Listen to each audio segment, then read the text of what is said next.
Hello there, everybody. Welcome to the penultimate week of the round robin for this season of Blue Otter Premier. The first best of 3 of Week 6 will be between the Spire and Dorado Gaming. The Spire are looking to reestablish themselves as the top dogs after suffering their first match loss of the season last week at the hands of Elysium. Meanwhile, Dorado are coming off a win, but they desperately need another one to secure their spot in the top 6.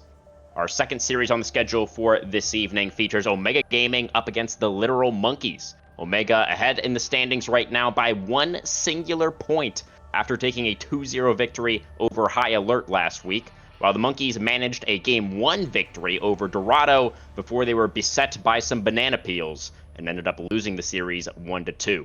Both teams in a precarious position as they look to make a late season push towards the playoffs.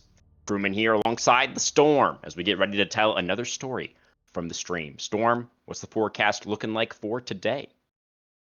I think today's clear skies. Everything's looking up, looking good. These matchups, I think, are going to be really exciting today. Going to be interesting to see. The Spire with their dominant bot lane are going to be playing against, I believe, this new Dorado bot lane having Jake on it, and we'll show them all who is key in those 2 victories back to back for that Dorado team. So I think that's going to be a great series to start us off. And Omega and Literal Monkeys. I mean, the matchups don't matter more than this. I mean, I think this pretty much is going to almost decide who's going to get that 6th seed heading into our playoffs between these 2 teams. So I'm excited to see that one as well.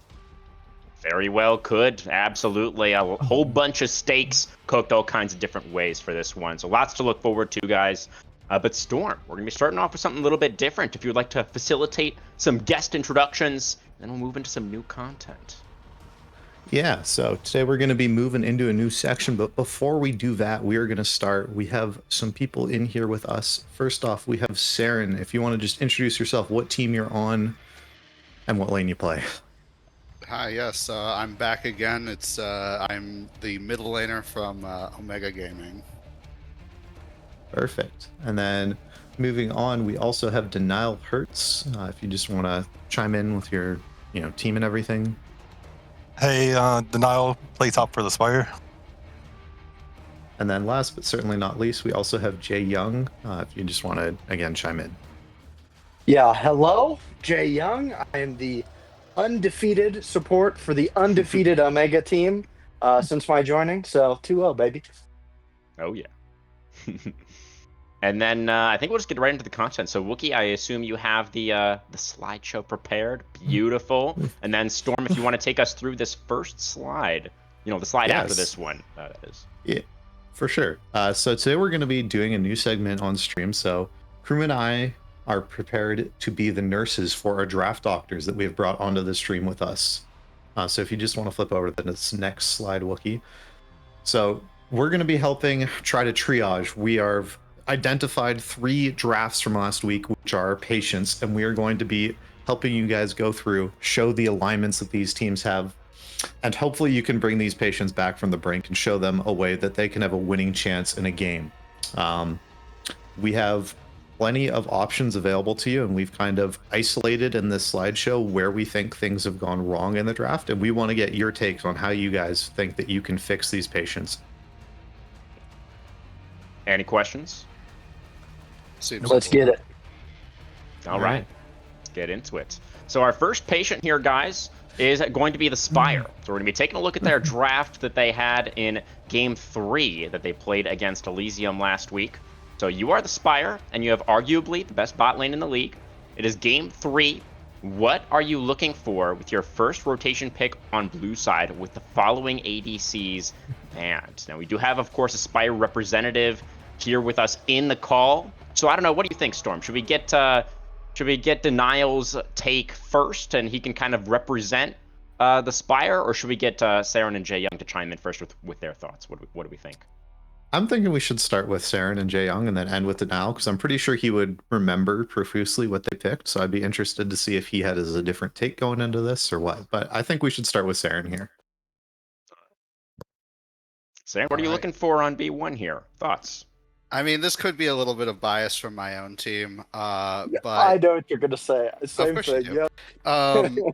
But I do genuinely believe that that Varus is probably the best ADC on the patch, other than Yanara. I think that he just provides either like a ton of damage to your team or utility. He provides a lot that a draft can build around. If you're going for B1 and you just want something safe, like he outranges the short range ADCs, and he is just slightly under range for like the Caitlyn's and longer range ADCs of the world. I think Varus is just the easiest snap pick here. If you want something like hyper carry, if you really want to like lean into that bot lane, there's still Jinx open. Like, there's still some very, very solid options. Hell, if you even want like a more like utility ADC and just completely sack bot lane, even Ashe is still open, but I think Varus is definitely the pick here. Yeah. Okay. Yeah. I will just kind of try and chime in here. This is Elysium you're playing against, and they generally have like a certain pick that they always go for in games 3. I don't know if anyone else knows what that is and what that tendency is, but do you want to chime in, Jay, with what you're thinking of on the first rotation here? Yeah, I mean, I agree. Varus is just like safe blind, if that's what you want to pick. But I would kind of contest the premise of, wanting to blind pick an 80 carry. If this is the strength of the team, with a lot of the safer stuff taken out already, I mean, I'd be pushing. Maybe we pick a Galaxy champ here. I'd maybe want to Mm. early pick a jungle, or maybe Saren's got something that he goes crazy on. Give somebody else the blind pick. Let my ADC see a little bit more, and then maybe we pick on B2 or 3, or maybe even drop it deeper. If he's that good, then I don't think a pool issue should be there. It should be, let's pick an 80 carry that fits the game, and play through bot lane. If he's that Okay. good, I don't know. Yeah. Totally a valid take. Absolutely. Denial, do you remember what you guys take on this B1 here? We had B1. I'm losing the champ's name, but we I'm gonna B1'd her. reveal it in a moment. Yeah. Okay. So the reason why we B1'd it was because it was a takeaway, and it was something that they had also that we thought that they were banning for. So we thought it was a good takeaway. All Okay. right, Wookie, do you want to interesting. just click for us once and we'll kind of reveal? So this was the first round rotation that the Spire decided to go for. Is they went for the Senna B1. The enemy team of Elysium responded with Jinx and Thresh, taking those as their next two picks. And then you guys decided to follow that up with the Leona and Viego. Oh, Yeah. Jay Young, you made a noise. Can't go dude, elaborate. I feel physically ill. Yeah, Yeah. I mean, respectfully, I don't know what jungle picks are out and what everybody plays, but to me, B1ing Senna for presumably one of our better players, like, that's the craziest thing I've ever seen. I don't care if their 80 carry wants to play Senna. Like, I mean, Senna scales well, but it's just kind of like the passenger champion. And then when you have Senna, I don't know what else is out, but there are only a few good pairings with Senna. You probably want to engage with it.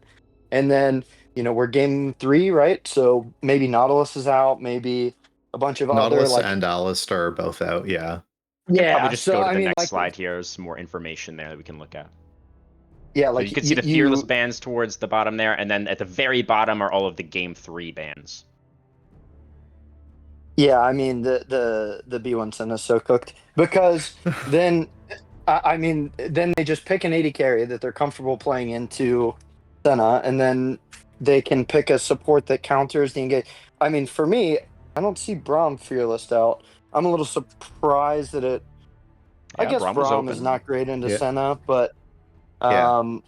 I mean, if they'd gone Jinx Braum, it's just like, I mean, Jinx Thresh is really really similar, but like you can't play Leona into a decent Thresh. Like, it's just it's Yeah. fucked by the takeaway of Senna. So it's ruined. Sorry. Yeah. Yeah. No, totally fine. There's definitely Denial, do you? I was just kind of gonna go. Do you have a chime in here on the picks that you guys did? Like, obviously, in retrospect, it probably wasn't the greatest, but was there just like, the thing of thinking we need the snap engage from our support? Leona's the best available to us, or was there something else like that? I think it's just the best engaged support that's like left up.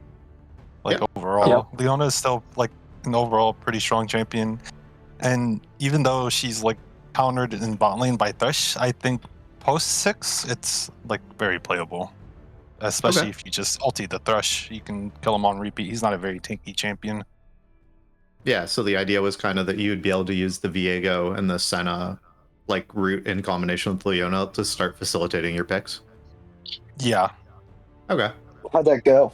You're on. There was an unfortunate 3v3 skirmish on the bot lane. I mean, I'm not surprised that we lost the 3v3 skirmish. I mean, they did. Yeah. Nurse, I think there is another very real problem here. Yeah. And it's like, as much as I want to sit here and flame the bot lane picks all Yeah. day, I think Senna Leona is a perfectly fine opener Sure. into the Jinx Thresh. Like, obviously, it's not ideal, Okay. but Senna scales through the moon. Going the Viego here is the greediest pick I have ever seen. Also there is- wild, yeah. Yeah. there is no way Senna is going to be able to help set up those initial like big damage moments so that Viego can start getting his resets. So in this case, like, Viego's kind of homeless, and you're reliant on your B4 and your B5 to make Viego even a viable pick. Yeah, fair Right. enough. I mean, that definitely is kind of leading into, some of the issues that I think did end up surfacing for the Spire, during the game. But before we move on to, prescribing the last couple of picks here, we'll ask you, Saren, and Jay Young to sort of try and complete the draft, given what we have so far, what picks you guys think would be best. But first, checking in with Denial again. Anything else that you want to share about, obviously it was a week ago now, so maybe it's a little bit tough to remember, but like anything else you can remember about what the team was feeling, what the kind of the general plan was at this stage in the draft? At this stage, we're mostly looking for like a playmaking mid, and because I have the blindness, I'm just looking for like a somewhat safe champ top, because Right. to help facilitate the rest of what the game plan would be. Fair enough. So then, I guess Saren and Jang, if you want to respond directly to the patient's symptoms that he was just expressing, and then if you want to try and fill out these last couple of picks on blue side, with what you guys think might be best. If this were my draft, just seeing like going into B4, B5, I think that you're kind of priced into trying to help the Viego as much as possible with your top side picks. Yep. You're just sacking bot lane.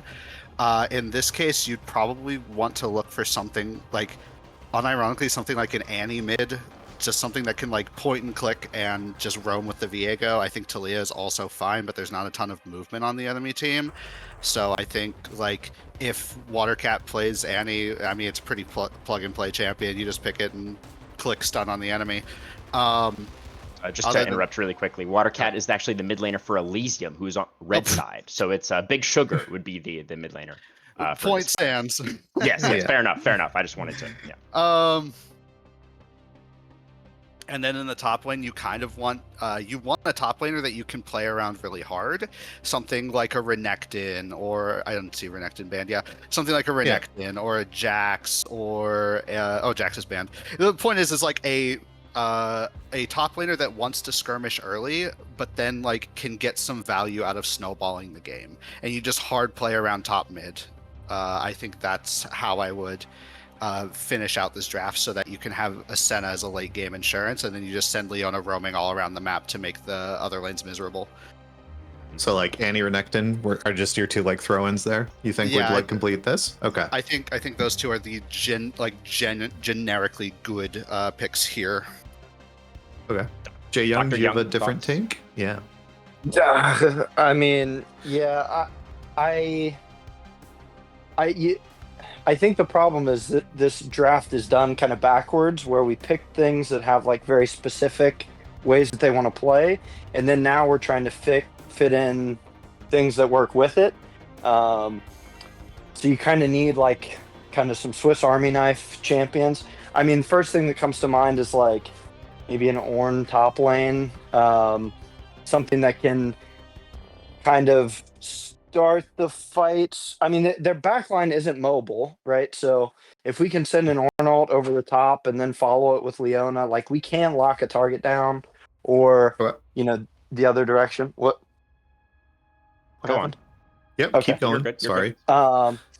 And then I mean, as far as mid lane goes, I don't know that that's a fake role. So I just all the champions do the same thing. So I mean, whatever Saren would want, but like, yeah, I mean, it feels kind of scary because I mean, I was thinking Renekton too, something like general that just kind of works and wins, and I mean, it's tough. It's a really tough spot to be in.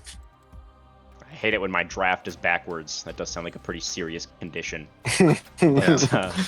As things turned out, the Spire did go with Aurora and Cassante on blue side there to round out their composition. Sure. And then the R5 pick for Elysium was CZI pulling out the Garen into the Cassante up towards that top side. So I guess now, Storm, maybe we want to do we want to share like the symptoms that we kind of identified? I guess so we were kind of thinking that this team, I wasn't crazy about the Aurora pick. Like, I get the idea of the Annie or something, that you need something to play around Viego. But we thought this team really suffered from a lack of like safe wave clear and consistent damage. That there was some moments in the game where there was like big ults from Big Sugar or things like that, where they were able to get these resets going for Viego, but just the overall play of if the enemy team was ahead was so hard it felt to come back from them. That was one of our major symptoms. I think also we felt that they pretty much across the board, Spire had 3 losing lanes when it came to the early game. And yeah, I feel like those were kind of the biggest problems we had directly identified with the game. I was, again, also surprised. I thought Varus would have been a priority in this game. I was thinking, we've even seen games of like Vayne and things like that from Hoopsock towards later, so I was kind of shocked to see this Senna B1, but hearing from the now that they thought it was the takeaway and, how Elysium had very much been playing just utility this whole game, it kind of makes sense to me. We can probably take a look at the next slide now. I just grabbed a screenshot from the game, so you can see this is just past 16 minutes in, and we do have the gold showing towards the bottom there right now as well, so you can see that all 3 lanes are a little bit behind at the moment, and the side of the Spire are already losing control over portions of the map. They just, immediately before the screenshot was taken, they just lost their tier 1 turret in mid, and they had lost their tier 1 turret in the bot lane already. So, I guess, Dr. Saren and Young, anything else that you wanted to add or comment on here? And then we'll get to... I think it's just kind of unfortunate. Like, even with the Cassante and the Aurora, I think those are fine picks, but like if you're not setting up your Viego early on in your side or in like your solo lanes, I think unfortunately he kind of just loses to the fact that Nocturne's a level 6 jungle champion. Like, most Nocturnes can come out of the jungle early, but most of them just want to power farm until they get paranoia and just run around the map. And I think by just not having like extremely solid lockdown in both of your lanes, your Viego suffers and your bot lane suffers, and then everyone suffers, like you said. Like, it just turns into 3 losing lanes and no one can do anything. Denial, how are you? Sorry. Yeah, I just check my watch and say, Doctor, time of death, B1, Senna, and then that's it. Yeah. So, Denial, how are you feeling after you've been prescribed this treatment? Do you think you're going to be feeling better if maybe you've gone for those other picks instead? Where are you at? I mean, as fine as like I feel like the Cassante is like in the game, because they kind of have like 2 dive champs, and I feel like my role in the game is basically play O-line. Yeah. For the Senna. Yeah. If I was to pick something else, it would probably have been Ornn, just for like the fact of having another form of engage to set something up. But I would say you guys needed it. Yeah, I mean, I would say that a lot of like what ended up transpiring in the game was because of like the first couple plays that happened bot lane. It kind of just broke the game open, and we kind of just started losing slowly. Yeah, obviously it's always, kind of up for debate. What happens in the game? Is it more as a result of the draft, or is it more just because of, maybe some micro or macro decisions that actually happened in the game? Obviously there's a lot of nuance there, but yeah, I think we've all kind of shared our thoughts. Storm, if you want to go ahead and introduce the next patient. So coming in, we have High Alert in game 1. So this is a must-win game if you are High Alert against Omega. You guys have to win this game to keep your playoffs hopes alive, and you started off with this blue side B1 Kane going all in with the chips. And we just had this full draft shown because there's no way you can predict what the hell is going to happen from the Psy Alert picks. We felt pretty much every symptom is there. There's no engage. There's no front line. There's no winning lane. There's no jungler to gank for. Just everything is wrong with this High Alert team. So I'm wondering, what do you think is the saving grace of this High Alert draft? I think we'll start with you, Denial, of what do you think was the best part of this lane and what should they have tried to build around? What's kind of your thoughts? I just want to say the very big elephant in the room. It is criminal to pick Kane. Yeah. B1. That is a counter pick jungler. Serious condition. Yeah. But I will say, for some reason, Omega Gaming also drafted Maokai Shen into the Kane. I think he went Red Kane, if I'm remembering correctly. Yep. He did. Yeah, he did. He did the Red Cane like lethality thing that everyone does in solo queue. Yeah, so he went lethality? I Like didn't remember the the Cyclone Sword or whatever. Yeah, okay. Yeah. That's also kind of criminal. He's like almost essentially solo frontline. But I feel like if you want this draft to work, your last two picks need to be different. You need Annie, Lysandra. You need like a pure engage support. Shit, they should have fucking picked Leona. U5. True. Yeah. Leona, I'm pretty sure, even though like the start of the lane's pretty bad for Leona, it's way better. I know they fifth pick Soraka, but it's way better to Yudara Soraka than Rama's. I don't Hey, how about really that see. R5 Soraka though, right? That's Yeah, a we were- pretty baller pick. It's really good in lane. They have enough engage. True. You know. Yeah, we were all thinking it was Maokai support, so it was kind of like do you want to take like Leona into Maokai, which is like a direct self counter. But I mean, sometimes Yeah. you need to make losses in order to win Yeah. the game. Yeah. And it's almost like if they don't get someone ahead.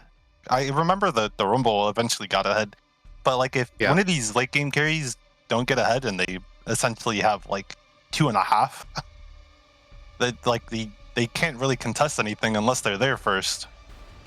right. Saren, do you have another take? Do you think it's just you should be playing for this Kane and trying to pick different things, or should they have been focusing more on this Kassadin or trying to draft around Jinx or the Rumble? Like, where do you think they should have been going with this draft? Because this draft just seemed to be, oh, that's a good counter pick. We'll take that. So yeah, so the one thing like I will give props to is I do think the Kassadin was well picked here. Unfortunately, the team is just not well built to support the Kassadin. Like I think that Kassadin causes our team a lot of problems, even though he just gets like rooted and silenced and like just kind of gets blown up. But like if he becomes a problem, like our team just can't beat him. What I will say though is that with the Jinx pick on B2, you're kind of flagging to me that you are looking to play some kind of like hyper carry scaling bot lane. And I like to look at drafts. If anyone's familiar with Magic the Gathering, you always want to look at like what is going to like wheel on the table to you. And no, like this is Caxi we're talking about. I love the dude. The dude can't play carry junglers to save his life. If you think that Kane is going to be a pick of ours and you're just that worried about it, and then you're giving up the best ADC on the patch, Yunara, to Spaghetti of all people, like what are we doing? If like, even if like we are, if the plan is to go, okay, we want Kane because this is our jungler's best champion and we just want to run the game with it. I think their current mid laner is also kind of like an aggressive, you know, like assassin player. I think if you're doing that with the Kane, pick something like the Sylas, like the Akali. Like we saw the Sylas in game 2, that thing was running over our team. You want to use that to set up the Kane and to make it so even if you don't pick the Yunara and you pick the Jinx, like you have other areas of control around the map with like that strong early mid lane and that strong early top lane, and then you use it to grow your bot lane into a terrifying monster rather than opening yourself up to a Yunara flashing over the wall into 4 people and living. Yeah, that did happen, I believe. But just as a quick aside, Saren, I assume you guys were expecting them to take the Yunara on B1, right? So then were you just planning to take the Jinx side of it, or what was the thought there? We were gonna take something like Lesser loves Varus. That is the reason why Madge plays it so much. Sure. Yeah. We were probably gonna play Varus. We might play like Sivir. We could play like we stay pretty open in our bot lane, even with like our sub Spaghetti or Madge himself. Like the bot lane is kind of just whatever we feel is good in that moment. So like even if B1 Yunara had come out, we would have had a response. But I think with how strong she is, it sets your team up in a really good way, and it's also just not something that gets counterpicked very easy. Yeah, makes sense. Dr. Young, thoughts? I mean, I feel like somebody's got to go in front of the medical board and say, it's not the fault of the hospital. These patients are coming dead on arrival. We're B1ing the worst champions possible every game. I can't blame the hospital. I can't blame the doctors, the nurses. After B1 Kane, it's just over. Unless they can come up with some weird way to make it work, which I don't think that Casten's that. I don't think that Brahm's that. I don't know. I don't know what we're doing picking Kane in an important game, especially B1. You know, to Saren's point about Magic, it's like, you know, Kane is like he's like a monocolor or whatever. I don't know Magic that well, but he does like a thing, you know? Yeah. And like he's hyper focused in his utility, right? Yeah. You want something colorless or with a lot of colors on there to like be your B1s. I mean, you know, you asked what we were gonna do if they'd picked Yunara. We didn't really give a shit. I mean, like, it's a generally good champion, but like, there's like 7 of those at 80 carry, and it's game 1. So like, the reason that Yunara and Sivir and Varus and all these champions are good early isn't because they're like super overpowered. It's because they work in any comp, you know. So like, if they pick an 80 carry that works in any comp, we pick an 80 carry that works in any comp, or a jungler that works, or a mid that works, and then later in the draft we figure out the direction that our game's going.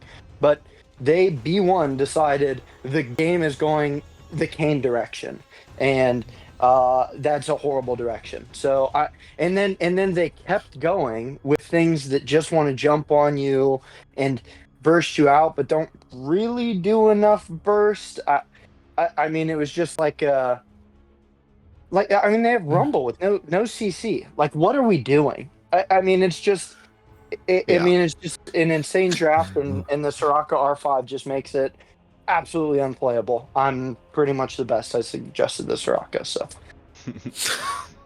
You finished him off. The patient showed up, and you just like pushed him off a ledge. Or something. We got you pulled the plug. We got a patient that came in that had shot themselves in the head, and I took them off the ventilator. So, yeah, it was a wrap. Yeah. Yeah.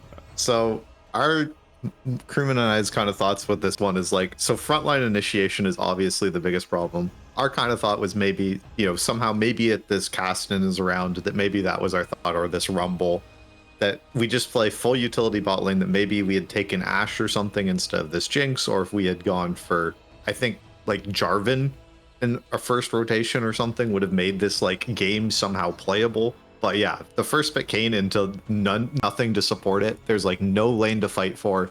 You have no scuttle priority this game. Like this patient has leprosy or something. They are a walking disaster. I'm not letting this patient into the hospital. I'm shooting them. If you won Wukong, it's just like I feel like it's probably not all the way saved, but it's at least you might be able to be saved. Yeah. So consensus among the medical staff here: the blue one, Kane, is an irrecoverable. It's a terminal condition. There is no recovery. There are some things here for Hyler that maybe could have been treated if that wasn't the case. You know, there was some merit to the Cassidy pick. There's different things that maybe could have been built around here, but in the end, nothing was built around. And then we do have a screenshot on the next slide to kind of illustrate, you know, maybe if this game had gone really late, right, and you get the Cassidy scaling and the Jinx scaling, and Kane is doing Kane things, then maybe it becomes playable, like if, you know, Omega wasn't able to close it out. But as we can see here, Omega was able to close it out just after 26 minutes, very convincingly, with like a 9K-ish gold lead. So pretty straightforward there. And then we have one more patient that we need your help with, doctors. We're going to go to the last patient here.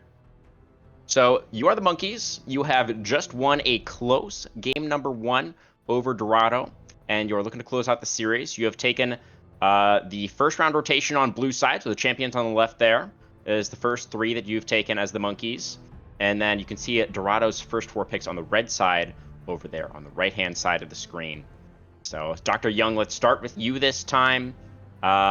You know, you have, as also said there, you know, there's the possibility of flexing the Silas as well as the Scion could go in a couple of different places. What are you looking for here as the Monkeys to close out your blue side draft? Yeah, I mean, the first thing that I'm doing, if you know, the Silas is a flex, you know, we're asking jungle and mid who wants it here, and then you know, going from there on the pick. You know, what jumps out to me as a support player is there are no supports picked.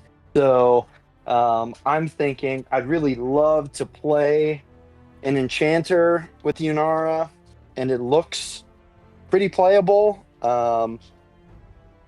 You know, they have the Varus, which like some engage, but I mean, you know, I don't know again what's left, but like there's a lot of enchanters that I'm really comfortable blinding here.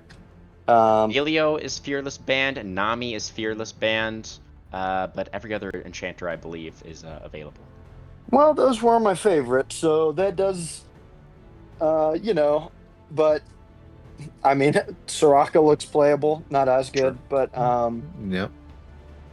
yeah, I'm probably asking Saren if he wants the Silas or if we're sending a jungle, and then you know, Your we're getting a good Scion match. is just for your information, your Scion is a top mid flex. Oh. Oh. Well, Does that it's change going mid, I guess, because there we go. We got the Mordekaiser bands. doesn't sound fun, and then we can counter top, and then pick a support that makes sense with whatever top counter we have. So we probably definitely want an enchanter because we're getting like a fighter or something top, you know, Gnar or whatever. I can't see the bands, but oh no, I can. Okay. Yeah, Gnar's available. Yeah, I don't know. I don't know what people are playing in the Mordekaiser nowadays, but Okay. pick whatever that is, and then I'm picking an enchanter, and then we win the So game. are you sending your Silas jungle as your thought? Or are you putting it mid lane into this Victor? Where do you think it should be going? Yeah. I think Silas jungle is probably good. I mean, unless Silas into Victor is like a crazy pick. I don't think it is, but I feel like if we put Sion into Victor, we can just kind of match the wave clear, handshake it, and then we get a counter pick top lane, win top lane, and then play the bot because support 80 carries are the best players in the game. So. All right, Denial. As a top laner, do you want to chime in here? Is there a pick you want into this Mordekaiser here with the Jax band and the Volibear also being unavailable? What are you thinking? Or do you just sack it and say, I'll just take the Sun into the Mord? We have a good matchup mid with the Silas into Victor. What are your thoughts? So my first thought is with like Wukong Ray showing, I don't think Silas is like necessarily a very blindable champ. I don't think those two ultis themselves are very good. But if I had the choice of counter pick, I'd probably pick Rumble. And for the support, because both of their carries are both immobile, that's gonna sound like a broken record. Leona's pretty good here. Okay. Because they, if their flashes are down high, they're gonna run out of Leona ulti. Yeah, pretty immobile carries for sure. Yeah. we could also pick like Nautilus. If we're going the Enchanter route, I feel like I would probably rather have the Silas mid and pick a better engaged jungler. Interesting. Okay. Dr. Saren, would you like to weigh in?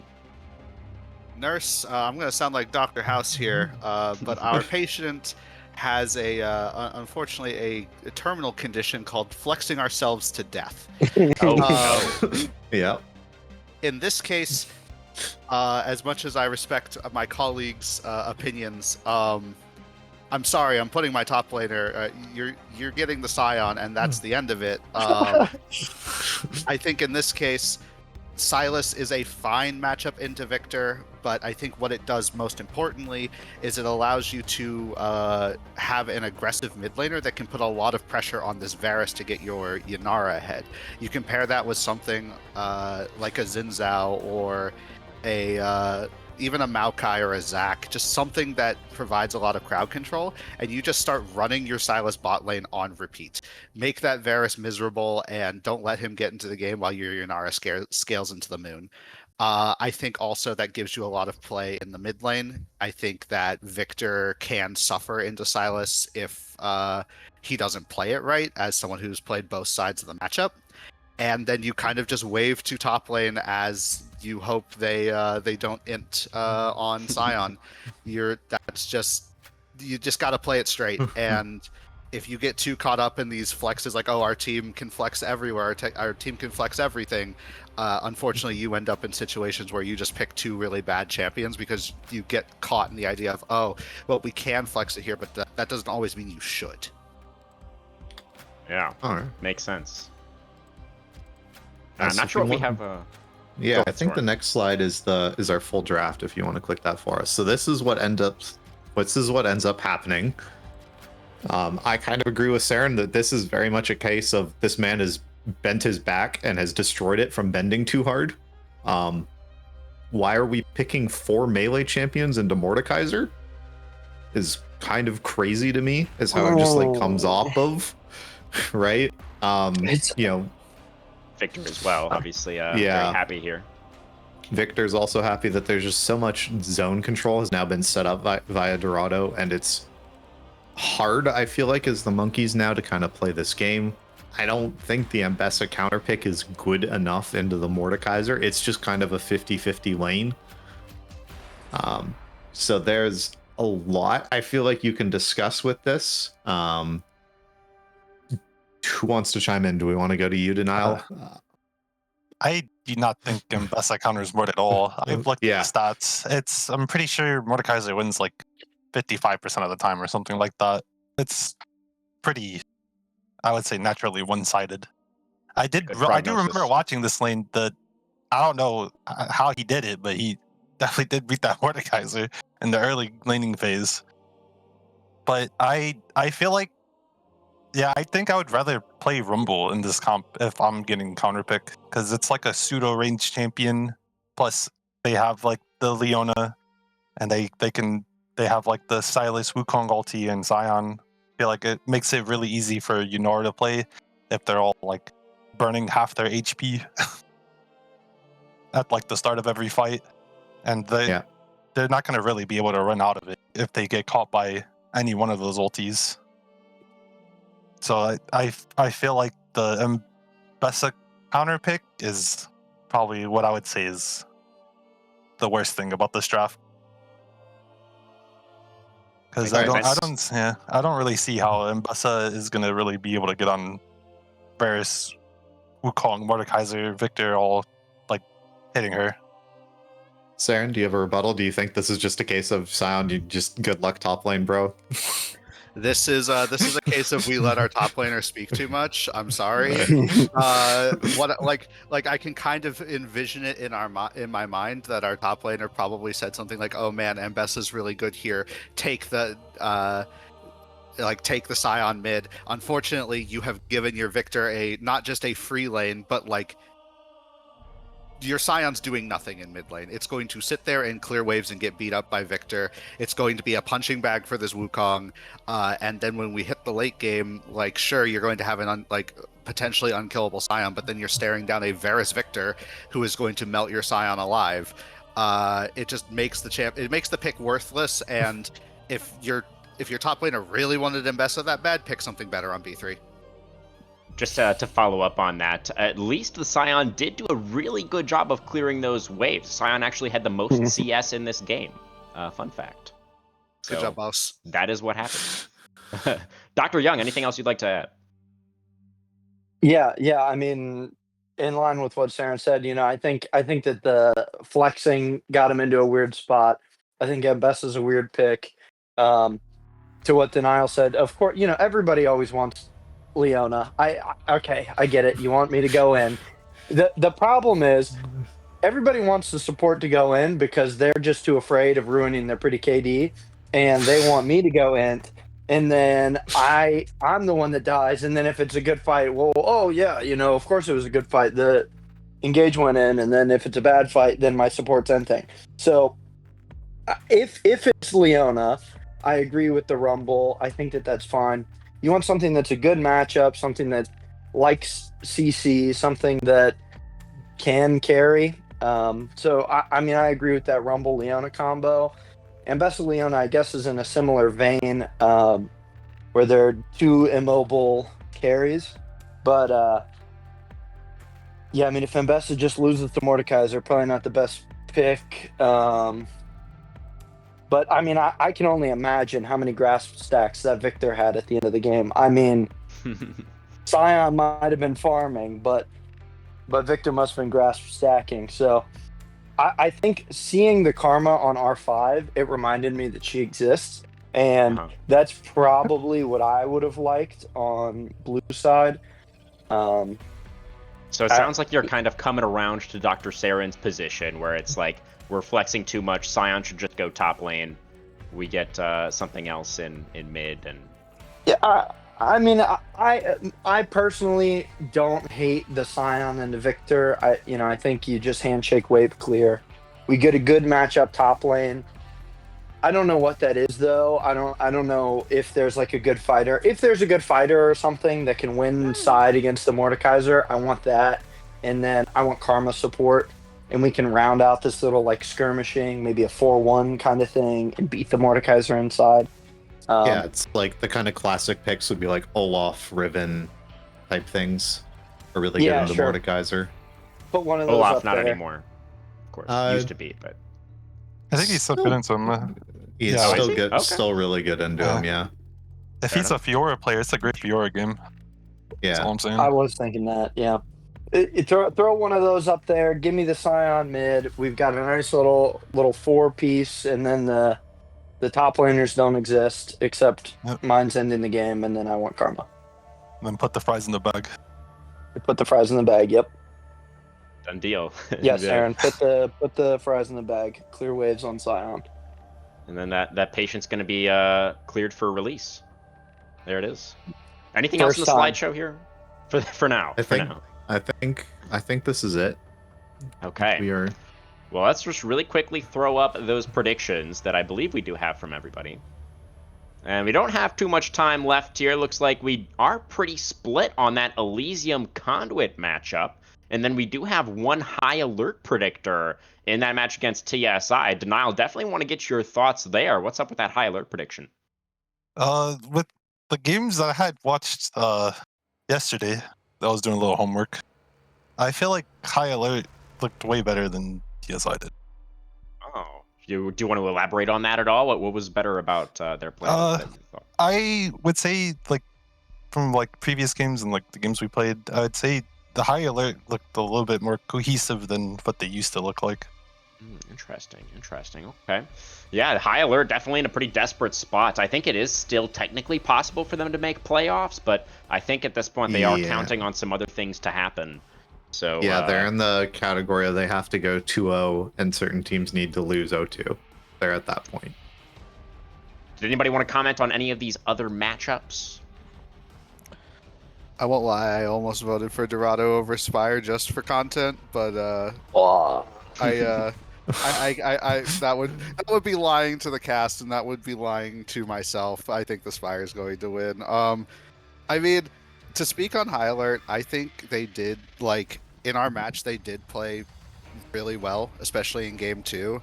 They had a way of dragging us into the chaos that we had to slow ourselves down on multiple times because we realized that we were just we were losing to ourselves when they were just running us around the map. And they're very, very good at just initiating that chaos and making you fight on their level. I think there is a very real chance, especially with how I think this is the TSI downfall, that they could lose. Interesting. Okay. That seems like that last matchup of the week might be a little bit closer than I personally kind of was thinking. Yeah. I'm Denial, curious to hear on these the Conduit versus Elysium matchup. Denial, you're on the side of Elysium. Why do you think they're gonna take it? Is it just they beat you, so they're the best? They're the second best team. Not that petty. No. I would say with Conduit has also been looking better overall too, but I feel like Elysium might have a better overall play than Conduit at the moment. Because hasn't Conduit also been moving players around also a lot? So we have some subs pretty regularly. Yeah, I think Panay is now started in as their main jungler now for Conduit. I will say Panay saved their season. Yeah, that boy's doing God's work. Jay, you want to take the? Yeah. Oh, sorry. Sure. Yeah, Jade. Jade, do you want to go in? Why do you have a Conduit over them? Yeah, I mean it's Panay. I think that he is one of the best junglers in the league, and I mean probably one of the best players in the league. I think he is very good, and I think he's enough. I've also seen players from that early roster. This team got a win against an Omega roster prior to me being here. I don't know what happened there, but I don't think that those LE players that I'm aware of are that great, respectfully. So I don't see the people, the unknown quantities on that roster to me can't be better than Panay. And okay, so you're not familiar with two. Okay, Guster, I know at least Dillian, two players on LE, and they're not it. Yeah, Guster, Dillian, Era have been playing in leagues together for 10 years, I think. Yeah, They've been around the I'm block. familiar with. Okay. Yep. All right. Cool. I've seen Guster. I think that he's pretty good. Yep. All right.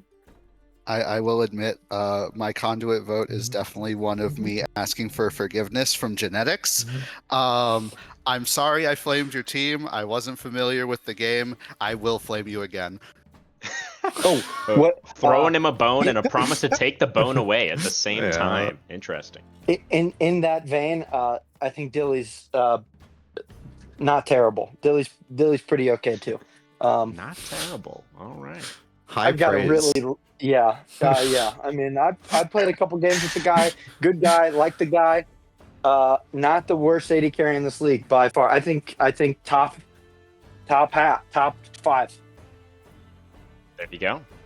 Well, thank you guys so much for joining us for this episode of Otter Talk. We're just going to do some shout outs now. So, Denial, any shout outs you have? Words for the stream? Yeah. I just, first thing I need to shout out is I need to shout out my beautiful team. Always telling everybody how beautiful they are. I also want to shout out Jolts. I don't know if he's watching, but I don't know if anybody noticed it, but I started playing a lot better after talking with them. Probably after week 2 or week 3. And friends that probably also watching. Excellent. Saren, your shout outs, please. I got a couple of shout-outs to Nubly for helping us out last week. Purse decided to take a vacay, so we had big Nubly up in the top lane. He did really, really good. Happy to have Purse back this week. Shout-outs to Lesser. Obviously, just one of the best coaches I've ever worked with. And shout outs to Ivar, the best TO I know. Really one of my best friends in the scene, and I hear he's feeling sick, so I'm sending the best wishes to him. Feel better, Ivar. Yeah, hopefully he gets well soon. So we are, obviously all you guys are certified doctors at this point, so hopefully you'll be able to help him out with that. Jay Young, your shoutouts, please, sir. Yeah, I mean, echoing Saren's, our org's great. Lester's great. Everybody great. Nubly, appreciate him. Good guy. Shout out to my mid laner, Saren the goat. Shout Who's out that? Madge. Good guy. Great guy. Shout out Caxi. He doesn't do a lot of damage, but he's there. Shout out to Kroger. They've got a buy one get one sale on Intamin's products. Go in there, you can get 2 little bites for the cost of 1.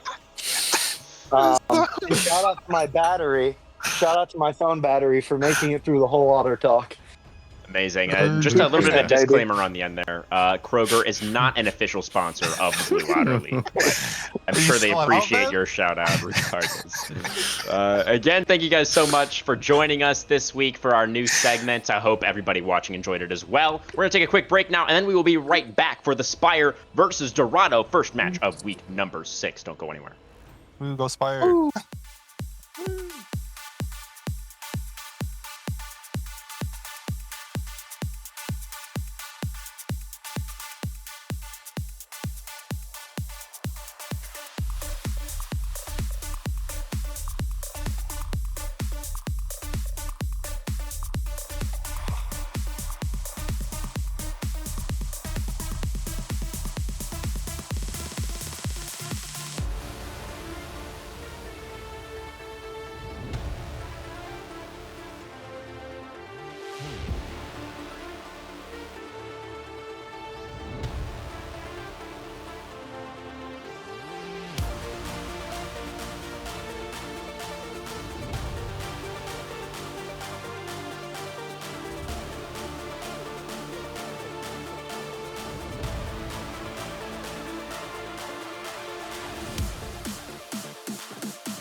All right, everybody, welcome back. We are now going to be getting underway with week number 6. Again, our first matchup this week is the Spire versus Dorado.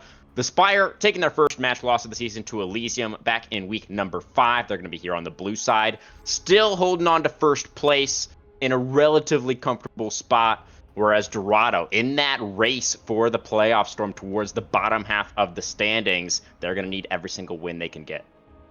Yeah, they're kind of in do or die mode for Dorado Gaming. Hopefully they're able to get these all points in and everything like that. You know, it's always interesting to see when the standings are really close. So if they're able to kind of pull this upset off, I think it really kind of puts into question who's going to make what spot in this last week. Whereas if the Spire wins, I'm almost certain they walk first place, no matter what, basically, that they just... So I'm almost rooting for the underdogs here. I'm hoping Dorado takes this one in some ways, but I'm just hoping we have a really close series like always. Of course. Yeah, it's sort of in that vein. The week 7 opponent for both of these teams, the last opponent of the round robin. For the Spire, it's going to be the Monkeys. So theoretically, another easier opponent, right? Another team that's kind of struggled a little bit more this season. Whereas for Dorado, they are going up against Conduit in week number 7. So that might be, Conduit is definitely, a middle of the pack team that can, showing us some really high highs, but some lower points as well for Conduit. So that would probably is going to be a pretty competitive one for Dorado there next week. So we'll have to see how everything does shape out. I assume we're going to be getting started with this draft very shortly. Am I just not seeing the bans or? Yeah, I don't think it's started quite yet. Okay. If you want to shout out that this is Jake, or we'll show them all, is on Dorado. They are playing in the ADC. They are in the lobby, which is probably a big deal. We saw kind of them be the mercenary for High Alert earlier in the season and kind of drag that team to some game wins. Before he was contacted by Dorado, who I guess came in with a bigger bag of gold to get his services. Yeah, that was last week, I believe, was Jake's first week on Dorado and was able to help them get a win. So I'll have to see if that is going to be the start of something for this Dorado roster. Definitely a big test here this week. Looks like we did have some technical issues with the draft, so we are currently in the process of remaking it. Should be able to get into that pretty soon. I believe we have all starters for both sides tonight, right, Storm? Yeah, I don't think there's anybody out or anything like that. Just these are kind of the updated rosters of these teams, basically. Yep. Absolutely. Any picks in particular? We are on a new patch this week. This is patch 2518. Anything noteworthy there that you think we should mention? Yunara has been turbo nerfed and then got hotfix buffed because she was so nerfed so incredibly hard. Don't know if we're still gonna. Yeah, don't know if we're gonna still see the same priority on that. I still think Kog'Maw is an absolutely insane champion. I saw certain teams were banning him last week, and other teams, I don't know if they just didn't know or anything. But I think that champion's like turbo broken, and if he gets let through the draft, I think he's gonna get picked this series. And looks like we are starting up here. Yeah. Again, Spire on the blue side, Dorado on red. Aphelios is going to be taken off the board right off the rip here. I wonder if it's going to be a heavy AD carry focus for the Spire. No, it's going to be Jack's second ban, so never mind. Oh, but we do see a Caitlyn ban as well, so there is ADCs already getting pinched here. Yeah, the Caitlyn, of course, a favorite of the Poop Sock. Yeah. Here on the side of the Spire, so definitely a bit of a target ban there. Getting hovered as a ban currently. That's an interesting one in round 1. It kind of signals to me that you want to be playing some really heavy engage maybe on the side of Dorado. Especially, with Braum Band is kind of one of the classic counters because you can block the wave with your shield, similar to Nami ult. And that is going to get locked in. That is the Renata Glass Band. So lots of things available in B1. It's going to be the Volibear, something we've kind of come to love to see. Did get a very minor nerf to his AP scalings for his attack speed and things like that in this patch. I don't think it really matters very much, as most Volibears aren't like leaning full AP. It's you build Cosmic Drive into full tank, so don't think that should impact very much. Fair enough. Yeah, I have been a fan of the actually full tank Volibear build for a while already. So I'm hoping that we sort of start to move away from the crazy jack of all trades, thrift shop Volibear that's been popular for a little while now. The Wukong Aatrox gonna come through on the other side, so some pretty powerful team fighting tools gonna be locked away pretty early by Dorado. Yeah, this is one of those things of. So Malphite, right, is just the immediate answer I look at, right, into Aatrox. It's something that's super strong into him, but the problem with picking Malphite is Silas is available. You cannot pick Malphite when Silas is available to get taken, because it literally, like, I think it's a 10 or 15% win rate. It's the hardest counter pick in the game. It doesn't even have to be the same lane matchup, anything like that. It's just, if you were playing Malphite and Silas is on the other team, you're probably not winning the game. It's, like, abysmal. So I don't know if we're gonna see that come through. Wukong also a champion who really struggles into it. Mispick we here. We do have it's the Cassante there on B2, so a bit of a visual bug with the draft low. There's Cassante Rel for the side of the Spire. They've got their front line all picked up already here. Quite a lot of front line for themselves. And saving their carry picks for the second phase of the draft. Just have to wonder. I wonder if they have anything a little bit more unusual in mind, or if they just feel like their mid and 80 carry have deeper champion pools and wanted to drop them for that reason. I think this Poppy pick here is really good as well. Probably going to be a support. I feel like you can't really flex this Wukong, and Aatrox is almost always going top lane. Wukong's now kind of situated as your jungler, so this Poppy loses a little bit because she doesn't get, her multiple flexes in, but I think it's really strong into this Rel. It's good into Volibear as well. It's a well-known counter pick into the Cassante also, so it's a pretty good answer into everything that the Spire do have so far. Interesting that both sides saving their mid and 80 carry picks for the second phase. So those are going to be the targets here in the second portion of the bans. Syndra and Zera, a couple of more long-range options, going to be banned away by Dorado. Ziggs. Yeah, as well as the Ari. And wow, Victor. And it's round 5 ADC counter pick for the side of Dorado. Interesting. That's quite interesting, yeah. We do see Victor bot once in a while. Yeah. I think he was even played in the LCK one game this season. I'm pretty sure it lost, though.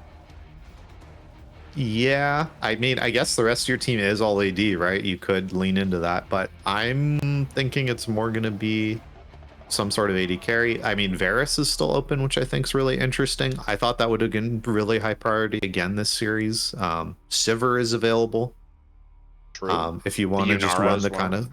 Yeah, the Yunara. I think the Sivir run at you comp with having the Volibear and the Rel and Nistalia now, I think is pretty solid, but it's also good on the other side as well. So I think that's kind of what I would be leaning for here if I was the Spire. They're going to go with Zeri. Oh, interesting. With no support enchanter either.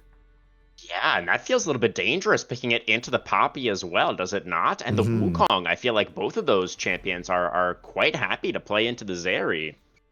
Yeah, and there is no Vice. There isn't the absolutely no fun button that kind of been popularized. And there's the Sivir that I was talking about possibly getting hovered here. And that is going to be locked in. Yeah, kind of an unusual draft here, at the very least in terms of the order of things being locked in. Not what we're necessarily used to. Definitely feels like these compositions do mirror each other in a lot of ways, Storm. Yeah, you have very skirmish-focused junglers here with the Volibear and the Wukong. Your top laners are just kind of looking to brawl out, get some really high burst damage with utilizing their flash and things like that. You've kind of engaged from your supports, and then, kind of scaling from your mid laners, right? That it's all about setting up kind of picks and things like that with a lot of zone control that both Victor and Talia offer. I think there's a lot of comparisons you can make with both these teams, but I'm going to be real. I think Dorado's comp's a lot better. Why is that? While they don't have as big of a front line and things like that, I think their comp utilized with Sivir is going to be really, really useful. I think it's just going to allow Aatrox to be able to land these sweet spots. I think this Poppy pick is like the best pick in this entire draft. I don't know how we're going to be able to play Zeri into this. this to me just feels like another game where the enemy team is going to look to dogpile onto Poopsock and just say every team fight you do not get to play. Like, Yeah. you know, fight one, it's going to be Wukong flashes onto you or something like that and presses R and you're forced to E over at a wall. And then fight two, once you don't have flash and you know you flashed over a wall, it's going to be Poppy's turn to do this onto you with everyone just piling in on top of you. That I don't know if there's enough heal tools on the Spire to help facilitate poop socks and things like this, especially with this Talia, that there isn't this really huge like burst. And if the fight ever drags out with the Sivir ricochets and with the Aatrox healing and things like that, I feel like it's really going to favor Dorado. So they're my picks right now. You know, if there was no nameplates, I'd be looking at Dorado and saying Dorado. And I think this series is going to be closer than people are thinking, that we're kind of been used to this Dorado that's kind of aimless. They have a leader now in Jake. Very much somebody I kind of privy that I'm sort of friends with them and share some things. And, you know, they said, you know, when they were down, it was just kind of, yeah, the kind of, you know what, boys, we're losing to this team. Lock in. We're going to win. We're better than these guys, right? That they have that ability to just kind of say it out there and things like that. So I think Dorado is going to take this one. Even though I predicted the Spire to win this series, I think Dorado have a better draft in this game one. I think they have lanes that are easier to play in a lot of ways. But it's going to be, can they get something done with this Volibear early? You know, Wukong's ganks aren't nearly as threatening, basically, right? Doesn't have any CC till he's level 6, is generally probably going to full clear, maybe look to match Volibear and come in afterwards. But I'm really looking at where Voli is going to be going early with the Spire, if they're just pathing bot lane as they always do, or if it's going to be trying to unlock somewhere. Because I think there is a lot of potential top lane to get something done onto this Cassante and set them behind. Interesting, yeah, like you mentioned, you know, we were predicting the Spire across the board there on Auto Talk earlier. You know, it's hard to predict against them. Still, they are currently the #1 team in the league. But I'm gonna have to agree with you there, Storm, on your assessment of these drafts. You know, it feels like the game plan for Dorado, exactly like you said, it's very, very clear, right? It's just kill the Zeri, right? And that's kind of their one goal. That's really all they need to do to win out in these fights.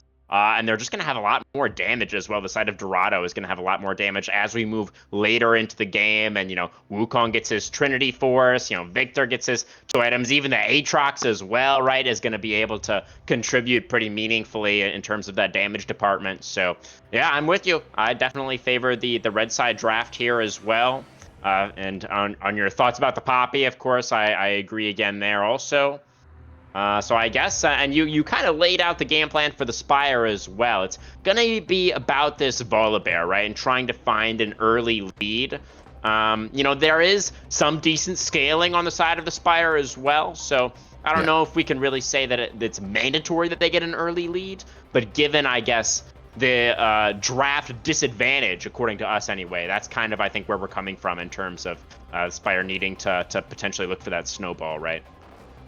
Yeah, I think this game becomes just infinitely easier for themselves if they have any sort of lead, right? If Aatrox is down a level or two coming into a fight compared to Cassante or something like that, that just means you get to instantly blow that guy up. That like a Talia shove combo plus Volibear stunning him and Zeri, you know, hitting that guy means he dies instead of he ults and hits a Q and regains a third of his health with a Sundered Sky proc, right? So if the Spire gets ahead, I think this game can get really, really accelerated by them. They have a lot of tools, right? They have the ability to dive anyone. They have Rel, they have Volibear, they have Cassante. Like, if they're ahead, they can start flying. On the same side, Dorado has a lot of stall tools that they have tons of wave clear with this Victor and the Sivir and things like that. But I really think this top matchup is going to matter a lot. If there is any solo kills that happen, I think it's really going to sway the game, and that's where I'd like to be able to look, but it's all going to also depend on the jungle. So we're going to have to follow them closely and see what happens in this game. Yeah, interesting. Something else to kind of consider in terms of, if we're looking to make some action happen in the side lanes and perhaps press an advantage there, or if, we're looking to accelerate the pace of the game as the Spire, they do have that global threat of the Talia as well, one of those champions that's really proficient at looking for those roams to try to create odd-numbered plays. And there's not really any champion on the side of Dorado that can match that global presence, right? So if we are going to see some crispy macro coming out from the Spire, then maybe they're going to be able to manipulate the map in such a way that they can create some advantages for themselves and just allow their poop sock to flourish and start whacking some people. It's going to be the plan for them, I think. Any other final thoughts, Storm, before we get into the break? I don't think so. I'm excited for this one.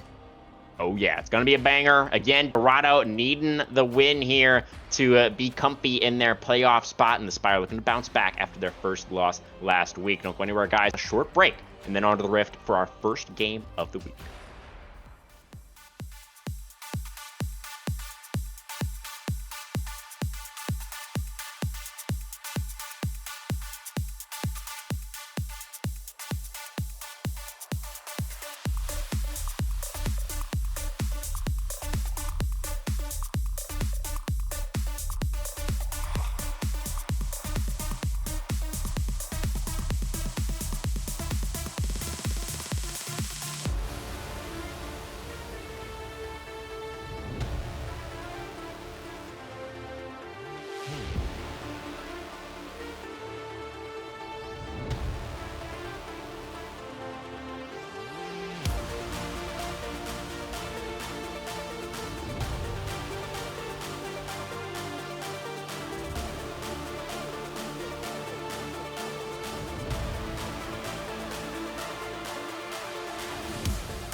All right, everybody. Sorry about that little bit of a delay there. Did have some connection issues for one of the players, but should be good to go now. Welcome on to the Rift for our first game of the day. Once again, Spire on the blue side, Dorado on red. And expecting anything much here early on, Storm? No, not really. Just kind of looking at the runes and stuff like that. I think it is interesting that both ADCs are running barrier. There's no cleanse this game, despite, you know, there's a lot of CC packed onto both of these teams. Also see both supports are going with Ignite. No exhaust this game as well. So guess that is a good call then. Well, yeah, be interesting to see where both these junglers are going to be. We do see that red buff ward was placed by Notoriety. Did he not see that? It was not pinged. Yeah, I think there is maybe actually that little pocket inside the Raptor pit that Notoriety doesn't actually have vision of. So I don't think he actually saw that ward go down. Yeah, I don't know if relevant. Yo-Yos was just able to walk into that like pocket of vision there as well and get that in. If so, that is some scouting, and that is some time we have spent in the practice tool. And if so, I applaud them. Our junglers are going to be starting on opposite sides on their respective red buffs. So, you know, you were talking a little bit, I think, about how, you know, there could be an impact made potentially towards this top side, or if the Cassante could snowball a lead, that could be really big potentially for the Spire. Yeah, I think both of this top lane matchup to me seems like it'd be really volatile, just because, as you know, Cassante, you have to kind of root yourself in place to use some of your abilities, which means Aatrox gets to hit sweet spots on you, which sounds really good. But, you know, as Cassante, you're able to just build straight armor so effectively, and you have burst like as a tank, so there's that as well. So I think there's going to be a lot going on here, but we'll have to see how these two decide to play it out. Could just be a farm lane, you know, as top laners. That is something that happens in a lot of your games. Sure. Yeah, it's interesting. I feel like in some ways the Cassante does almost feel like a newer release date Ornn, where he's like a tank, but he's also like a fighter and also an assassin. And like almost a mage as well. It's just kind of silly. Yeah, this is kind of what I was thinking was going to happen sometimes. You just are able to just W into Trouble Killer when he uses a Q2 or something like that, trying to keep you towards the range and just get a big burst back. But not kind of resulting in anything very much right now. Denial is on this bounce back that Trouble was able to get this push in early. So they hopefully will be able to, avoid any unpleasantness here from this Volibear. They do also have this early ward as well. We can see here over by that Scryer's Blooms. They do know if he walks through it, instead going to take this safer path. Yeah. Just expecting decent shove in the mid lane, but we are expecting just a trade off of these Scuttle Crabs. So very casual opening sequence here for both teams. We do see that Notoriety is a little bit ahead just in terms of the pace on that initial clear. Probably should be. Wukong's very kind of slow at his initial first clear. Kind of the strength of things. Ignite going down in the bot lane. Boopsock has to flash away. Shattering Strike in response. They get the stun onto Penguin.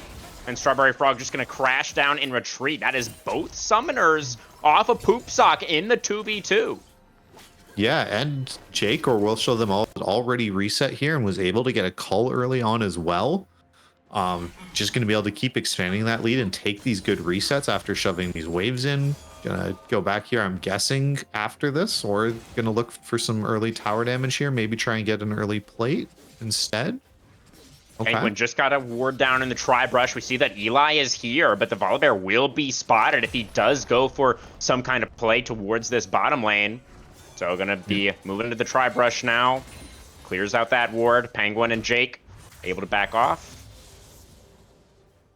I think, is this wave bouncing back towards side of Dorado at the moment? Yeah, very much so. Okay, very good. And they're in a great spot then. Oh, shove away there. Not quite what you want to see, but still kind of able to hit the shoves onto people without flash is what you want to see out of Big Sugar here. So hopefully this Talia is able to kind of set something up. Both mid laners, I think, should be getting to level 6 within a couple of waves here, and then can kind of start unlocking. Hopefully this Talia, able to roam and get these setups, maybe able to get Poopsock back into the game a little bit. Yeah, we talked a little bit in the draft about that side lane threat of the Talia. Definitely would be fantastic for the Spire if they can get Big Sugar active on the map as soon as possible.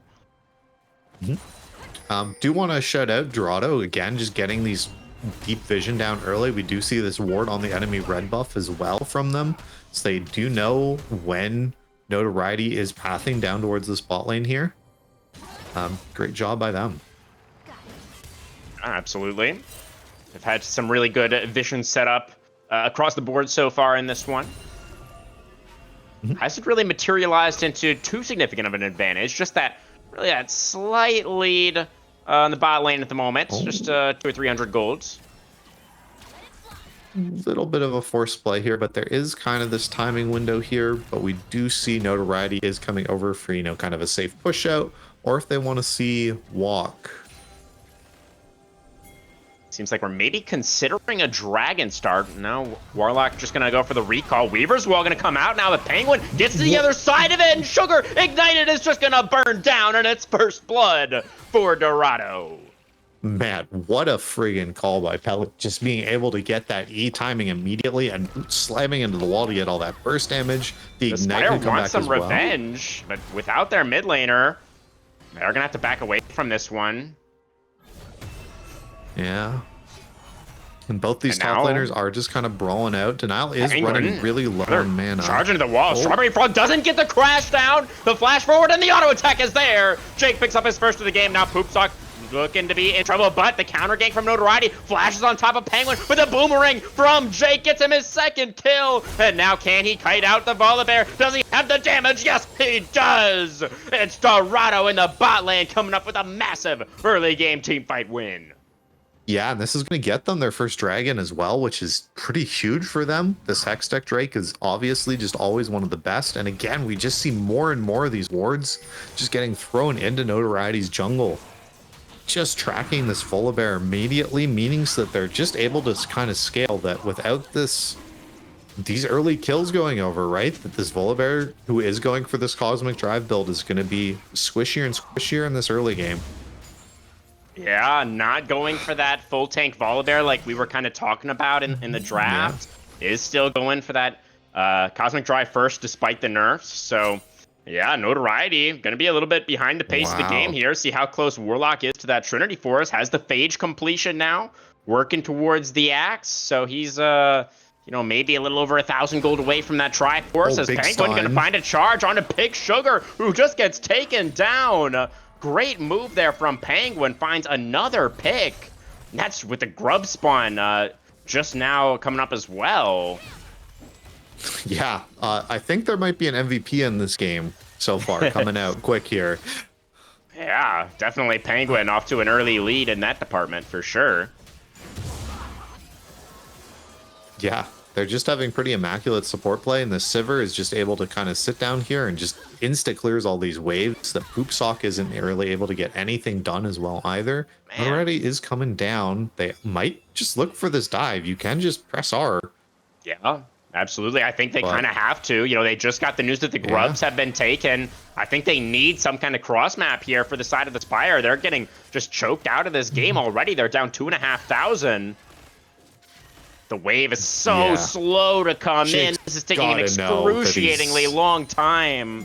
Jake's got to know that these guys are here. He's gonna. He's not leaving. I mean, he's full health. He's gonna try to look for the outplay, but it's Volibear who just turns off the tower, and Jake is just slated to go down here. The last turret shot, he's like full health. No. So well-executed dive there from the Spire. They do at least get something back, but we see on the other side of the map, Warlock is taking that topside jungle at the same time. So it still feels like Dorado are winning out overall pretty convincingly. Yeah, and Notoriety just kind of sat there, wasn't able to take any of these camps as well. Penguin is maybe, not actually in trouble. Is fine for now. There was a lot of CS lost there by Jake because he, of course, did die as the wave was coming in. So that definitely does at least get the Zeri back into a relatively comfortable spot. Yeah. But is going to lose out on a wave here. Sivir able to just eviscerate those waves early on. Interesting for me. I wonder what Zeri's going to be building this game. Is it just the kind of the traditional crit of other marksmen? Zeri's just kind of always been one of these champions that has these really whack builds, it feels like to me. Yeah. Yeah, I assume it's just going to be the quick blades, but could be something else. We'll have to see. Denial getting pressured a little bit now in this top lane matchup. Doesn't really have too much armor stacked up just yet. Is going to go for the recall now. Has the teleport. We'll see. Maybe this is going to be a Bramble Vest. Notice wants to hard rush the Iceborne Gauntlet. So it's pretty close to that first item now. And we do see this Poppy support is rushing towards the Redemption. Something that I know a lot of supports have just started doing every game. Just something that provides so much utility and power for team fights that Rel also could be doing the same with that Kindle Gem in their inventory already. For sure. 90 seconds on our next dragon now. We do have a Chemtech second as on the hunt popped in the bottom lane. Penguin looking to set up another play here.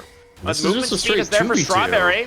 And a lot of damage actually coming back out from Poop Sock. Penguin now popping the steadfast presence to retreat. So a bunch of ultimates expended there. And the side of Dorado definitely taking the worst end of the health trade. But I don't know. I would almost say that that's more worth it in some ways for them, just because it's such an important ult for Zeri. Oh, Penguin. And here's the bait. Oh, in comes Warlock. He was baiting him in, but Poopsock does manage to glide over the wall. But Strawberry Frog, no way out. You have to imagine Jake is going to be able to clean that one up. Penguin ignited, but will survive. And that is going to be another kill over to Dorado. They're up now 6-2. At least Strawberry will respawn for the Dragon Timer. Yeah, and there isn't any plate going over anything like that. Just wanting to make sure that they're back out on the map before this dragon spawns here. I applaud them for that. Not greeting for that plate, something you see a lot of people doing. Absolutely. This is a pretty big trade in the top lane here. Denial's just getting absolutely eviscerated in these, especially without any of this Bramble Vest, none of this healing done. This is Black Cleaver Rush here as well for Trouble Killa. Yeah, this lane definitely is kind of just Aatrox's playground until the Cassante does get that heal cut. So, should have it soonish. We'll have to see. Now, we do see the Spire moving in force towards this bot side over to try to stake some control over the Dragon Pit, but Penguin looking for some kind of play, just a charge on a Notoriety. Remember, the Volibear, pretty squishy, down to half health already, goes back in with the Gatherings from the Weaver Swell as well, but it's going to be Dorado backing away in time, kind of reading that engage attempt was going to come through, and that's some big tools down now for the Spire. Yeah, I don't think the Spire can fight for this at all anymore. I think you have to give this up and just look for something else somewhere. We already see Notoriety is on this red buff. That's kind of the call, but Hoopsock and Strawberry are posturing forward without the rest of their team to support them. Strawberry does still have the Magnet Storm. Maybe that could be enough to pick somebody off, but it's pretty disciplined setup here for Dorado. They're going to be able to secure that Dragon, and with it, the Feet of Warfare. Is Big Sugar going to have to flash away from that Chaos from the Death Right. Oh, Sugar. I was barely going to be able to keep it in the jar that time. Yeah, and this is just another one of these things, right? Just all these minuscule leads getting higher and higher. That's the Blackfire Torch already completed for this Victor, who has a, pretty sizable CS lead now in mid lane. Those 2 deaths means that Big Sugar is just far away from their first item as well. Wukong's already on his Trinity Force. This is starting to look like it might just be a runaway game for Dorado. Yeah, it is kind of feeling that way, but, there is still the Poop Sock angle. He doesn't have his first item yet, but there is always the chance that Zeri just goes crazy in a team fight and just turns the entire game around, so keep an eye on that. But like we talked about in the draft, right? There's a lot of tools for the side of Dorado to target this Zeri. So it really does feel like, as long as they're playing those fights out correctly, should be really difficult for Poopsock to find those angles. So we do see the first turret go down in the bottom lane. That is going to be Feats of Strength already locked away for Dorado. Yeah. This trade going to be up here, going to try and take this Rift Herald away, which should be able to get some much needed gold back into this team. Feel like you obviously want to try and spend this as this dragon spawns in 3 minutes here. I'll not be able to quite get that push back there in the top lane, but we do see Penguin and Warlock were moving over, but they're not quite in time to contest the Herald. So that will be secured by Eli over there on the Volibear. And I absolutely agree. I would really like to see them utilize that Herald on the Dragon spawn timer to try to guarantee that priority. It does feel like that third Dragon is a must secure for Spire. Looking for a play on Denial right now. Denial is going to have to flash away from the Poppy. In comes Notoriety, though, looking for a potential punish. Steadfast Presence does go up for Penguin. Dissuades that engage from coming through. Strawberry now here as well. Trouble Killer popping the World Ender, but the Magnus Storm going to keep the Aatrox in place. But the Keeper's Verdict is huge from Penguin. And Trouble Killer, does he have the healing? The 2-3! And Trouble Killer and Penguin find the team fight and the outnumbered situation. Another beautiful W from Penguin. The Stormbringer's going to be flashed away from Trouble Killer, no longer in the World Ender, but he finds the sweet spot onto the Volibear. Oh, but the healing and the shielding is there for Notoriety. Manages to trade back onto Penguin. W. Trouble Killer needs just a little bit more. He does find the kill onto Notoriety, and Strawberry Frog are going to be forced to crash away. 2 for 1. Dorado narrowly coming out ahead. Yeah, and you can see that is the power of this Volibear. If you are able to just keep that CDR, you can just chain those empowered Ws over and over again and just heal so much. They are going the full Quick Blades build. This is I need $1 million Volibear. So we'll have to see if Notoriety is able to keep chaining together these Ws, or if how squishy they're going to be is going to be enough of a front line for his team. That perhaps does change the... Warlock gonna look for something here in the mid lane. Poopsock is Zeri, so it's totally fine. But yes, as I was... Oh, go ahead. I was about to say, I think that's just fishing for something, kind of 90 seconds before this dragon spawns. See if you can bait something out from this Zeri. Force an ultimate, even, is probably big enough. Yeah, it seems like Warlock did want to save the Cyclone, probably specifically for that Dragon fight in a little over a minute, right? Didn't want to use it there just to go for the attempted pick. Obviously, this area would respawn in time for a potential contest. As the supports jostling for some vision control over that South River at the moment. yeah, just look at all these wards just littered around here. There is extra Scryer's Bloom available on this Wind Rift, so that hopefully will mean that there's some potential for the Spire to get back in here, but Ellie's just doing such a good job, especially with his team being able to support him. Absolutely. So river control currently for Dorado. There's that nice Warden line brush, though, for the Spire, so they have some information. Probably going to get stunned up now by Notoriety. Immediately goes for the heroic charge. Anyways, he wants the smoke. Absolutely. In goes Eli with a Stormbringer, but the team wasn't quite ready to follow up. And now a Cyclone onto everybody from Warlock. Penguin, though, is going down pretty low, but the Cyclone is doing so much work. And in comes the Aatrox. And the Spire is just getting absolutely obliterated in this fight. Poopsock, the only survivors, he manages to retreat back into the base. It is a 4-for-nothing fight and a third consecutive dragon for Dorado Gaming. Yeah, I mean, do we need to say more about the Pelly Penguin, like MVP votes? This is crazy from this Poppy. He's popping off. Yeah, like, so got that fight to come in, baited the enemy team to getting in. This entire team sees the enemy team coming onto vision and are able to just engage.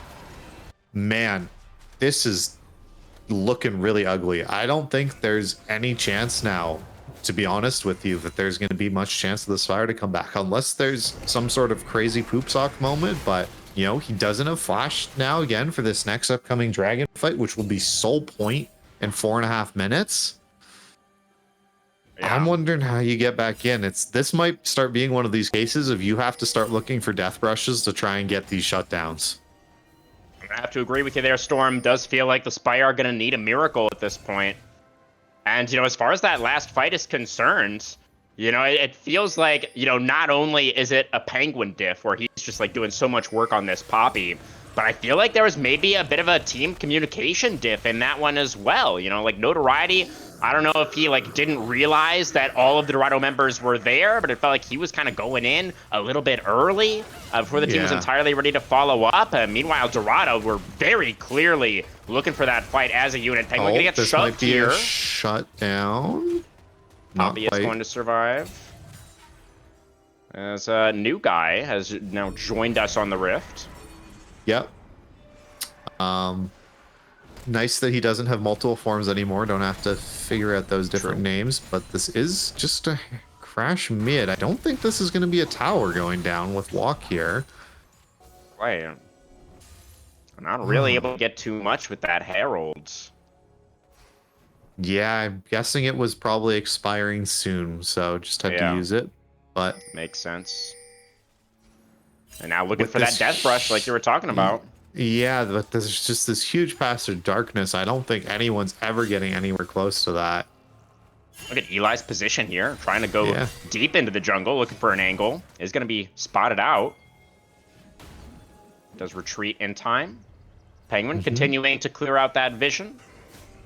And it seems like Dorado are playing very patiently, but they clearly do want to look for an angle around this Otacon. Eli going in, gonna get stunned into the wall. The Volibear is so squishy. He just gets immediately one shot. Walkwall going very deep. He gets on top of Boomsock, and the Zeri is down. The flash over the wall for Strawberry Frog is not going to get him to safety, and Trouble Killer is flying forward so fast. His wings spread wide, and the Spire is going to get shot out of the sky. Another 4-for-nothing team fight for Dorado, and they are ready to secure a Game 1 victory. Man, it's really feeling like this game's all over about the crying. Like, holy crap. Look at this gold lead. It's almost 10k at 22 minutes. Monstrous. That's disgusting. Yeah. These are the games in solo queue that you surrender and you are yelling at your teammates, guys, we can't win. Why are you hostaging me? Like, actually, this is crazy. Yeah, and it's been a full court press from Dorado as well. It feels like every single member on Dorado has just been better this game the entire time. Yeah, I mean, Warlock was able to farm efficiently, and they just kind of showcased in that last fight, right? That they one-shot, basically, Poopsock from full HP when he doesn't have flash, right? He just can't play. Just like you drew it up, Storm. Now 90 seconds on the Soul. Gonna be Cloud Soul this game for a Sivir composition. Yeah. And Aatrox and Wukong, absolute insanity. There's gonna be some war Yeah. crimes happening. Yeah, I think this might be how you drew it up happening if you're a Dorado fan. They hacked into the mainframe and guaranteed Yeah. themselves a Cloud Soul. Could be. In all seriousness, no, yeah, they've been playing to their win conditions really beautifully. What were you gonna say? I was just to say, so the bounties are maxed out, I feel like, at this point, are they not, for tower Yeah. gold? So there's that bot lane tower that you need to get.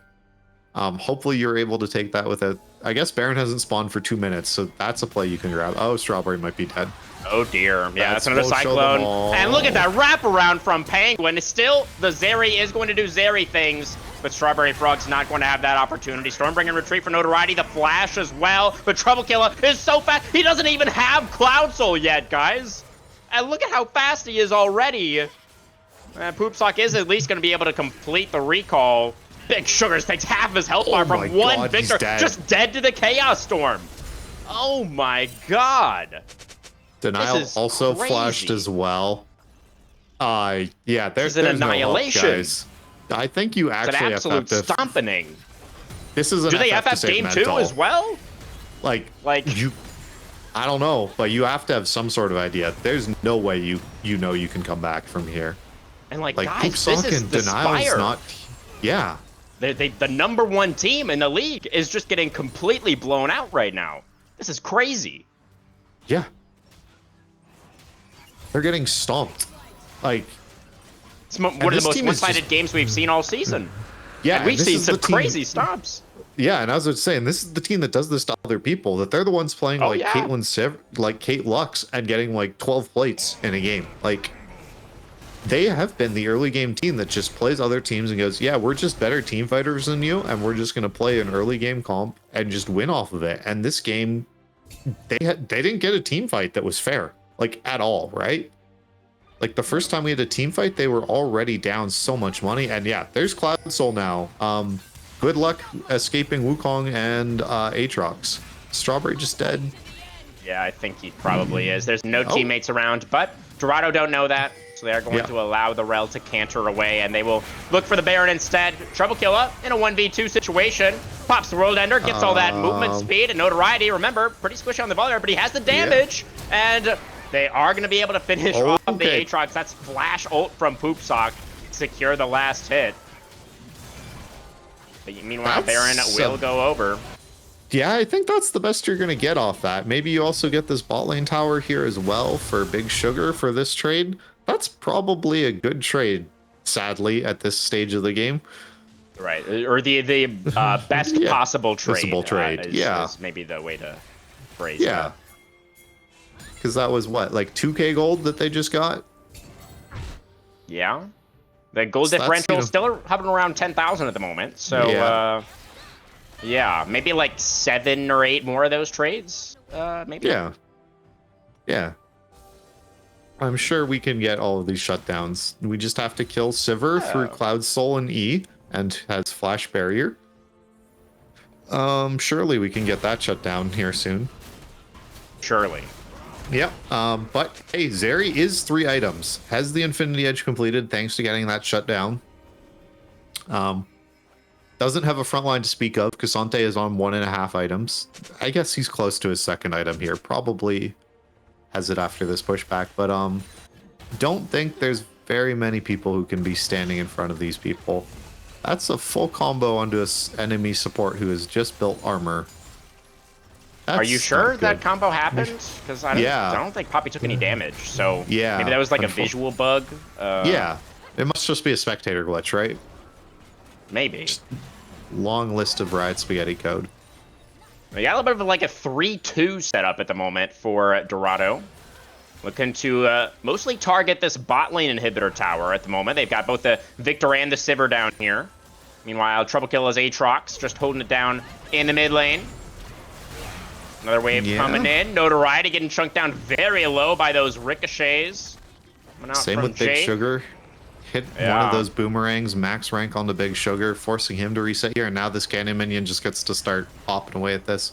I would really like it if somebody with Baron was maybe with Trouble Killer, or they just put Walk up there maybe instead. Yes. This 'Cause, Trouble Killer this- did die and lose the buff. Yeah. Yeah. Well, maybe it'll get around to that in just a minute. They only have a couple more waves to work with. Jake just walking forward, takes out the tower. So the Talia shove was used onto the Victor there, I believe. So the base now been cracked open. But the health bar's starting to take a little bit of a beating on the side of Dorado, so they're not going to press their luck. They're going to fall back for now. And say, all right, we opened up the base. That's good enough for our first Baron buff. Now let's maybe look for a team fight on some more open ground. But again, the health bar's kind of low. God. They're going to find the engage on everybody, and oh my goodness. Yeah. Wow, what a team fight. There was so much to analyze there. Yeah, I don't think even Captain Flowers would be able to play-by-play that one. Yeah. Kind of a blink and you miss it situation. I wonder how much damage that just was on those death recaps. How quickly it was. Was it a full second? I'm gonna go with under a second. Yeah, I think so as well. Well, 29 minutes on the game clock, and Dorado take an extremely one-sided victory over the Spire. What an absolute shellacking. Yeah. In every matchup, every role, every lane, we were kind of calling it out. I mean, for MVPs, like, who do you give it to type of thing. We were calling up Pelly. They just seemed to be really leading the charge when it came to that vision control and everything. Yeah, I feel like Pelly was the first domino. Yeah. You know so what I mean? they're kind of who I'm leaning at for MVP, but like you could also give it to, I don't know, the Sivir with a 19.0 KDA, or the Aatrox, who was absolutely like ludicrously fed. Yo-Yos on Victor got several like outplays in mid lane, but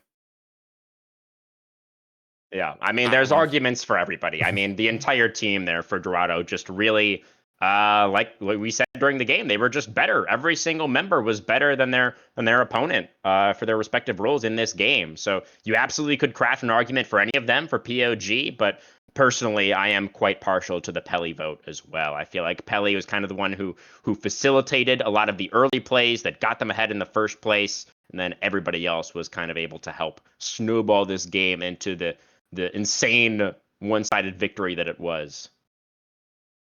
Yeah, I think we're in agreement then. So Pelly MVP, and now, okay, here's my thought. I guess you should be the one asking me this and talking about it more. But like, so what's the Spire? What are you thinking that the Spire is going to be looking towards? Oh, dude, I mean, you for sure just have to forget that this game happened. I mean, there's really nothing at all you can take away from this game. I mean, you just got bodied, and in every single lane, the entire game. Like you really just everybody's got to like get up, take a deep breath. I don't know, grab some water, like try to anything that you can do to reset the mental after that one, and just pretend you're going into game one. Yeah, because I don't even know what picks you can look for, right? Like, is there anything like really crazy? Because it's like there was like the bans of towards the kind of really high priority things for this team that Dorado had that figured out, but Kog'Maw's open, guys. I don't know. Maybe we pick a Kog'Maw Lulu. Cog merchant over here. Yeah. But yeah, I mean, obviously we were a little bit partial to the Dorado draft, but I really feel like this game was not about draft at all. Like when a game is this one-sided, the draft cannot really be at fault, in my opinion, in virtually all cases. So yeah, we'll see it, guys, if the Spire is going to be able to bounce back. A quick break, and then we'll be into that game 2 at Champ Select.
All right, everybody, welcome back. We are about to be jumping into our Game 2 draft between Dorado and the Spire. The Spire, really tough loss there last game. They are moving over to red side for game number 2, Storm. Thoughts? Yeah, I mean, blue side obviously didn't work, so maybe red side is the answer. They definitely need to change some stuff up, so that is definitely one thing that they are going to be able to change. But I'm thinking some more changes may also be in order. Yeah, maybe we come at this draft from a different angle.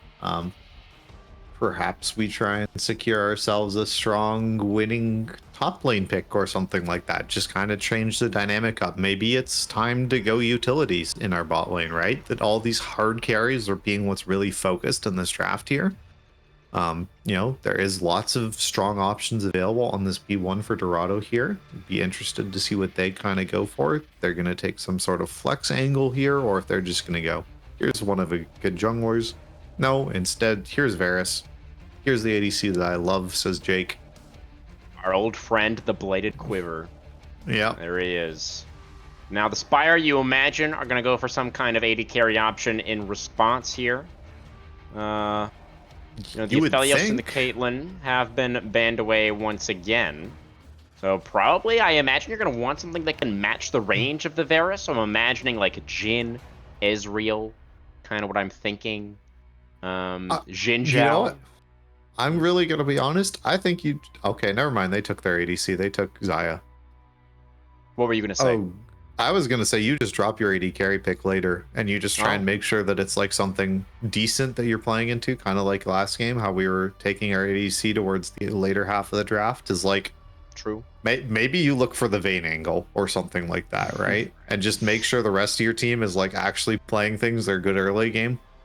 Just fully index all of the draft resources directly into the boss man and see if you can get it done. Yeah, I do think... go ahead. Yeah. I was just about to say, I really hate Xayah early in drafts because it means you just do stuff like this where you just pick stuff that like outranges her. Because Xayah's weakness is her auto range is abysmal, right?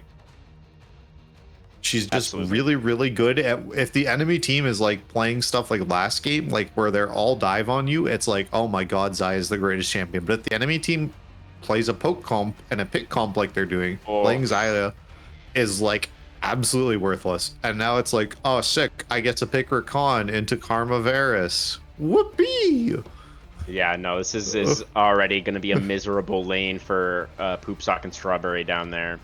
I don't even think it matters what support you take into these two. You can't win with Xayah. So it's like, you sack this and take some sort of engaged champion. Oh my god. Is that Xerath's support, do you think? Maybe they're is it, or is it just a counter pick mid? Because that was banned. Could be mid. That was the game 2 like bans, right? Is the Dorado banned Xerath and Syndra, and they took Syndra. So yeah, I'm hoping this is mid lane, because I do not want to see a Xerath support in my games, brother.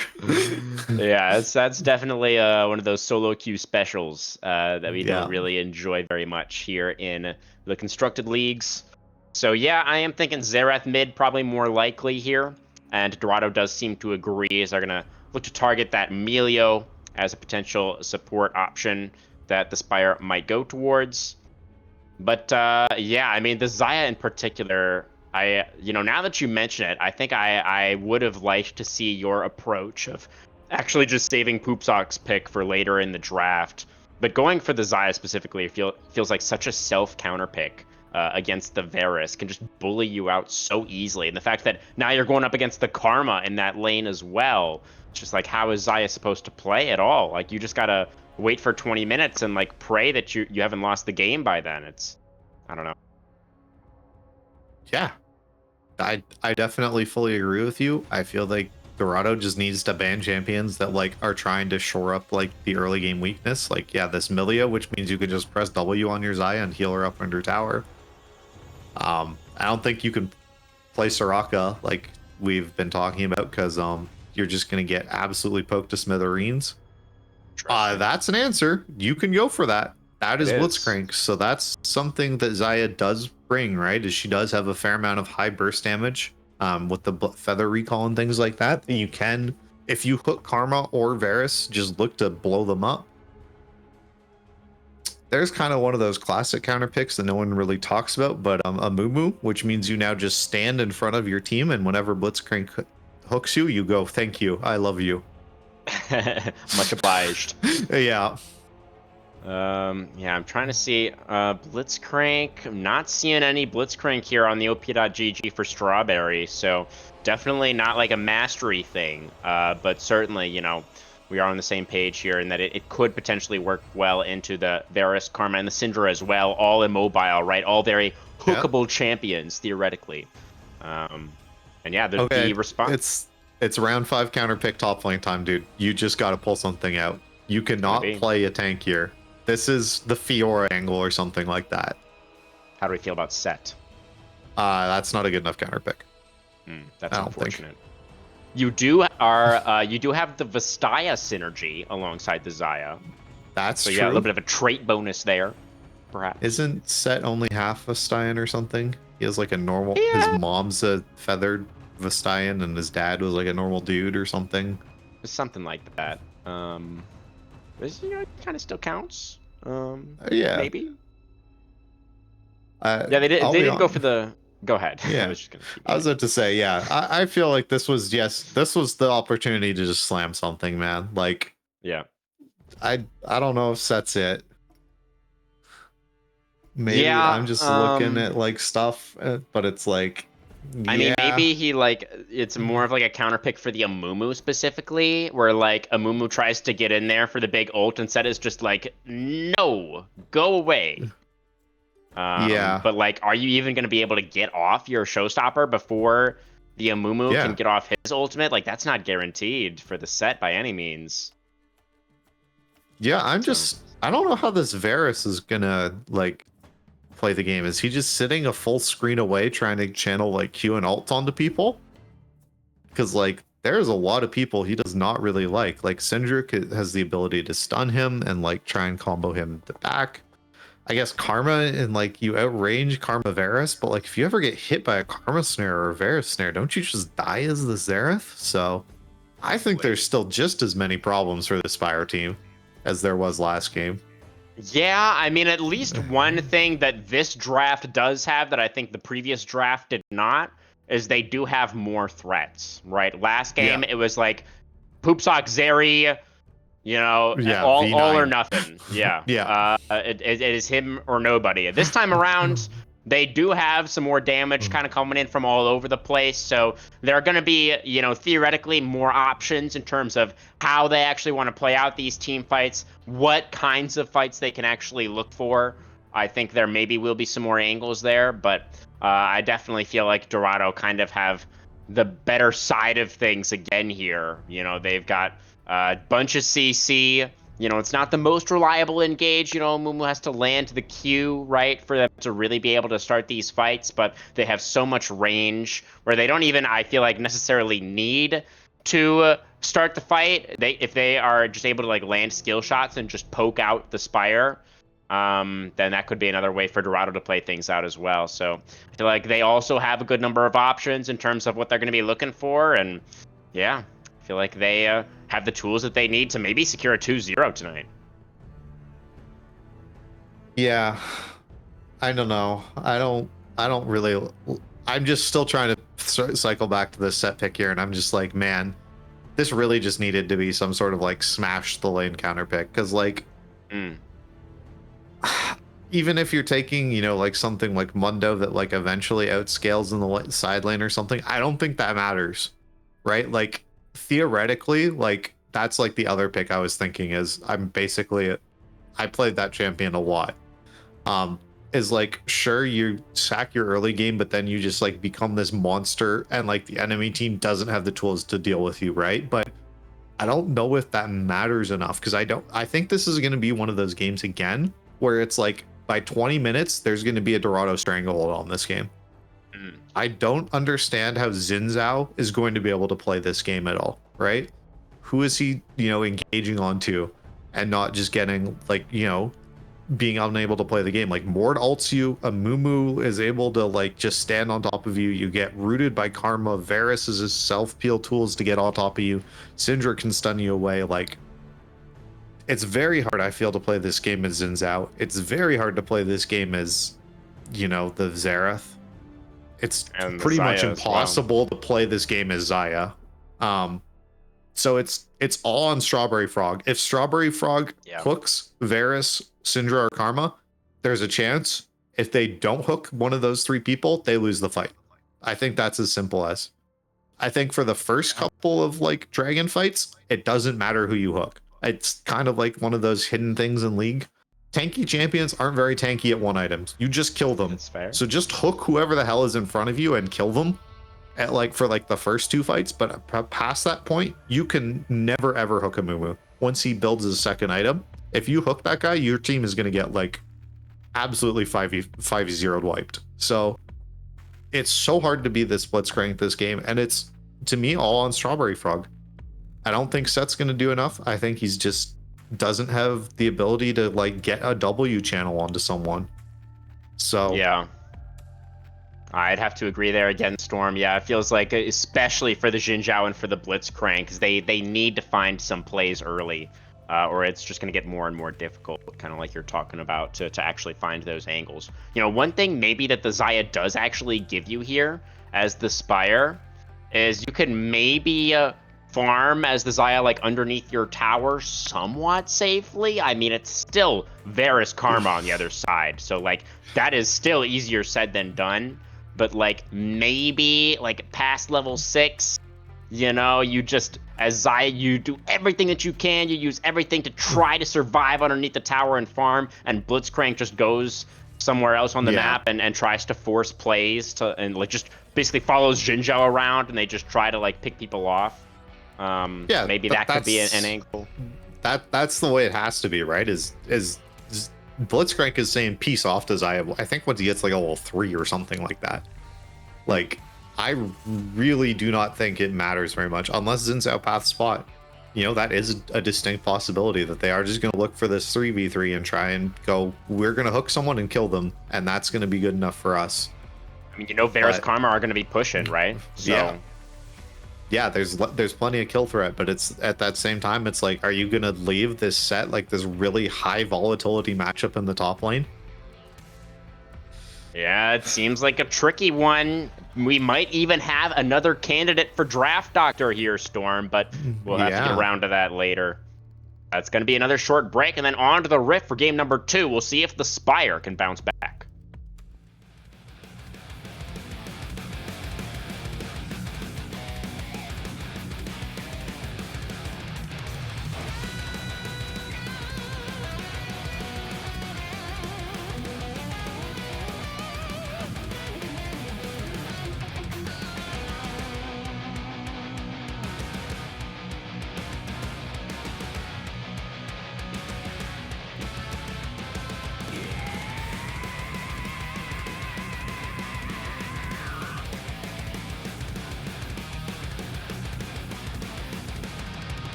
Alrighty, folks, here we go for the second time today. The Spire moving over to the red side, needing to secure the victory here to bring us to that decider game number 3. Feels like they do have their work cut out for them. Eyes on Strawberry on this Blitzcrank to see if he can find the hooks. And of course, see flash about Q, this level flash 1. Q, flash Q. He forgot the flash part. Yeah. That's so just something you just need to burn your flash for Karma Flash, because you have Hex Flash and Karma most certainly does not. Indeed.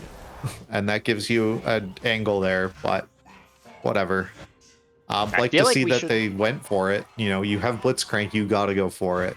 Yes, absolutely. I do think we should maybe discuss even the support matchup a little bit more, because obviously Pelly, our game 1 POG, we felt like that was the biggest difference, right? The fact that Pelly was able to be very active on the map very early on, set up so many plays for Dorado that got them that huge early lead. And that's basically exactly what we need to see from Strawberry Frog this time around.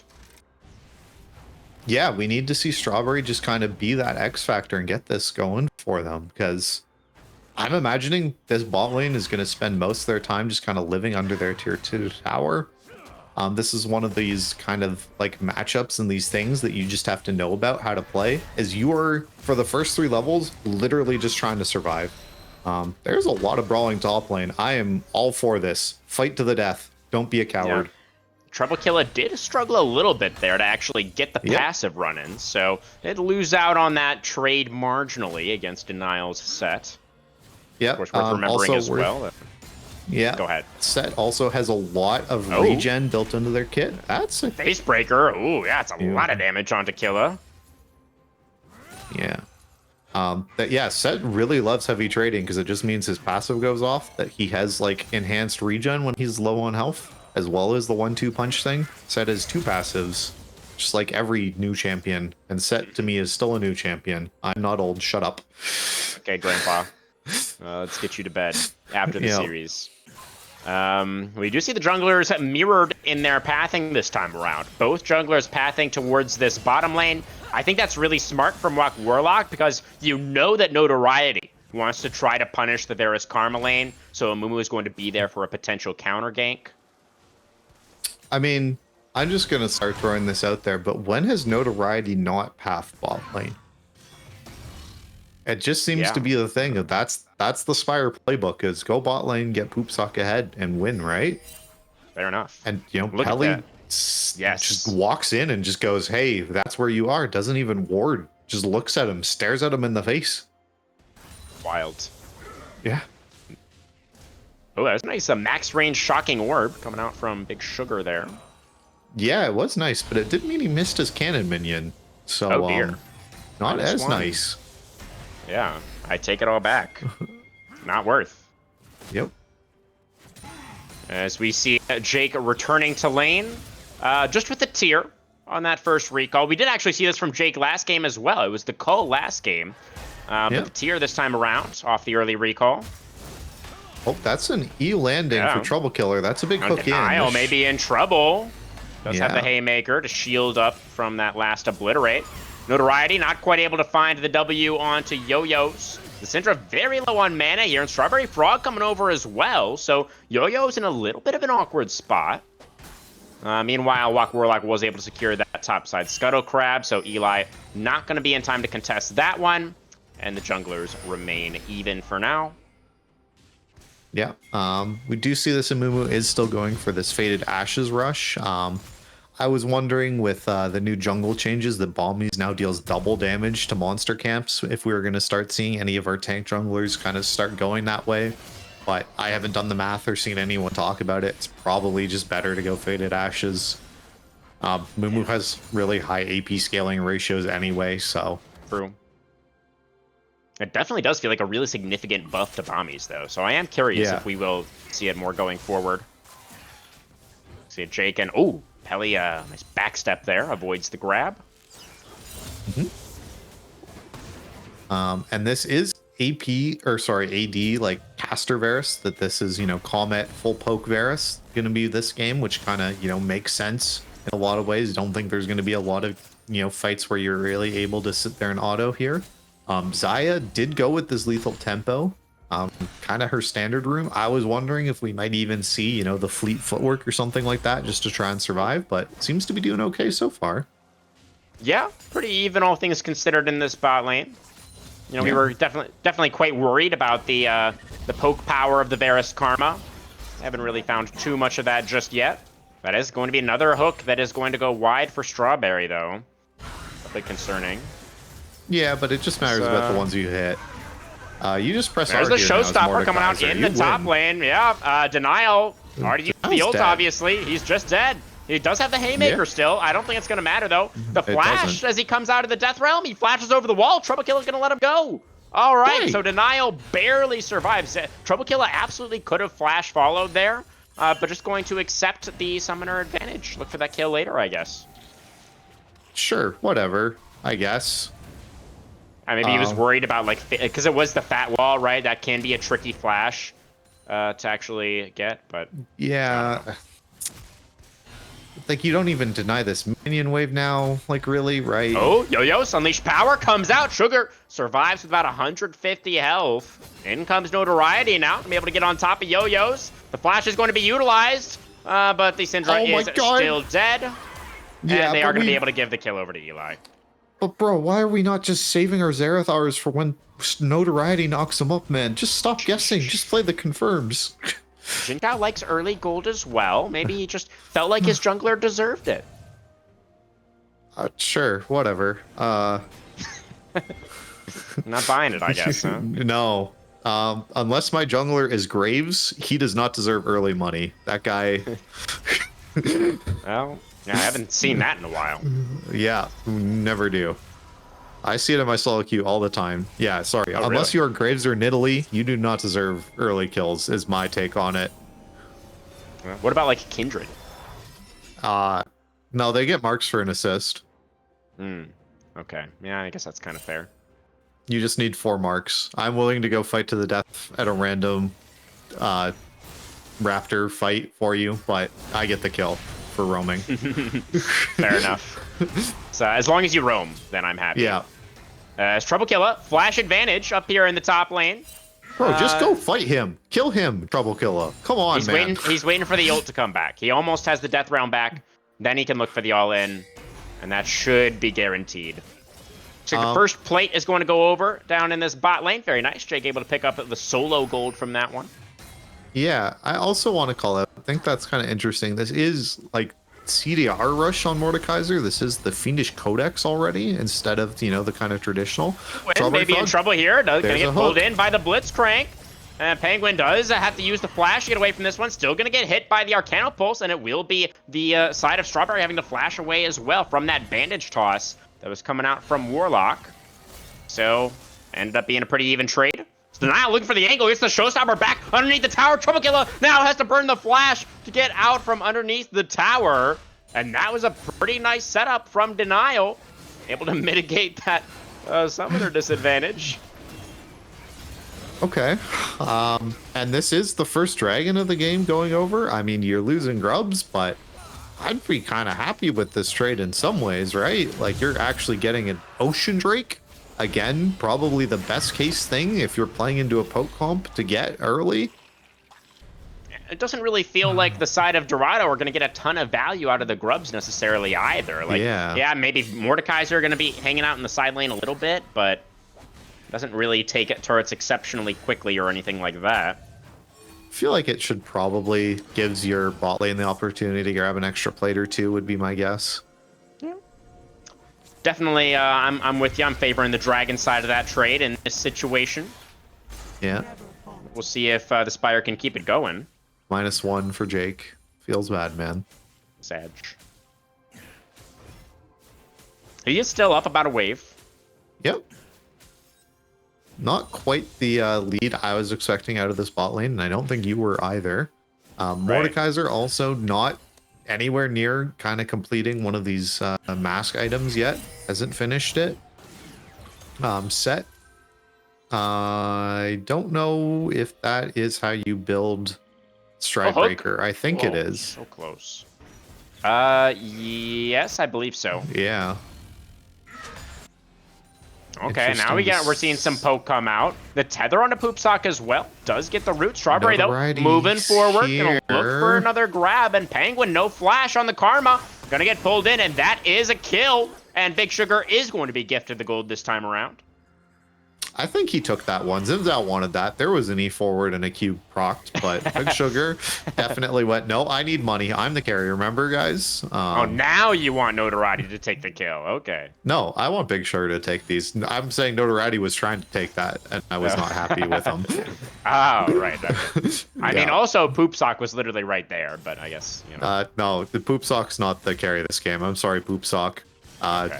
Have fun dying in team fights. It's all on Xerath. It's Big Sugar's game to shine. That's like, he's the Zaya. That's like the one thing Yeah. he can do is not die. Yeah, exactly. That's his goal, is to not die. I think he's going to die. Well, that would certainly sound suboptimal. We'll have to Yeah. keep tabs on that one for sure. As you As can now tell, we are I'm a seeing... big fan of Zaya. Great champion. Oh, yeah. You seem to really have a lot of praise for the pick.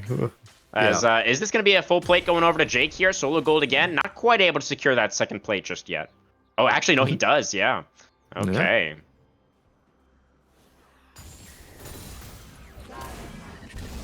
All right. Strawberry Frog going have to fun. dodge away from the chain of corruption. And Jake is just going to be dead here. The flash would not save Wow. him. And that is going to be the feat of warfare secured for the Spire. First kill of the game for the boss man. That's pretty big. Oh, that's Read a recall as Warlock going to find Eli in the jungle, does pop the Crescent Guard, and looks like the Xin Zhao is going to be able to get back underneath the tower. yeah, that was a Mumu all burned. That's Hmm. pretty crazy. Dorado starting to feel the pressure, perhaps. Yeah, maybe. I mean, they definitely need to be playing this game. This is a team comp where you want to be winning, right? Early, that you have Poke Varus and things like that, and Karma. Like, you're not offering the same utility in some ways, right? Right. So, this is Yeah, a great look. Maybe it's a great look. This is a great look for me. This is a game 3 angle, right? True. Yeah. Potential W for all the viewers. Yeah. We take those. As, yeah, Jake is definitely starting to hurt a little bit more. Does have that Ghost Blade completed now. But of course, it is matched on the other side, as Poopsock does have his Essence Reaver ready to go as well. Dragon in a minute. Be very, very big for the side of the Spire if they can get that double dragon set up. Yeah, and now is the time. And can we see, does Penguin get support from his team to go in and clear out some of this vision and establish their own? Because it's all vision right now on the side of Spire towards here. You see it, there's that ward in that Tri-Brush. The Banana Brush has a pink in it. There's a early ward as well in the enemy's, Red Brush area. So we'll have to see. It's just going to be a reset here. Get those wards finished up. Echoes of Helia, the first item completed here for this Karma. Kind of interesting. Aggressive choice. Yeah. I don't really feel like you've been also, getting... Go ahead. Why does this Mordekaiser have a dagger in his inventory?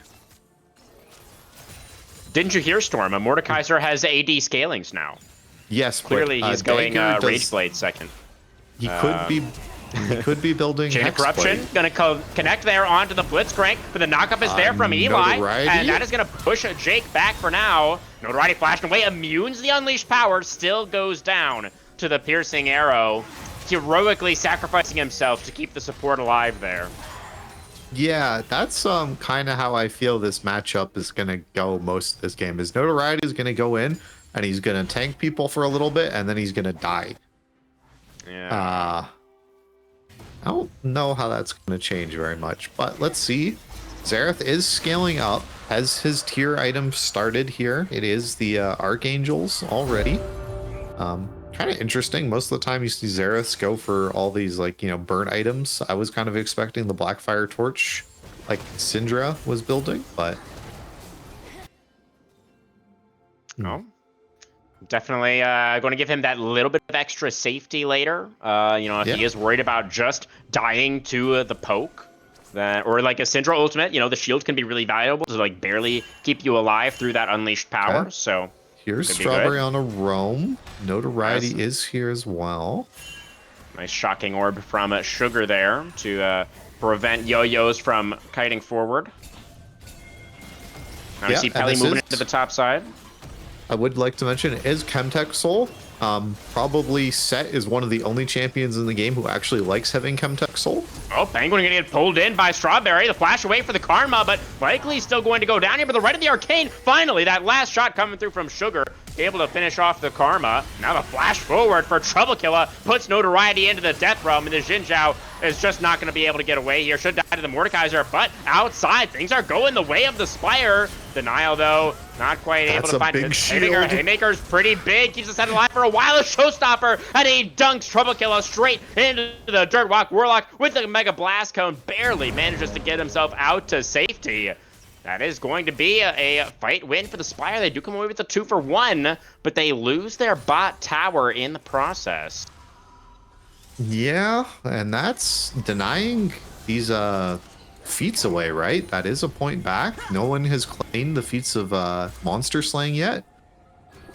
We'll claim it with this Herald take here. That is Sugar flashing. Yeah. Ooh, I thought he was still going to get rooted up by the tether, but not quite. Just barely manages to get enough distance. And now the move over from Jake, able to get some good damage out there with the abilities. Yeah, Herald. hasn't taken this reset yet, though, off of his full like plate down bot, so I feel like he should have a lot of money down there. Yeah, sitting on about 1,200 at the moment. Yeah. Herald being taken right now by the Spire, trying to get themselves their second neutral of the game. And we see Jake still not gone for the reset, wants to try to help contest this. Trouble Killer on the flank, doesn't have the Death Realm available quite yet, and Yo-Yo's on the other side of the map. This should just be Spire's objective. And they will get it. Yeah. But they don't have any grubs, right? So this is still feats up in the air. Yeah, that's right. It's all going to come down to this next dragon in a couple minutes. Yeah. And I don't think you really got anything by denying that, you know, that wave does get caught there down in the bot lane, and Xerath is able to pick it up. Just be interesting to see if Jake is kind of able to land any meaningful poke on the boss man here. That is a fair amount going down. Does sidestep the Q. At some point here, the Varus really does need to go for that recall. I am starting to get a little bit concerned about it. Yeah, but there is still like a full minute and a half till Drake, right? You want to stay true. out as long as possible. I feel like you take this wave, then you take your reset, get this. Hopefully you're able to get somewhere close to your Muramana being able to be finished. I'm wondering if that's what he's staying around for, hopefully to finish that item off fully. No, 1600, probably Isn't it just gonna built out finish. of Caulfield? Yeah. Doesn't have the right components. Yeah, for he's it. going for Edge of Night. And he has There it. it is. Yeah. There's 2 items done for Boss Man as well. Those flicker blades done. Yep. Zaya kind of in this similar spot of Sivir of wishing Essence Reaver still built out of Machine, and Riot decided that it didn't need to be in all their infinite wisdom, and I can't understand why. Rocket that's a Grab hook gonna on the- find Penguin, and the Karma's just gonna get immediately exploded. The walk root one comes down in onto as Warlock well. as well. The Curse of the Sad Mummy is going to be used, but not really gonna save him at all. So a couple of quick picks for the Spire, and that's exactly how they need to play out this draft. Yeah, that's huge for them. Oh, The here's scatter, the though, gonna stop the landing. recall. The Crescent Guard, though, to keep Eli on his feet. Oh, Now Yo-Yo's Yo-Yo's in a little bit of an got awkward stunned? spot. It's still going to be all right. Feather Storm flashing forward. Boss Man looking for the big play. Not quite able to get the root, though, onto Jake. Does But Big still. Sugar finish him off? Yeah, There's no one Red of more the ability Arcane, from the though. Xerath. All right, so this dragon is almost certainly going to be secured by the Spire here. This will be the feats of strength for them. You can see Warlock trying to make his way over. I don't know if the Moo is going to be in time. Yeah, no, that's gone. That's 100% the Spires. Is the reset gonna come in, and do they start Atacon? It's spawning in 10 seconds down in the bot lane, but no. Instead, it's just gonna be a Mumu now running over to his topside camps to start cycling those. Okay. This is a really interesting point of the game. I didn't think it was going to be anywhere near like this. I thought this was going to be a lead for Dorado, but the Spire showing us why they're the #1 team in the league, right? They are winning, and they have been winning off of their early game into immaculate team fighting, being able to push their leads. So this is kind of a Spire game right now. We'll see how they can push this lead, because I think they have to worry a little bit about getting outscaled. Yeah, that is definitely a bit of a concern. I definitely do feel like they've kind of done it in the way that we were hoping that they would as well. It was really the story of the bot lane that we were most worried about given the drafts, right? And Strawberry in particular has done a good job of finding the angles to get some really key picks on a Penguin specifically to really put them in a pretty good spot here. I still want to know why our Mordekaiser has built a friggin' dagger, man. I'm sure we'll find out eventually. Yeah. Oh, that's looking for a play here in the jungle. Yeah, that's going to be the flash away for Frog.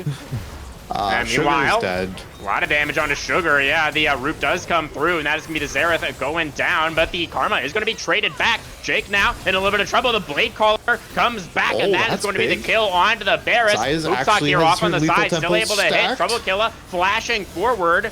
Does try to take down that Zai. Meanwhile, Eli able to finish off the Mumu. It was actually Strawberry Frog trapped in the Death Realm. That is one back for Trouble Killer, but the Zaya still running rampant over the team fight. Poopsock still on his feet, and Trouble Killer, the last surviving member right now for the side of Dorado. Denial is going to go down as a Mordekaiser passive allows him to come out on top there, but it's still a team fight win. 4 for 3, Spire. Yeah. I'm gonna just spell out one of these things. I really hope Trouble Killer knows this. Use your E as Mordekaiser to the side to make the set W not kill you. That's the reason why this lane matchup's so good. Haven't really been seeing that very much here. But hey, Herald Summon mid lane. That should crack this tower here easily. Ellie cannot stop it. Wow, that is a big emote. It's another win there. Okay, 2 minutes on this next dragon. What items are we going to be able to get that's big here? You know, we had this Amumu going for the Sunfire that shouldn't really matter, just kind of getting themselves tankier. Mordekaiser has sold his dagger, I would like to say. Fantastic the mystery purchase. Deepens. Yeah. Set, I'm imagining, is building this Phage into some sort of extra tank item here. Not sure what. Was thinking it would be a tunneler item. All right, Notoriety looking for a play up here on the top side. Trouble Killer about to get the ultimate back in just a couple of seconds here. Does get it off onto the Xin Zhao, who is now in some trouble, trying to create some space from the Lord of the Death Realm. Oh my god, he missed a Q. The Obliterate is going to miss, and out of the Death Realm comes the Xin Zhao, but Walk Warlock is there, and so is Jake. And he's going to be able to take the kill with the piercing arrow. Now a turn, perhaps, towards the Otacon. Jungler down for the Spire. A nice scatter connecting there onto Denial as well. As Dorado looked to maintain control over the area. Yeah, and you can see the carries for Spire are just not even going to show up to this party. Yeah, and with this teleport, that's not going to be mid lane tier 2 going down, just going to be this bot lane tier 1 traded for Otacon, which is not a great trade, especially with your top lane cutting under fire here. And they can just keep pushing if they want to, can't they? Yeah, I mean, they have mid lane priority as well with this, you know, their Mordekaiser. Yeah, Warlock wants a little bit more, but the respawns have come through now. Okay. Just and 30 seconds on the dragon as well. Yeah. So you kind of want to maybe reset for that. Can we get a Syndra stack check? Cool. How do we feel about that? I have no idea what those numbers mean. I don't know. Why'd you ask then? Because I know her abilities change when they upgrade fully. They like look different when you have enough stacks. I'm sure that means something to somebody in chat. Yeah, fair enough. Yeah. Yeah, I'm sure someone in chat can tell me that, that's not a good number. Or it could be a really good number. We just don't know. Dragon has now spawned. You can see a little bit of a setup in the banana brush right now. Now the Spire are going to start up the objective. Warlock and Trouble Killer moving over. Try and set something up for Dorado. Warlock pushing away the Xin Zhao. Burned a Q onto this dragon. Trouble Killer has the ult, so he can just put the Xin Zhao in the death realm, but he's not doing that. Still, the smite will be secured by Warlock, and now somebody did go into the death realm there. Trouble Killer trying to win out against a Poop Sock. The Zai doing a lot of damage, goes up in the air with the Feather Storm and actually wins out against the Mordekaiser. The max range hook connects for Strawberry. That's going to be the end of Jake as well. The Dragon, it does go over to Dorado, but they lose 2 in the fight. Okay, so other thing I want to say is Trouble Killer, don't ult Zaya. You beat every other person on the entire enemy team in the 1v1 like 9 times out of 10. Zaya is the only person who can sometimes beat you. Don't ult them. Ult someone else, anyone else. But this is Spire onto the Baron. Yeah, and they should be able to get it. Yeah. Really no way for the side of Dorado to move in to try to contest this. So that is going to be given over, and the gold lead now going to jump up to probably around 3 or 4K. Yeah, 3K at the moment. And now the question is, what can Spire get with their Baron buff? I feel like this is a Baron buff of you're going to go get all of those top lane outers and you're going to get that bot lane outer. That this is just a Baron buff to balloon the gold lead. There's nothing else that you're trying to get. I don't think you're trying to crack an inhibitor or anything like that. I would really like to see this team just play towards the side lanes here. All right, so just look to secure all these towers outside the base is kind of what you're hoping to see. Yeah, get that top lane tier 1, get that top lane tier 2, that bot lane tier 2, they're just worth so much gold. And just then use that to be able to focus in onto that, you know, tier lane tier 2 that's been cracked and has a whole bunch of damage on it. But we'll see, there is a death brush being set up here. Yeah, Jake trying to look tasty here in the mid lane. Yeah. But Trouble Killer gonna opt in for the 1v1, yeah. Showstopper gonna come out pretty early from Denial. Death Realm in response. Haymaker gonna be pretty bit. Never mind, he just didn't use it. Yep. Not sure what happened there. Max range scatter gonna connect onto Strawberry. And Piercing Arrow gonna land onto Eli as well. So, yeah, this Baron not getting very much so far, Storm. No, it is not. We are just sitting A-ramming in mid for some reason against a poke team. Hoping our Blitzcrank can land a hook like every single one of my A-ram teammates. They're unable to when playing Blitzcrank. Yeah, Strawberry not able to find the last couple. Scatter there onto Eli. Walk Warlock going in. Xin Zhao down to about 50%. Flashes away to stay alive, and then does not, in fact, stay alive. That hook, I believe, hit a minion. Yeah. Oh, did he just completely miss it? Or no, he missed it. Oh dear. Poopsock does have to flash away from that piercing arrow as well. And things are not going well. It was the Spire that got the Baron, and now they are the ones losing towers. That's not how it's supposed to work. Yep. Watercat chiming in here. 120 is full stack. 100 is decent here. Thank you, Watercat. I knew I could count on someone. Why? So it's decent then, is the verdict, right? Yes. Decent seems to be good enough. At least for now. Pretty decent is the key verbs that were chained together there. Okay. So all right. Positive for Yo-Yos. Certainly. And things overall, that last sequence looking pretty positive for Dorado, as they are not back out onto the map. The Baron is about to dissipate. Trouble Killer level 16 is going to get hooked in. A Death Grasp, or a Death Realm available. Flashes onto a Boomstock. He did it again onto the Zaya, but it might work out this time. One more Obliterate, and Trouble Killer does find the Bird Lady this time around. Dead. He does go down in response, but I think Dorado are going to be okay with that trade. Yeah, Big Sugar also almost dead. Don't know really how that happened. Might have just gotten tagged by a QE from Yo-Yos or something like that. An interesting teleport. Denial into the bot lane. Not quite sure what the idea was there. He could have pressured that tier 2 in the top side with Mordekaiser down. I feel like the set maybe could have just kept pushing there, but maybe he wants to group up to try to get some priority for the dragon fight? Yeah, I guess. Looking maybe with this Blitzcrank to get this hook here and then combo that and get someone really far away with the Showstopper. Okay, Pele, you can't walk up here. So the face breaker doesn't quite have the range. So yeah, still the flash has to be employed by Penguin. Get away, Notoriety now, thinking about going forward. Does so audaciously. Not really able to get too much, though. And there's another piercing arrow going to come out from the Varus. Soften up that Jin Zhao. Dragon in 10 seconds. Teleport back out onto the map for Trouble Killer. Who, Ilya's resetting here as well. Should have his, whatever the second pen item is called that heals your teammates. Crypt Bloom, I want to say? Yeah, that's the one. Didn't buy anything. All right. Interesting. Never mind.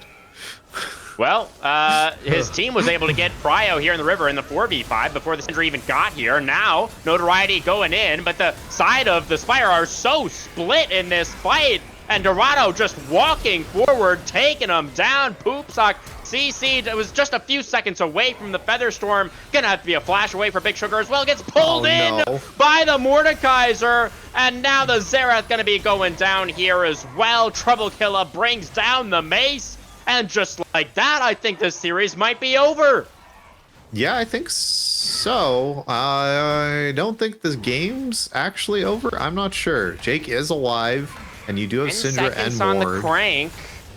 Yeah, 20 seconds for a real carry to be up. I don't think Notoriety's going to be able to clear very The much of this Xinjiao wave. does not Yeah, have the wave clear that is needed for this situation. The Nexus turrets are going down. Dorado Gaming from the bottom, and now they are here taking down the #1 team and taking firm control of their destiny as they look towards the postseason. Wow, what a series from Dorado. Just showing up big. And looking like the gods can bleed, right? This is another series from the Spire where they've just lost and they haven't looked like themselves. Yeah, I don't know. It's the Spire seems to be slipping a little bit here towards the back half of the round robin. I don't know if it's just like some of our other teams getting a better read on what the Spire want to do. I mean, you called out earlier, right, that they are somewhat predictable, particularly in the early game in terms of what they try And to in play their around. draft, it's somewhat right as well. There's very much key picks that we've identified for the Spire, and we've seen them picking it again and again. Yeah, so that definitely could be a factor here, but it does feel like, you know, their coordination has fallen off a little bit as well for this team. I feel like that we're not seeing those cohesive calls that we saw from them earlier in the season.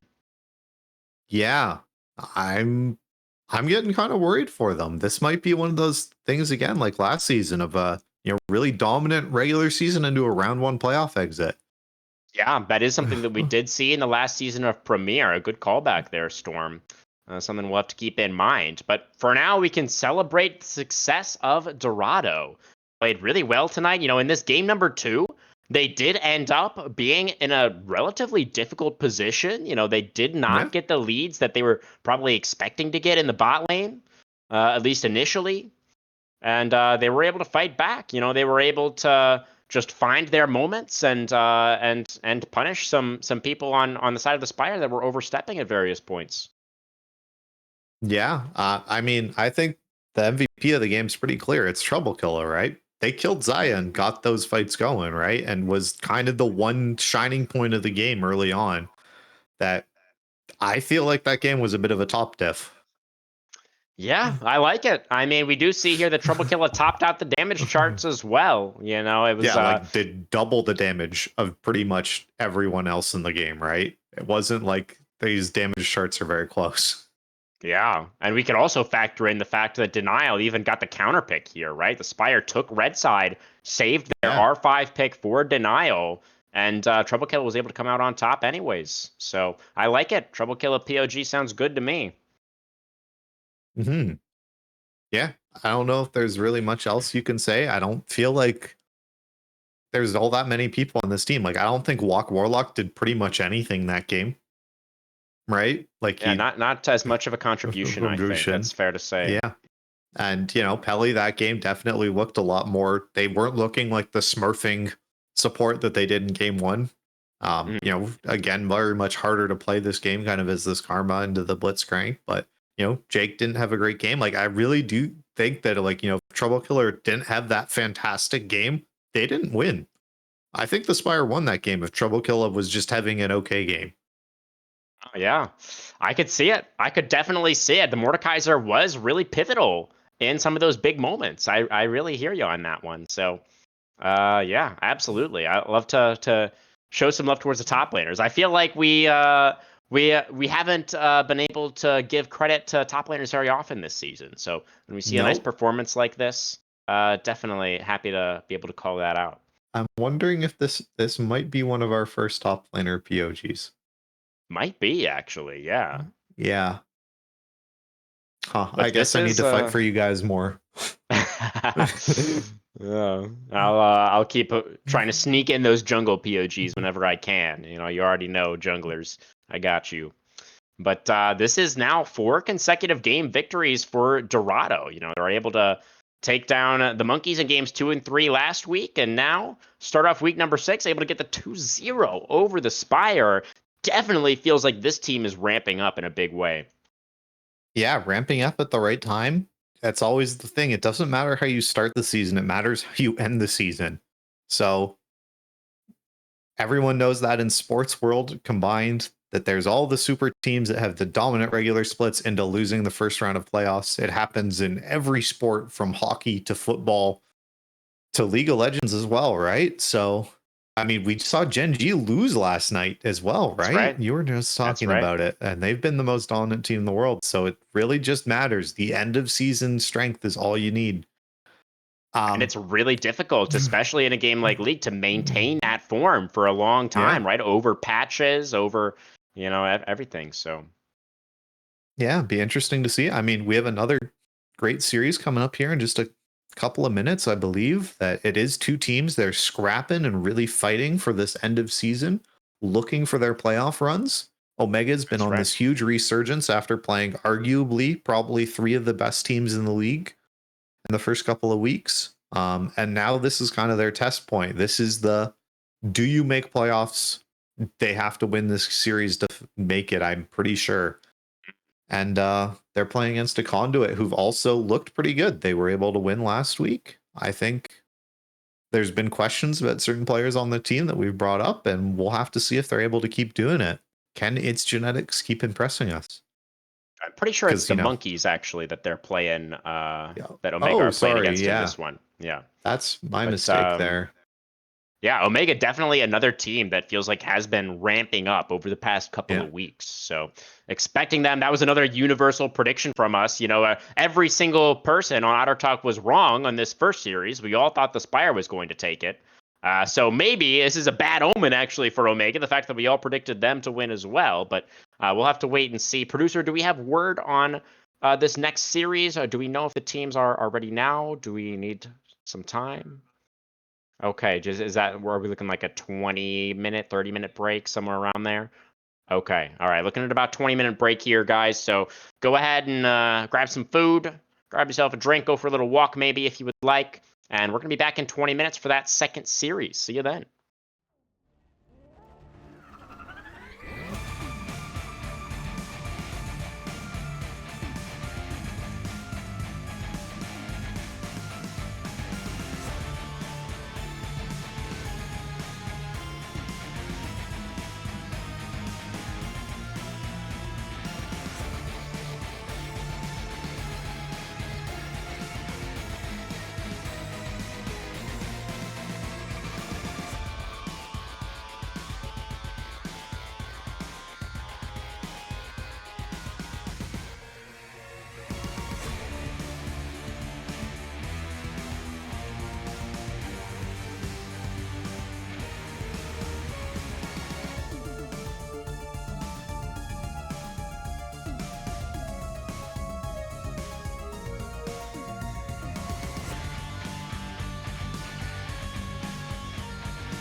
強く強く輝いて消えた流れ星ほら命が燃える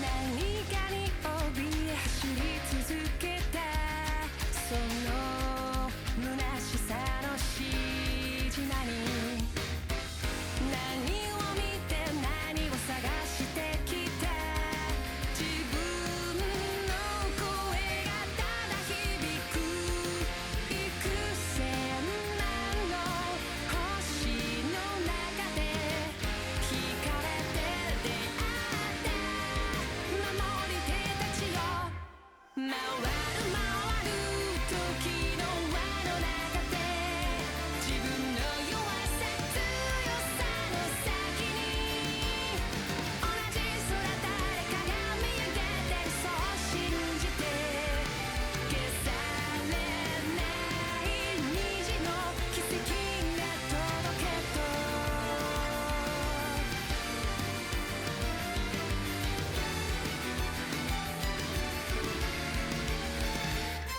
冷たい指で涙拭ったあの日にはもう帰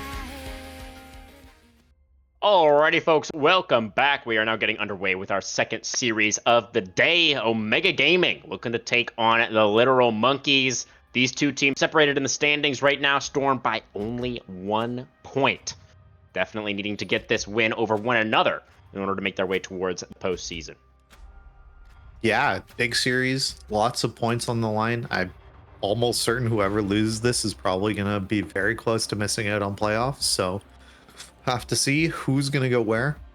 Are these the flex picks that we were talking about on Blue Otter Talk getting banned away? No, the Scion is going to be staying out. Okay. So Omega teasing him a bit, perhaps. Yeah. Okay, the Amumu going to come through for Caxi there on the B1. That is definitely a Caxi champion. Yep. I'd be very happy to get his hands on that one. Yep. And they banned Silas. Fantastic job. They did, yes. Yeah, they're in a pretty good spot here so far. 1 pick into the draft.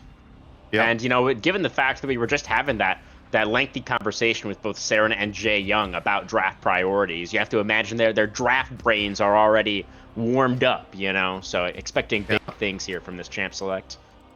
Can we not pick Ziggs? It's kind of a denial, maybe, because you don't want to give Ziggs a Mumu combo over to Omega. Okay, I guess that makes it more fair to pick. I just wish he wasn't enabled. It's like Yumi. They should just be disabled in pro play forever, because that means something's wrong with the game if Yumi's allowed in. I definitely agree with the Yumi, but I Yeah. don't really know if I really feel that way about Ziggs. Yeah, He's so you don't strong feel right he's now. just a little... I just feel he's just a cheesy little guy. I just hate him. I don't like Kinda Ziggs cheesy. being... Yeah, that's why Honestly, NA loves him so much. this is maybe a hot take, but I would actually argue that Yone is cheesier than Ziggs. We can maybe Yeah, get into that's that a a little bit wild take. Yeah, Uh, I need to hear this. But Sejuani, why? Okay, sure, whatever. That's a tank Match jungler. the tankiness in the jungle position. Sivir going to come through there for Maj. Obviously, the main carry on this Omega roster. Able to get his hands on that Sivir. Feels pretty good about it. You're definitely loving your life having that spell shield into both Sejuani and Ziggs. Feels like he's going to get all kinds of value from that one. Yeah, and you can speed your Amumu to run into the enemy team. Doesn't even have to land Q anymore. Pretty potent pick. Mitigating any Cogmaw. reliance on. Cogmaw. Oh, there he is. Okay, talk to us. Okay. Storm. So AP Kog'Maw got buffed, and that's probably not the thing I'm happy. I was hoping teams were going to be playing Kog'Maw as an 80s carry, but AP Kog'Maw did get buffed. All of his AP ratios went up. Has a lot of safe wave clear. Just plays like an artillery mage. Just really annoying to play against. There's a message in production general. Oh, you're an AP Cog player, Wookie. That's interesting to know. Okay, and there's Mordekaiser locked in. Something that's been very strong in Premier, I would say. Yeah, just picked up a POG just last game. Yeah, one of the first top POGs. Hopefully we're going to see a really good counter pick into this Mordekaiser coming through for the side of Omega. The monkeys do have the option to ban some things. If they're worried, if they were worried about, if there's a Fiora player or something like that, instead they're going to go for this Alistair ban. But anyway, Kog'Maw just with these AP ratio buffs just is able to like start clearing waves easier. It's always like one of those funky things is like, oh, someone's ability got buffed by 5 damage, whatever. But that means at level 9, I now with an E and an R clear your entire minion wave, right? Yeah, it's for laners especially, that can be something that's a little bit slept on, right? Is the break points in terms of when you're able to one-shot the caster minions can be really important in a lot of matchups, absolutely. Yeah, so that is the thought behind AP Cog. I just think AP Cog, you just play Kog'Maw bot lane, and rush, Rageblade, which has AP components, and you just deal more damage, and Kog'Maw just kills everything in front of him. He's been, statistically, one of the better ADCs, if you look at just sheer win rate numbers for a lot of patches. Is he probably impossible to play in, 90% of drafts? Also, yes, I would say. But if you get that draft and you have something to actually make it so that you have a real front line in front of you and the enemy team isn't a billion dive buddies, I think he is crazy good. So wish more teams would pick him up. Glad to see him coming out for Omega. They have my vote to win. I don't even need to see the rest of their champions. Smolder, boo, hate it, boo, boo this team, boo, boo these, man, boo this team. Not as bad as Yuumi, but still pretty bad. Yeah, if they lock in Yuumi, I'm utterly. It's full bias caster modes coming in. Oh yeah, it's full on hate watch at that point. Absolutely with you there. But we're safe for now. I do think that, if it is the full AP Kog'Maw, then maybe this doesn't apply as much, but both Cog and Sivir, I feel like an Enchanter support would go quite hard here, right? Yeah, AP Cog doesn't really auto-attack people very much. His W is pretty much a skill you level up if your opponent, tries to trade onto you. You just turn your W on and then, auto them sometimes, but, mostly it's you max Q and E. You still get the Q attack speed bonus and stuff, right? His Q gives you attack speed. That's just a passive part of his kit. Soraka, okay. So this is something that Jay Young did pull out last week, remember? And Young got a POG for that Soraka performance. So pretty exciting to see that come out again here. And now the support counter pick going to come through for the monkeys on R5. What do they want alongside the Smolder? What do you think? What are you thinking here? I feel like you just grab on some other enchanter that's stupid, don't you? No, we're just going to take Nautilus instead? Okay. Yeah, I mean, they did already have some engage with the Sejuani, but I think a little bit more engage is certainly not going to hurt. I don't know if people are playing it or not, but I think Bard was pretty good here. Ooh, that could have been an interesting angle. Yeah, definitely a bit of a lower floor with the Bard, though. You definitely need to have that mastery over the champion. Yeah, definitely not someone who I want first timing in my team. But would have been that thing if a Mumu lands a sick ult, you can counter ult to make sure that your team doesn't die as top of you can stun Ornn out of his R2. You're able to set picks up onto Soraka and Kog'Maw very easily. Kind of give your team some more mobility as well. And setting up for the Ziggs ult as well. If they're in the Tempered Fate, then the travel time for the Mega Inferno Bomb becomes a non-factor. So yeah. But not going to be the angle. They're going to go for the Nautilus instead. So this is probably... We expect this to be a pretty painful lane for the monkeys down there. They're not really going to have very much fun against the Zivers. Just going to constantly be shoving waves into their faces. Do you think this is a situation where the Nautilus just starts roaming around the map, though? Because, you know, while Sivir and Soraka are going to be able to get the push, they're probably not realistically going to be able to threaten all-ins on the Smolder, I wouldn't think. Yeah, but doesn't Smolder need to hit champions with his abilities to get stacks, right? So you can't just have him like sitting under tower just being like, aha, I'm farming minions. Like that's not enough being Smolder. You actually need to be able to like fight people and get stacks. Yeah. As much as I hate Smolder as a champion, I'm pretty sure he's really good here. Like it gives you like he's a caster ADC, so you have the range to be able to like actually maybe sometimes touch Kog'Maw and Sivir. You have a whole bunch of repositioning tools as well to avoid the Amumu just charging at you. But yeah, the monkeys team is a bunch of big dumb meatballs, and then there's a Smolder and a Ziggs, right? Like there's not much else to it. I really also hate the fact that we picked Ornn into Mordekaiser. That's not good. Yeah. Mordekaiser like absolutely destroys Ornn unless you are really, really friggin' good at Ornn. That matchup sucks. So yeah, I guess the key there would be if you can theoretically, I think, immune the Mordekaiser ultimate with the Ornn W if you're really quick. But it's it's one of those things that like it's literally just a timing thing and you need to know it. And I will say the Project Mordekaiser skin, timing on that, have no idea what it is. Like him raising his mace up is like the thing of him using his ult in like almost every version of his skin, except on Project. It's a different animation. I don't know what it is. I couldn't tell you. I tilt out of my mind whenever I play against someone using that skin and I'm playing this matchup because I don't know how to W their ult anymore.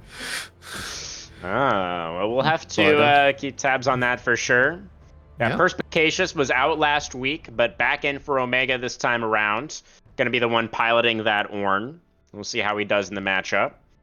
But yeah, I feel like we're kind of in a situation again here, Storm, where our team compositions have a lot of similarities. You know, you were just identifying the meatball plus Ziggs and Smolder composition over here. And on the other side, we've got meatball plus a Sivir AP Cog. Really, the only significant difference is the support selections. Yeah, I don't really know how Soraka's gonna fare this game. I don't know if you're gonna be able to live past the initial like engage and burst. I feel like you're the person to look at it on the enemy team, right? Like, am I trying to engage onto a spell shielded Sivir? Probably not. Is Kog'Maw someone I want to engage on? Very much yes, but he's never on my screen. That guy's a million miles away shooting ultimates at me to proc items that annoy me. Like, I don't think we're gonna be hitting Kog'Maw a lot. So I think a lot of this is going to be targeted towards Jaeyoung at the support position. Like, I think he's going to get hit by Sejuani ults and Nautilus ults this game, if I'm being real. But going to be all around that, you know, big silence field positioning down of Soraka to see if they're able to kind of live through these fights. But do you have a prediction coming into this? Do you have a team that you're favoring? Oh, nameplates on or off? Off. Always.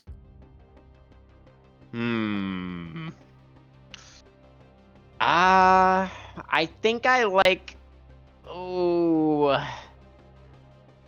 I think I like blue team still, but it's a toughie. Yeah. It's a tough... I feel like these drafts are pretty even, to be honest with you. Yeah, so my thing is, I don't think red team can accelerate the game at all, right? Yeah. Their spikes are a little bit later, I think. Yeah. Whereas it's possible for blue team to spike earlier, right? Like Amumu, once he's 6, is pretty much as strong as he's going to get in a lot of ways. Kind of thing. And, you know, Sejuani, you can kind of be similar with that, but like, I feel like there's possibilities for Omega to like actually extend plays and make them early.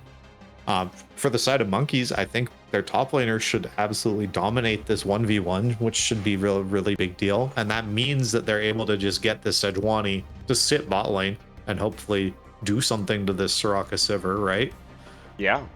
Or try and gank Kog'Maw, who is quite immobile and dies quite frequently. So he's another reason why he's not that great. So we'll have to see. I'm kind of with you that I'm on the side of Omega. I think they're the team I want. I think has the better champions, and I am a hate watcher of Smolder, so we got that in consideration as well. Got that covered. But we'll have to see. Things, as we know, Storm, do not always go to plan. We'll head into the break, and then we'll be back for game number 1 in our second series of the week.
涙よ星に瞬きを伝えて守るものがあるからきっと Alrighty, ladies and gents and everybody else, League enjoyers of all ages and ELOs, welcome back to BOL Premiere. A little bit of a post-pause situation. There we go, back into the action. Omega Gaming on the blue side to start us off in this one, going up against the Literal Monkeys on red. And we were a little bit unaware about what was happening in this draft storm. Yeah, it's looking like it's Smolder in the mid lane and Ziggs at bot lane. I don't think that's any better, if I'm being honest with you. I think Smolder's just going to get pushed in mid lane by Kog'Maw just as much as if he was bot lane, and he's going to get poked, and now he doesn't have a support to help him. But, you know, maybe he gets to stack easier because Kog'Maw doesn't have someone to protect him. But that's a mana flow band early for Kog'Maw. That's a win. Kog'Maw Gaming. Big. Oh, yeah. Phase Rush on Kog'Maw mid. Also interesting to me. Yeah, usually it would be like the Comet, I assume. It's the most standard for AP Cog. That is what I had seen back in the ancient days of Kog'Maw mid. That's what I always... Times. Yeah, the olden times. All right, Saren able to get in there. Very cheeky DL, indeed. Not able to get any ward down himself. Also took one of those void spittles or whatever it is. I don't know what the throw up one's called. I'll be honest with you. For Kog'Maw? I know it's his E. I can tell you that. So Void Ooze is the E, and then Caustic Spittle is the Q. All right. Yeah. The W is the spit on him. Yeah. Yeah. That's the technical term, yeah. Yeah. It's kind of appropriate given the IGN of his lane opponent. Yeah. DL has a fantastic name. Yeah, that we love to say all the time. Yeah. That's why we shorten it, so we can say it all the time more. This is level 2. Yeah. Jaeyoung did get pushed back in there, but it's Soraka, so it does have a lot of inbuilt sustain. Saren randomly throwing E's and Q's just at Sejuani to see if they can take some of these small raptors away and just make Sejuani absolutely miserable. Nothing happening though. Both junglers deciding that they want to path bot lane. Sivir really good into Ziggs, so I really do not know why we did this matchup. Basically, the only ADC that gets to match Ziggs in wave clear is Sivir, because you just press all your abilities on the wave just like Ziggs does, but you also auto attack and actually do damage, which is crazy. Baxel also getting absolutely smacked by Perspicacious there, kind of showing that maybe he's not the greatest Mordekaiser player, but does have his potion. Perspicacious already used his, so probably has a health lead once that's all finished up. Oh god, he got hit by a charge again. Yeah, first finding the knockup Has there, a and W, brittle auto even as well. God. Oh my goodness, Baxel just getting solo. What? What? He didn't even flash. He just died to the little rock.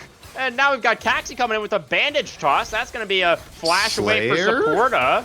Now Sejuani is caught out. Yeah, it's looking pretty likely. Madge. Oh, the flash wave of Sejuani still dies. Oh my god. Oh, what the storm.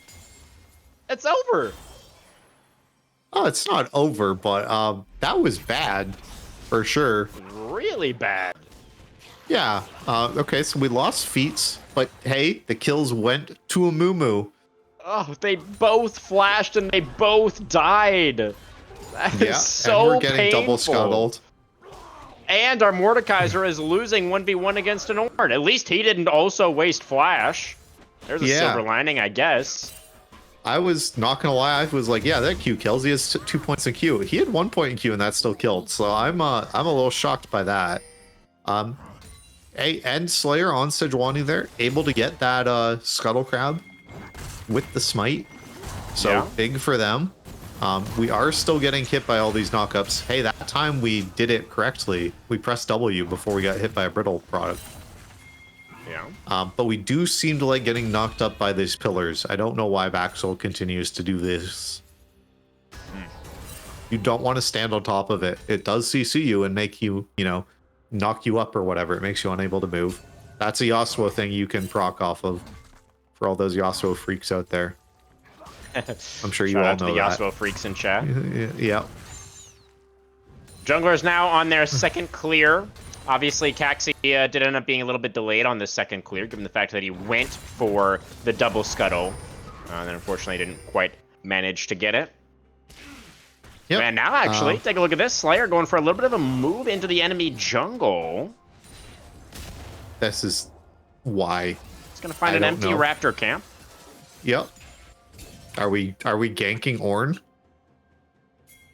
It seems We like are he would ganking be... Ornn. Yeah. Okay. Okay, let's see it. Baxel, not level 6 quite yet, is probably pretty close, but doesn't... Okay, that was a direction that we can charge in. We press R. Perspicacious is going to find the knockup onto the Press R. Sejuani.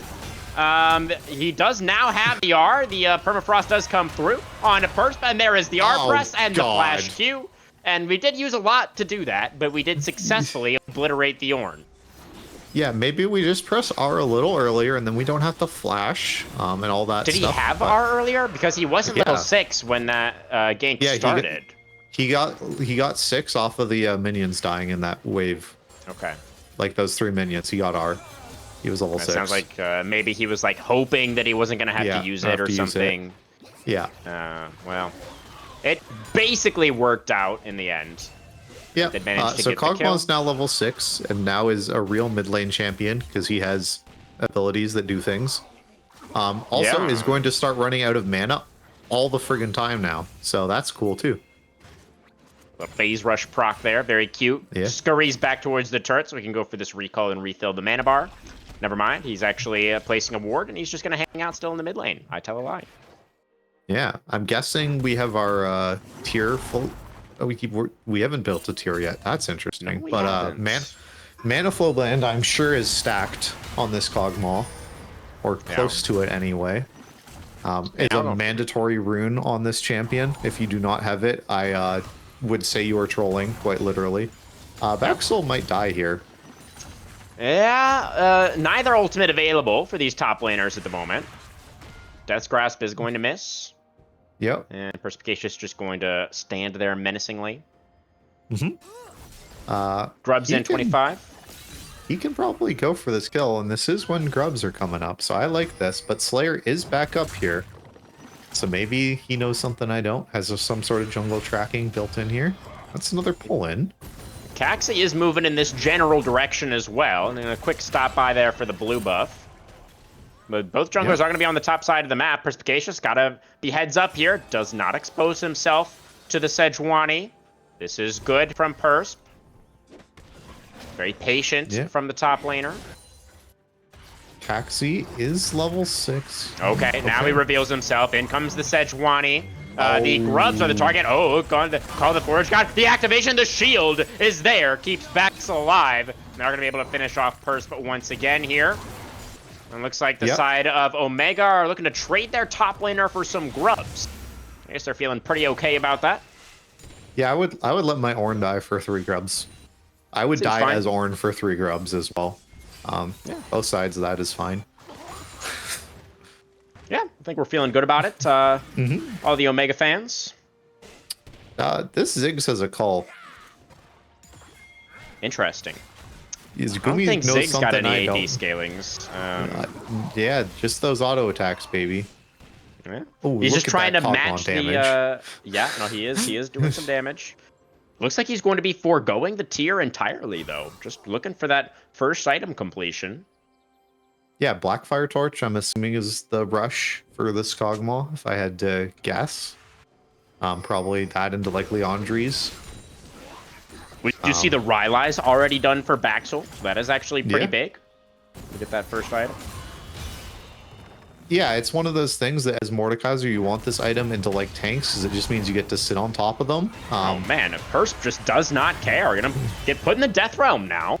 Baxel just is really struggling to do damage to this Ornn, even after the resistances get shredded, and Persp, I think it's just going to be able to walk this one off. All right. Wow, that's Ornn crazy. is just too tanky, I guess. As there's a hook onto Saren. Kog'Maw going to get exhausted, tries to flash away. The Soraka ultimate as well to keep him alive for now. One more auto attack is needed, and DL will flash forward to find it. First of the game for the Smolder. Yeah, but you see, Kagwan got to utilize every part of his kit there and got to get a passive damage off. Indeed. So, worth. Good point there. Yeah. And There's I gonna think be, that was Flash and Ignite as well from Supporta, right? Down on this I believe Nautilus. so, yeah. That's pretty big. Purse does have this Hollow Radiance done now in the top lane. So, gonna be able to kind of shove back if he needs to. We got 40 seconds now on the next dragon. It was Omega that were able to get the first one. They got both of those initial neutrals. If Feat of Monster Slaying, if they can get one more. Madge popping the ultimate, looking for Gumi, who does have to flash away from that bandage toss. So that's another little advantage garnered by Omega in the lead up to this fight. Slayer in a little bit of an awkward spot at the moment, but I don't think that... Oh, they do know exactly where he is. He's sitting directly on a ward, trying to get over to this blast cone, but Caxi able to go with him. Doesn't find that bandage toss. Now the Amumu is in trouble. Finds the ultimate onto 2. But yeah, the team cannot really follow up. And the Amumu does have to flash back over the wall. Yeah, the Mordekaiser has teleported down for this fight, and Saren just has nowhere to go. Gonna get taken down by said Mordekaiser. Purse... I guess he didn't quite have the teleport. I think it's maybe coming off cooldown right now. Just now, the Ornn got it back available. So this dragon will be secured by the monkeys, and they will deny that feat of monster slaying for now. Also interesting to see, this is our first jungler who has built a Balmy Cinder. Looking for that. We were talking about it in the pregame that, you know, it does do so much more damage now to camps. So love to kind of see that maybe coming in. Maybe they've done the math and gone, wow, this is good now. Sejuani just building. I hope this isn't Hearthstone Gaming. It's going to be Hearthstone Gaming though. Oh yeah, 100% it's a getting? Hearthstone. There's nothing else it could possibly be, to be honest. It could be a Warmogs, but I think that would be worse. No. Do you? I mean, you don't even get the Warmog's passive if you complete it as your first item. Like, it's just health at that point. It does nothing else. Yeah, but so does Hearthsteel. It doesn't do anything. Well, you can stack it, and then it kind of does more stuff. It gives you, like, a little bit of damage as well when you proc it. Yeah, it does, but you have to proc it. I mean, Warmogs also just, like, turns on once you get, like, to level... I think it's level 11 on Sedge. It just turns on if you have it, just that item. From the health scaling from the levels. Yeah. Oh, Saren in a whole bunch of trouble. Mom gonna come down. That's gonna be another kill. You have to imagine for the Smolder, it does end up being Supporta actually. Gets the kill credit on that one. So maybe not the most ideal, but still are able to punish this flashless Kog'Maw once again. Yeah, love to see it. That's really big. Just kind of wishing we were able to put our Zig somewhere where he was actually able to do something. It is just kind of sitting here against this Sivir getting pushed at constantly, which isn't great to see. You know, as Ziggs, you generally want to get plates so you can threaten those early towers. Yeah, it's a pretty big CS differential that's opened up between Madge and Gumi down there. The Sivir overall ahead about 600 gold at the moment. Yeah, also a pretty big lead here as well for the Amumu when it comes to like the actual farm number, you know, being 20 up. Well, okay. All right, Baxel going for the death realm, calls the Forge God, gonna come out now. As Purse tries to buy some time, does find another Dorado, flashes away from the Obliterate, and the Mordekaiser ultimate is now timed out. So Rock ultimate comes down, and Baxel I think might be out of damage. One more Bellows breath, the auto, the Dorado doesn't wake up through though, and the shield comes back for Baxel, and he does get some help from the jungler to make it a kill onto Perspicacious. Really close call there. Yeah, both top laners outplaying and getting outplayed. You know, key abilities missing at key times for both of them there. Kind of love to see it. Oh god, Gumi. Kog'Maw's gonna get you. Oh, the artillery! It's alive! And the Ziggs might not be for much longer. Oh, trying to put on his best dancing shoes. Yeah, that one just barely went wide. Okay, he's out. Now, he's safe. Yes, I'm gonna back it all the way up and refill the health bar. Yeah. Should maybe have an item. Still doesn't have an item. This Ziggs. Oh, feels like he's struggling to come online. Oh, and that's Luden's Tempest for Kog'Maw. We didn't build a Blackfire Torch. That's interesting to me. Yeah, Pretty interesting. Sivir just doing that wave clear thing here in mid now. Yep. As Saren, I mean, he's probably not really going to be that much safer in the side lane, but he was kind of dying a lot in mid as well, so same difference, I Percy. guess. Getting collapsed Yeah, the on Ornn by in 4 trouble people. here. Doesn't have flash. Probably just going to be going down. I think they brought enough members. They literally, everybody except Mordekaiser is here to take down the Ornn. Who's going to get the kill credit? It is going to be the Licker. Yep. Nice. Trade it for, we may have over-allocated some resources here, Storm. You don't Perhaps. think so? I maybe, but we have Zig's ult to clear this wave, so we don't lose 2 Okay. towers. You know, Yeah, well, we're going to lose like we'll- 1.5.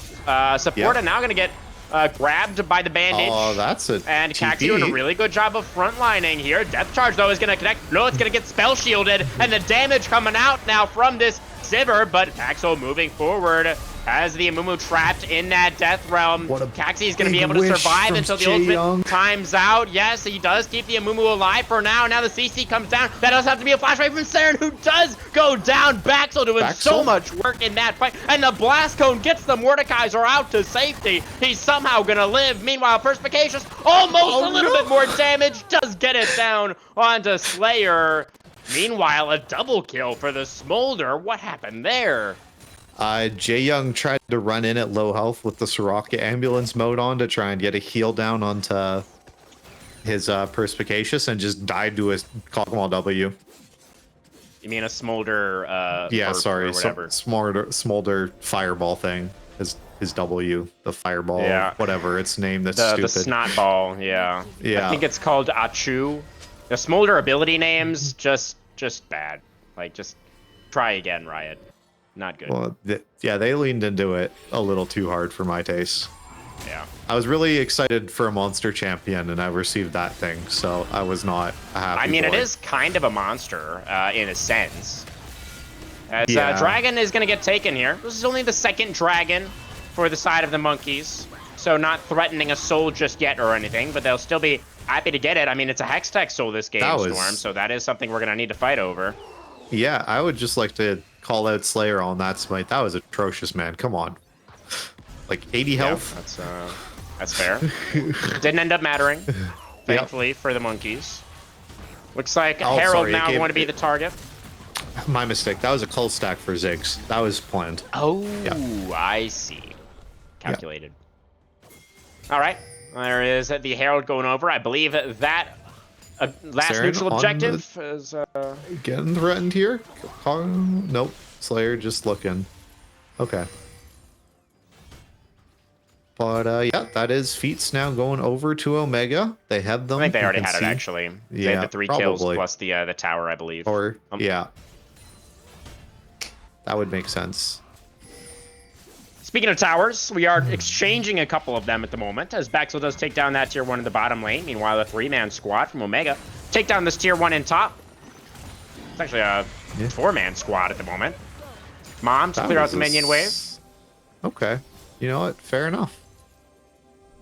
Yeah, I How mean, many there were Smolder obviously stacks do we have? That's a question that we can see. 143. And it's what, 225 to start executing things? yeah, that's just a bit Saren slow. is just gonna kill this guy. Oh, Get Cogmod. you mean get killed Yeah. by this guy? Yeah. Oh no, get Cogmod. You got Cogmod passive. You see. Yeah. So this is the reason why we don't play Cogmod mid. Just if in case everyone was wondering, he's a really good poke mage, but then you're playing a poke mage, and they kind of have this really glaring issue of people getting on top of them and killing them really dead. Yeah, it's not entirely clear how the Mordekaiser did, in fact, get on top of the Kog'Maw. That, I think, is really kind of the crux of the issue. He walked out of that top lane little alcovey little area where you can see it, and walked up and pressed R. And then he died. Right. Okay, yeah, no further questions, Your Honor. Yep. Yeah. Well, we'll see if Saren's going to be able to avoid getting clicked on going forward. He does have about half the team's deaths at the moment, and Perspicacious has the other half. Yeah. So the laners need to just calm it down a little bit. I think. Yeah. Perspicacious is going to not be doing that. He is instead going to take a tower. I feel not like gonna as be punished DL, for you it. should have just kept hitting that guy. That was just free stacks sitting there for you. Yeah. I mean, this Smolder is 4-0 right now. The stacking Yeah. might be a little bit slow, but it's not really going to take too much longer for this guy to come online, and his team already has a couple of dragons. So, I mean, honestly, I'm feeling like the monkeys are in a pretty good spot at this point. Yeah, I would agree with you. I mean, we haven't really seen. We need Coxie to kind of get this big ult into combination with something, and there hasn't really been anything like that. Haven't seen Oh, any. Saren. Oh, dodges. Okay. Dodges the E. Yeah. Thank goodness. I mean, that's a shame. He couldn't use the passive that time. As Gumi with the satchel. All right, nicely done. Zig's able to get away from that one. And hey, his cull finished. Boom. Yeah. Money. Was that a terrible, terrible decision? Yes. Does he now have 350 gold that he otherwise wouldn't have? Also, yes. Yeah, but it costs 400 gold. Wait, how much does it give? Oh, yeah, well. And it sells for 170. It's like a net like 80 gold or something. It's not a lot. There's a reason you do not do this, by the way, in case anyone was wondering. That's the reason that not every champion in the game builds Cole every game. Yeah. Yeah. Oh, that's surprising. There's a reason Singe doesn't buy Call. Listen, if any AP champion was buying Call, it's Singed, and he doesn't buy it, you know you shouldn't be buying it then, like a Ziggs or something. Well, I think what everybody in this game should be doing is thinking about this next dragon that's spawning in 30 seconds. Because there will be Hextech's soul point for the side of the monkeys if they can get it. And if they get that, then they should have control of the game for its duration.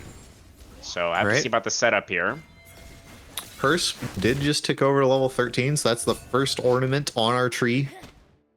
Both top laners do have teleport available right now. Yep. Atacon just being himself and just pressing his buttons on people. Just wanted to say hello. Yep. Shredding Banana brush setup right now for the monkeys. Slayer thinking about looking for something, but it's Caxi who goes in with the bandage toss. Slayer going to be pushed away for now. There's really not that much control. Baxel with the early teleport in is going to force Omega back out of the river. Yeah, and Persp is still not channeling his. Why are we side laning with Ornn and giving over third dragon for free? I hate this. Hello? Yeah, this is just one of those top laner things of, guys, I can get top lane tier 2. Just stall them at dragon, and your team goes, hey, bro, you're our front line. I can't do that. Like, I'm reporting my top laner for this, if this is solo queue, by the way, as that's a flash away for Caxi. Now Baxel on the chase has a Mage in the Death Realm right now. Is trying to kite this one out, but the Obliterate comes down. That's going to be the end of the Sivir, and now Smolder coming over. That's a double kill for the Mordekaiser. Finally, Perspicacious decides to join the rest of his team, but two of them are already dead. Gumi's barely going to be able to stay alive. Slayer he just needs to go forward. Down. Just go forward, DL. I don't care. Just flap on in there. There's some very low health bars. Jay Young gonna flash into a wall. Gonna get taken down by one more fireball. And yeah, the Smolder should be able to clean up these tanks here at the end. It's only Persp left now. But he is actually still pretty tanky. And he does manage to bonk the little dragon. So I tell a lie. And I guess Perspicacious is actually playing a carry. So my mistake.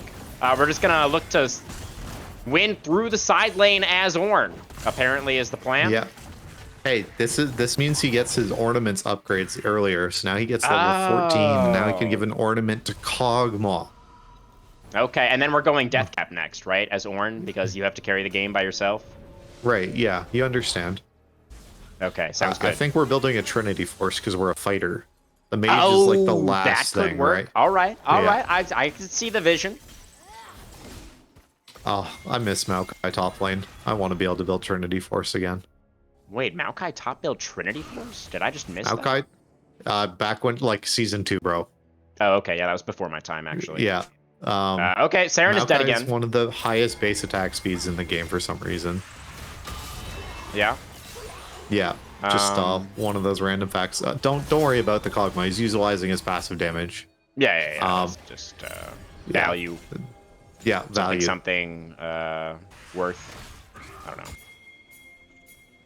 The fact that this Atacon, the new guy, Okay. hasn't been killed is crazy to me. I would just like to say.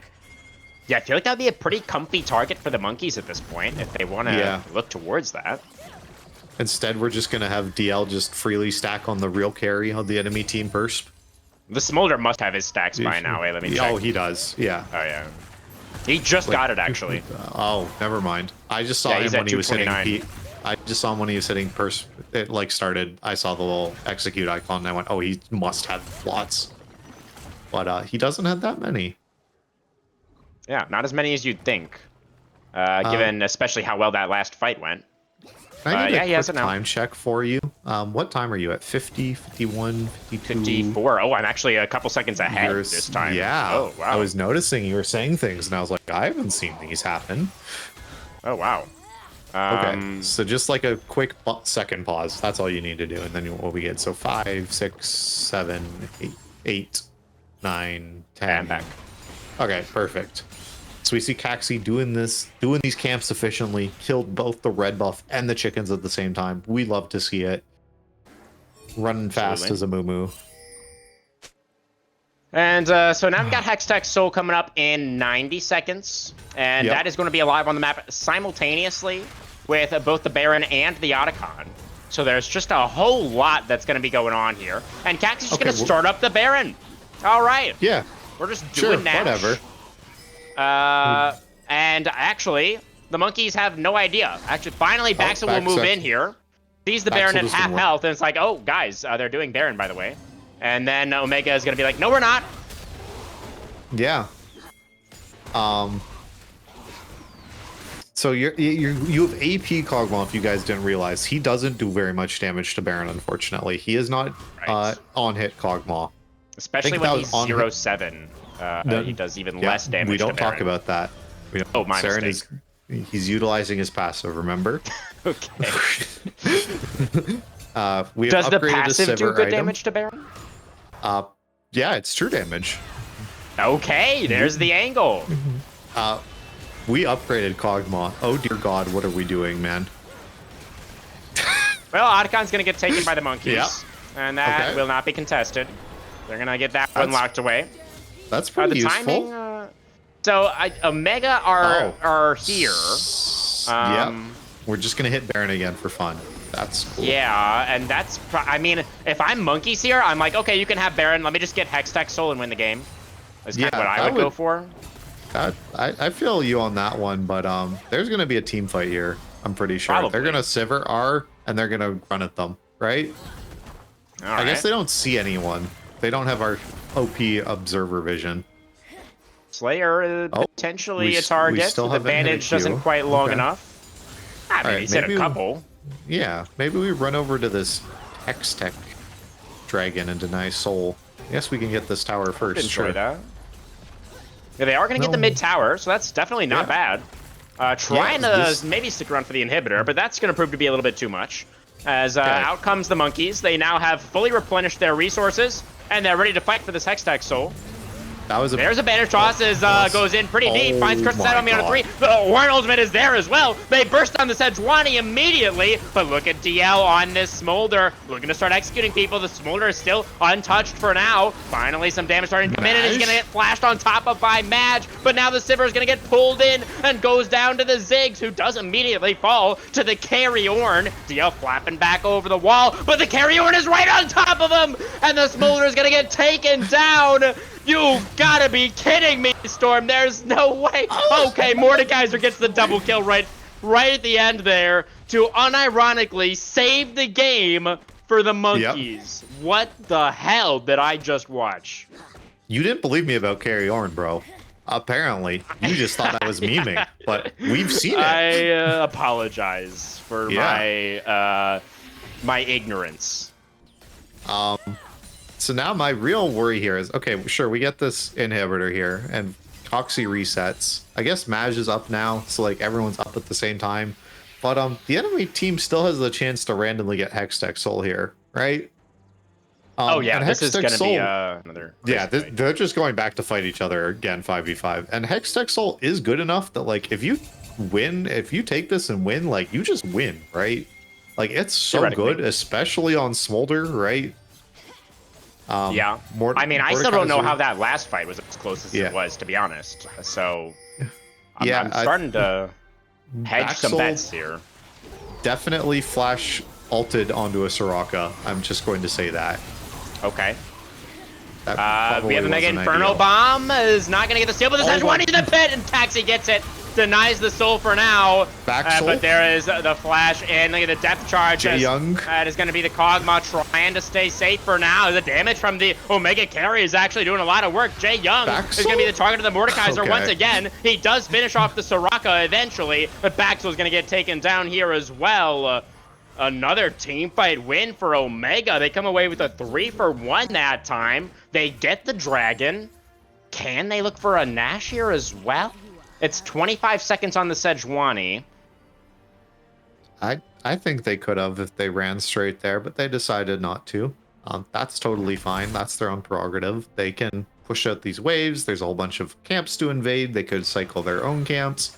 Or we could just go start hitting Baron now that everyone's respawned. That's also fine. Well, everyone I except Baxel, who's still 20 seconds Yeah. away without teleport. But he does have Hex Gates, so that is somewhat Yeah. less of a concern. Is Gumi just going to walk Oh, into Gumi. the real carry? Oh dear. Yes, he is. The little Zig's gonna get immediately blown up. As Gumi, you really can't be going first there. That is not the ticket. And now one of the two carries for the Monkeys back in the Death Chamber for 40 seconds. This one does have teleport. Can the rest of the Monkeys stall? Looks like they're just gonna give it. Yeah. I don't know how you get in here now, and now you send this Mordekaiser down bot lane. I don't think he really brings anything. I'm pretty sure if you're the Monkeys, they're gonna go top lane. I think you could just end mid straight up. I think you should try to, because this is one of those like scary points of like, oh yeah, they gave him 6 items and no one's scaling anymore kind of thing, right? Like we're more or less at that point. Yeah. Just Smolder's still scaling. He doesn't have that problem. He unfortunately just gets to keep True. scaling forever. So Yeah, I don't want pretty this new game to go champion. like 20 minutes or so from now, right? Slayer, you gotta auto that a couple more times. There you go, bud. Yeah, he's got it. Yep. But is Sivir building a Bork? I hope not. I hope not too, but I think they are. Could it be a Bloodthirster? That also sounds bad. Oh, first the real carry's getting threatened. He's stunned up. But he is really tanky. He's going to live for a while. Call of the Forge God is going to land there onto the Ziggs. No follow-up really going to be coming through. Yeah, I think we need DL to kill that guy. I don't think the rest of our team is killing this guy. Yeah, it seems like a pretty good assessment as that, that bomb actually healed the Ornn somehow. Nice. Saren able to split push bot lane. Get some Yeah, damage Death down Cap on done this now tower. for the Kog'Maw, so he is doing the damage. In comes Baxel, Baxel? looking for that Soraka once again, it seems, but he's going to get CC'd up by the Amumu, so he's forced to put Caxi into the Death Realm. Perspicacious just soaking up all this aggro from everybody, slowly going down, but the Amumu back out of the Death Realm now. He protect and he attack Storm. Saren also attack, but mostly structures. As he does take down that bot lane inhibitor. And now this is going to be 3 inhibitors down for Omega. I really thought that they were in such a desperate position in this game. Saren, is he just going to die again here? Yeah. Looking for that Kog'Maw passive value? passive. Yep. Yeah. Okay, Yep. beautifully Nice. done.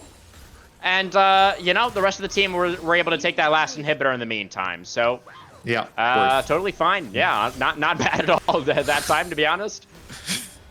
Every death is worth as Kog'Maw. Remember that, people. You can Okay. play AP Kog'Maw just as well as this man, and you can win your solo queue games. All right, well, let's dial it back just a bit, Storm. Yeah.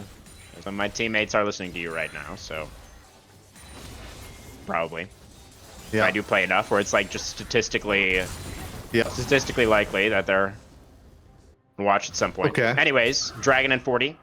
Yep. Double super minions coming in now. That means lots and lots of money, baby. Love to see it. Love to hear it. This means that our Smolder is going to get so many stacks. This means our Mordekaiser is going to finish the 6th item. Oh my god, he got hit by that immediate cue. The game's over. Yeah, right at the end of the recall as well. GG's, everyone. That is, yeah, pretty tragic. You just run. No, they're going to run the dragon, Guys, aren't they? Go run down mid lane, Nexus. please. The Nexus. Okay, well, It's killable. sure. Yeah, just 45 seconds on the Smolder. yeah, they got it. They're breaking They their should. way downtown. They know. They're knowers. Yeah. Backs on the flank unfortunate- angle. See who we can that find this was time an around. R&R. Perspicacious, yeah, going for that one really early. That's it's about sending a awful. message. Okay. The We've message left. is going to be, we're not going to end the game here, actually. It's a message that Yeah. was sent. Monkey's going to be like, all right, if you're sure. And they're Okay, going to go so back the to game Dragon is now. not over. Look at that juicy bot wave that the Ziggs is going to go get. Yeah. That's, how is And- the Zig still not have his 3rd item? How did Gumi end up so far behind in this game? He's down like 80 CS. How did that even happen? You see Smolder started stealing all of the money on the map because he's a greedy little dragon. That is a common trait amongst dragons. Yeah. So I guess it kind of makes sense. Yeah. And Yordles, I saw think, the- notoriously not greedy as well. They don't really care about things like money, right? Yeah, because they're immortal. Right. That's It's, a they're lore thing, above it. right? Yeah, Money they is beneath literally them. Yeah, they literally just respawn in the Veil after they die. They can't die. They're immortal. Pretty sure so- how that works, yeah. Yeah. One of the many reasons why Saren has, anyways. Perspicacious, a little bit caught out right now by the Death Realm. Slowly going down to this Mordekaiser. Gonna pop back out of the Death Realm in a moment here. yeah. It does have the Call of the Forge God available. Gonna go for it. And, okay. That was an R2 and that Slayer has is happened. going to connect the Arctic Assault onto Caxi. Death Charge finds a bunch No of one's knockups. hitting any of these no people. damage. There is no damage happening right now, except onto the monk. They're taking damage. The monkeys are taking damage.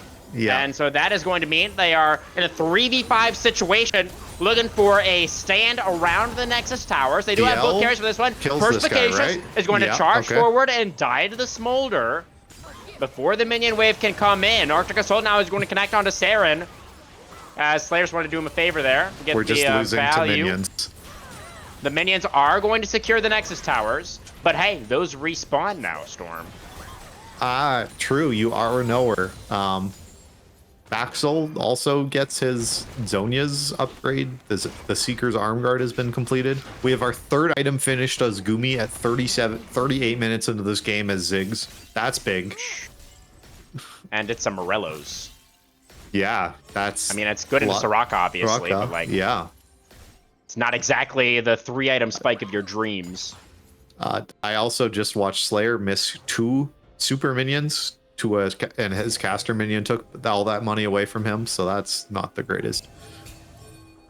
If I can't call out Saren for dying 10 times, then you can't call out Slayer for missing super minions. Okay, fair. He's a jungler, all right? It's not his area of expertise. He's actually an ADC in off-roll, so there you go. Well, never mind then. As, Baron is alive once again here. And Omega have some decent control over the area at the moment, but the monkeys are in position to try to force their way back in. Gumi they would does like have to. a 3rd of his mana bar for some reason and is walking over here. Not quite sure why. Our bot lane inhibitor has respawned, so that's pretty Okay. big. And now we're just going to 50 the game. That's cool. I like this call. Yeah, Slayer is right there. Oh, and they're no, going to go for they're the fighting. turn. All right. Nice. Omega, they find the 3-mana Mumu ultimate, and the carries are there. The Omega Inferno Bomb is not going to find very much joy. It is DL. Caxi trapped in the Death Realm right now. The Mumu living for quite a while. Perspicacious And then the Mordekaiser is going to put dies. himself right in the middle of Coxie the entire dies. team. But the Smolder passive getting a couple of kills there. So Oh, look the at the monkey's AP not out of it bot, so just big. yet. Yeah, he is a big boy. Yep. All right. But DL Baron is going to also- survive. Yep. DL also 6 items. Feel like this is one of those legendary games where you get to be an AD carry and randomly sell your boots to buy some other item. So that's Yeah. gonna be cool. Does he have a Sheen item? I don't think he does, right? Nope.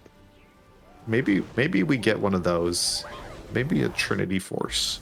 Oh, We sold the what did- boots. we sold, What's it sold, gonna we be? sold the boots. We wait. Guardian bated Angel. breath. I mean, That's probably a better choice. that seems good. Yeah. Yeah. Seems like a worthwhile purchase, if we're being honest. I'm not gonna lie, I don't like this Chempunk Chainsword. I feel like we might want to sell that one. Yeah, I think you don't need. Only one person needs Steel Cut. I think. Yeah. Between your carries, yeah. Yeah. Because Nautilus also has it, but that's Oh, fine. true. He's Yeah. Jae Young has the Vigilant Ward Stone. Let's go. Nice. Base Is support purchase. Yeah, is it upgraded? I doubt it. All right, Axel? Baxel going to take a portal. Does have a blast code here. That's That was interesting. almost really bad. This but is he still doesn't really get bad. sent into the red Nope. pit. He's, As he's yeah, he's still in an awkward spot as this Mordekaiser. Gonna have to go for the Death Realm eventually, and does use it to deny Perspicacious from reactivating the ultimate. And now the other side of the fight, as that's actually a lot of damage onto the Omega carries. Perspicacious obviously is going to survive his stay in the Death Realm. Just a little bit of a vacation there, really, for the Ornn. But he's back now. See, this is where Sejuani needs this Warmogs I was talking about. All right, another knock up onto Baxel, who's just kind of hanging around here in the enemy jungle. And that is going to be the end of him. He's going to the other Death Realm, involuntarily this time. Yep. Slayer still hasn't reset. Okay, that's Perspicacious going in. All right. BL Wants to join his top Clicking lane on brethren in the Death Realm. As Slayer, though, is the one who's really in trouble. Uses the Blast Cone to get back over the wall. AP Cog, though, has the range. The Bandage it doesn't quite have the range. And that is going to mean that Sejuani survives. As Perspicacious continuing desperately to try to go down. But he's Ornn, so it's extremely difficult. Now the Mom is going to get summoned up, but the dragon has Again? already been slain by Omega. They have managed to secure themselves the Hex Tag still after being down 1 to 3 in dragons earlier on. They have now come back, gotten 3 dragons in a row, and now they are going to be able to get the Baron here also. And Yeah. surely, Storm, that should be enough to target the Nexus. God, I hope so. This is eating up my valuable clash time, guys. I would like you to take this win home. Dragging on a bit. It's getting a bit egregious at this point. Yeah, but in all honesty, like, can you guys hit DL? Because that's the game right now. I don't think Gumi counts as a champion currently. That's kind of Unfortunately. his job, is to press W on towers, and we've not taken very many of those, unfortunately. Yeah. So the march down mid has commenced. We have Baxel randomly split pushing. Is he going to reset? These are the questions that Yeah. need answers. He does have a flank ward there if he wants to go for a flank TP. I mean, the key Yeah. is to find the backline carries, right? So coming in on the off angle might be the best chance Oh for my this god, we're just killing Mordekaiser. all the inhibs. Yeah, the Please just inhibitors end are the game. targets for now. I guess the Nexus Oh turrets my have God. respawned, so they do actually need a minion wave to Oh, actually they end have. the game. Okay. Yeah, it's just a little And bit of a... yeah. I will shout out Baxel. Pushed out both of the side lanes. Good job by him. Honestly, ended up being pretty key Yeah. to continuing to delay this game. That bot inhibitor still hanging out. Yeah, obviously we just need to wait 4 minutes until we have Elder Dragon. That's the real key here. Oh no. The 3 Dragon Hextech Soul and Baron is not good enough. We need Hextech Soul. We need Elder Dragon. Obviously. I mean, the side of the monkeys, they already have their Elder Dragon buff. So that Yeah. kind of makes sense, I guess. They Slayer? still kind of have that advantage. Okay, whatever. He's fine. Maj just gonna press W on the minion wave and randomly start Arctic hurting Adventure. people. Taxi goes in, looking for the ultimate call. The Forge God finds a knock up onto 1 as Baxel does manage to put, I believe that is the Kog'Maw. Kog'Maw, yeah, in the Death Realm, but that does not work out for the Mordekaiser. And now Matt Nice. flashing forward does get the Smolder down into the GA, and the rest of the team is already dead. Nicely timed bandage toss there coming out from Caxi, who does end up paying for it with his life, but Madge is able to kill the Smolder a second time, and that is going to be the end of game number 1. Just the first game, by the way, guys. in this match, as Yeah. Omega do manage to take the win in a casual 45 minutes. Yeah, quick and easy for sure. There was no one egregiously dying on this team at all. Certainly not. Absolutely. And if they Yeah. were, then that was fine, because they would have been Yeah. getting some value anyway. Exactly. Bro, I don't know who gets POGs. The minions. Oh, man. Maybe it's just Jay Young on the Soraka again? I mean, Perspicacious was the carry for a while there. He didn't really end up being the carry in the end. I don't think it's Perspicacious. It can't. I don't think it's He's I not don't think it's, Saren. and Even it's though he not got Saren. so much value from the Kog'Maw passive, just insane Yeah. amounts of value. Okay, so no, it wasn't Jay Young. There wasn't enough like good warding, I would say, going on for like me to give it to a support. In that case, I think it's Madge by process of elimination. I was about to say, I guess we've landed on Maj. I guess they only did die twice in a 45-minute game, and the enemy team did have his job. Mordekaiser. Yeah, he pressed B8. Had he that clicked on people.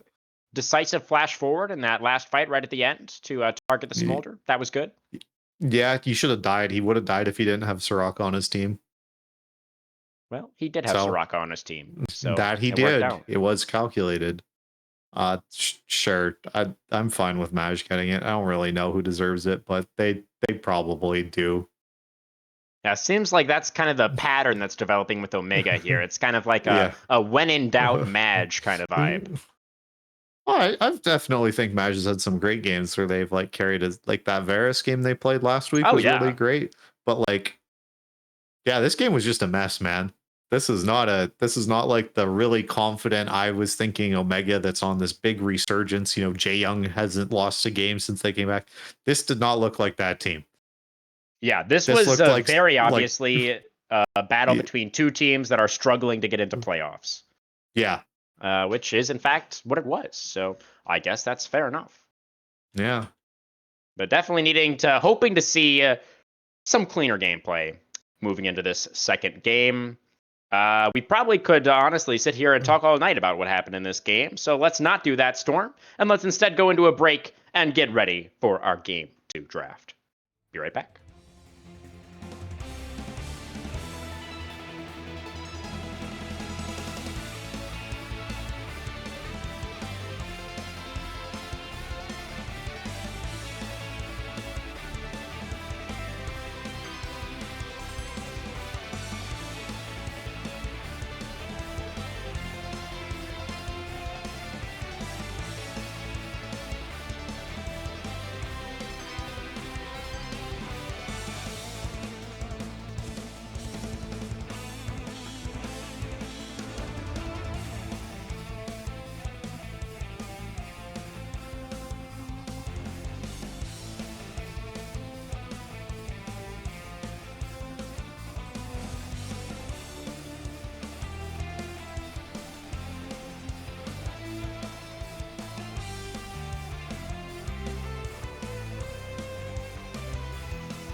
All right, everybody, we are coming in hot to this Game 2 draft. The side of the Monkeys electing to remain over there on the red side.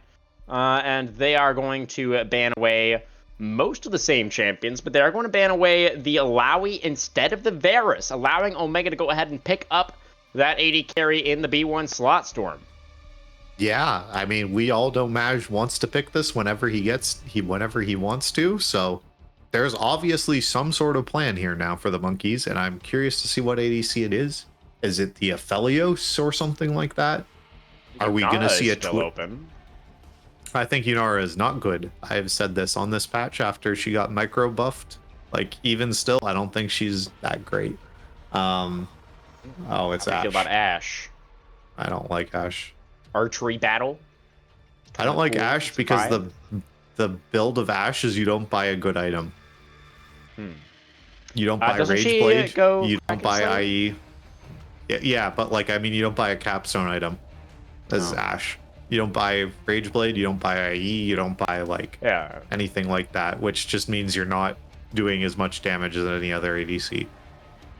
That's And fair, that's- but Monkeys, they have plenty of time in the rest of this draft to get themselves some more damage from the rest of the composition, so Yeah, still work and out. they got Braum, and that's a really good bot lane, and now you get the approach velocity value from the rest of your team. By the way, Monkeys players, if you're listening, and I hope you are, everyone take approach velocity on your team. You have slows, you have Ashe, you want approach velocity.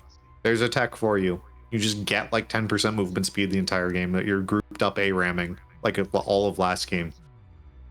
going for some slight Monkeys bias in this one, try to get towards that game number 3, right? Is that the Yeah. plan? We have locked Oh. in the new champion, who I hate, Mel, because they're She's a new not even champion. that new anymore.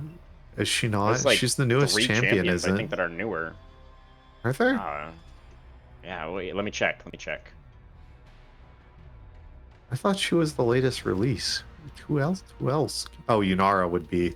Right. I have to go to the store to see this. Anyway, Maokai also taken. That's engage, I guess. Sure, whatever. I don't really like it. I don't really Oh. dislike it all that much. You were right. Mel is second most recent after Yunara. Yeah. So never mind. You were right. Yeah. I was totally wrong. Jarvan also getting locked into the immobile Varus and the immobile Matt and Mbessa. Like that a lot. Can't reflect a Jarvan EQ combo.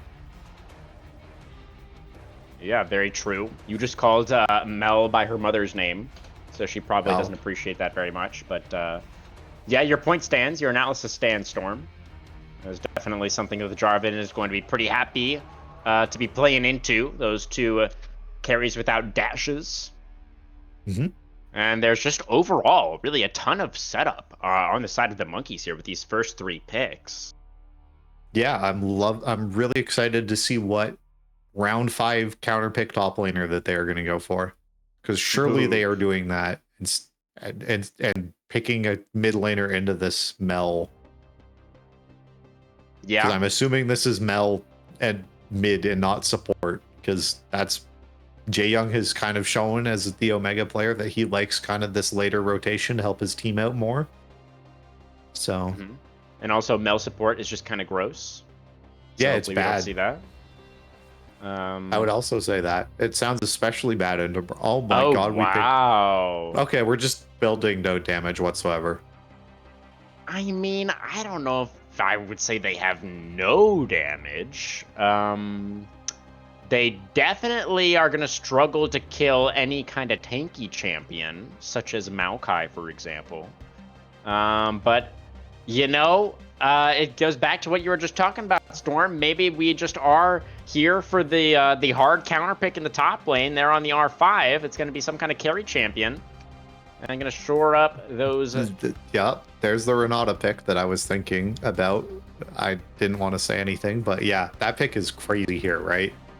Like, you know, I guess Braum like can block it or whatever, like block the ult, but like that part doesn't matter. Like, you're literally just like, the shield is super ridiculous, the handshake is super ridiculous, like all of Renata's kit is going to be absolutely gross this game, especially because like monkeys are also like dive bombing onto like one person probably a lot of the time. Yeah, And we're the picking bailout some could get sort a lot of value as well. Yeah, we're picking some sort of fighter champion now because they've locked Renekton. That means like we can't pick like something top lane. I mean, there's like the Quinn is a Renekton counter, right? That would be really crazy.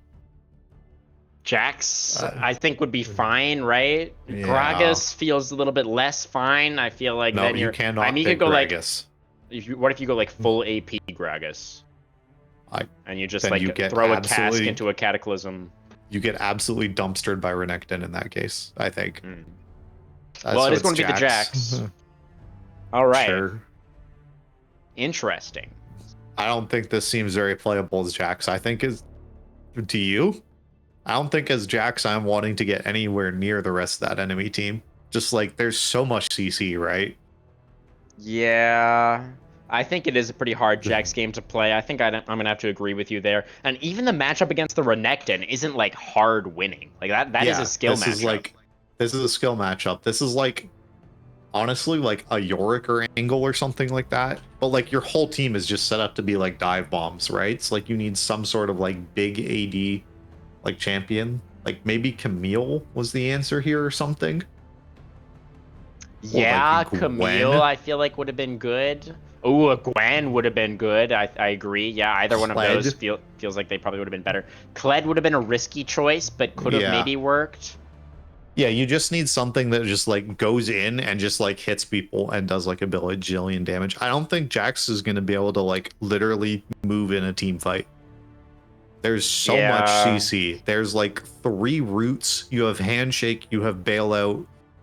You have Renekton stun. So much PO. Maokai knockback. Like, there's no way Jax gets to like sit there and actually like build up auto attack strikes onto someone, right? So, you know what? It's AP Jax angle. It's the boss angle. We just one shot people with ER, right? There you go. I figured it out.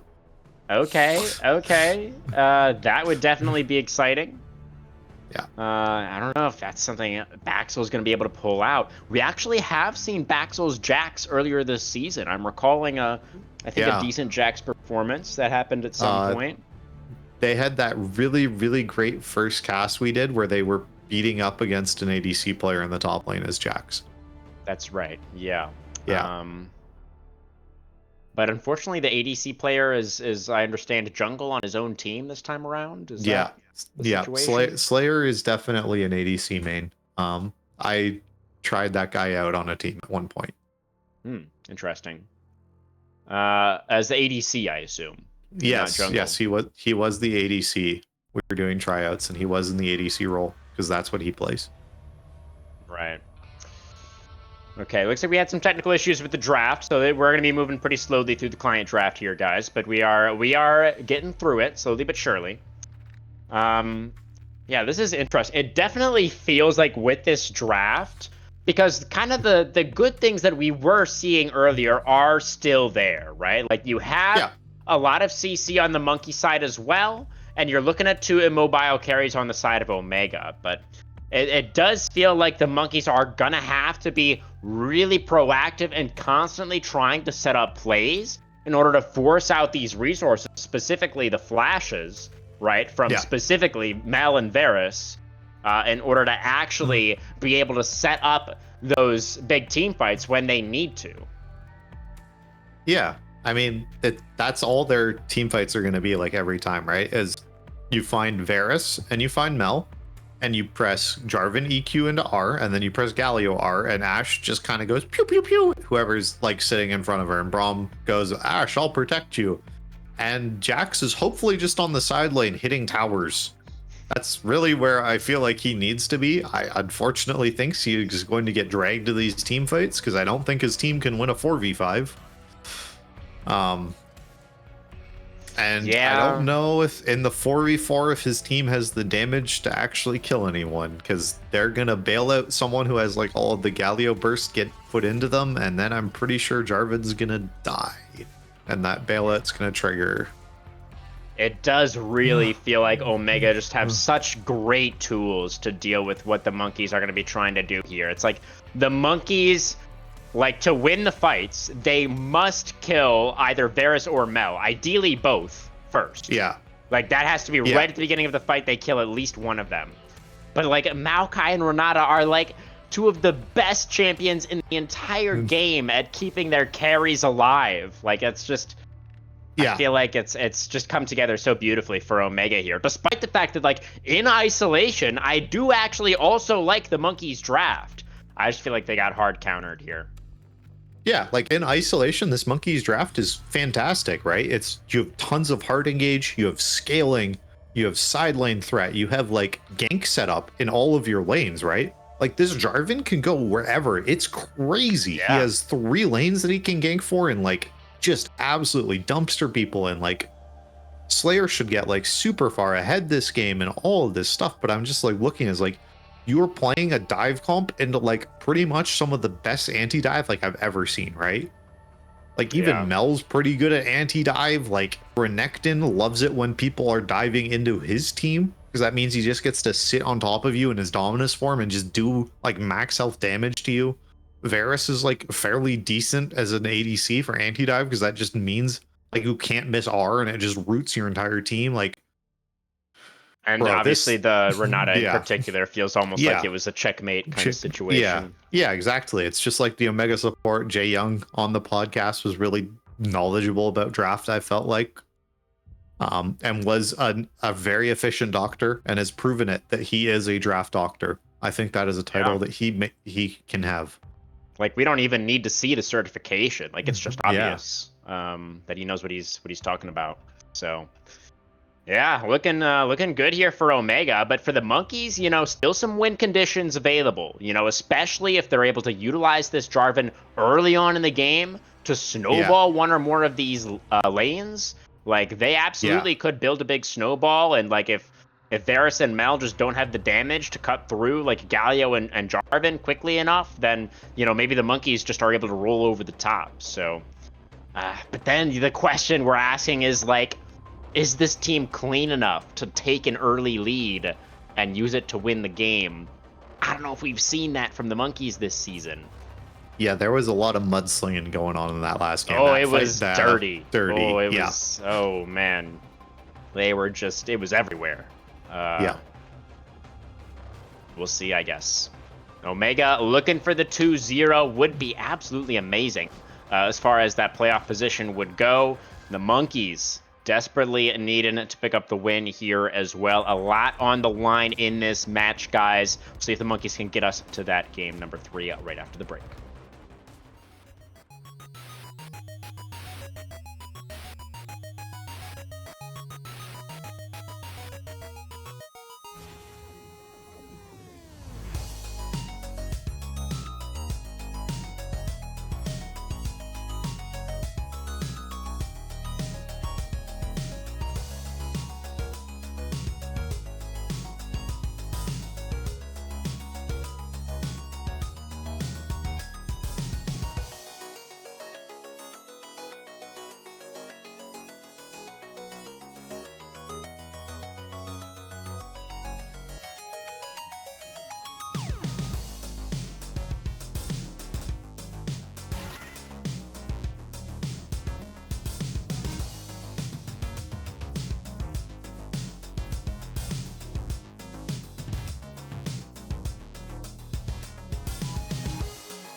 Alright, esports fans, welcome back. We are on to the Rift now for possibly our last game of the night. If Omega can come away with the 2-0.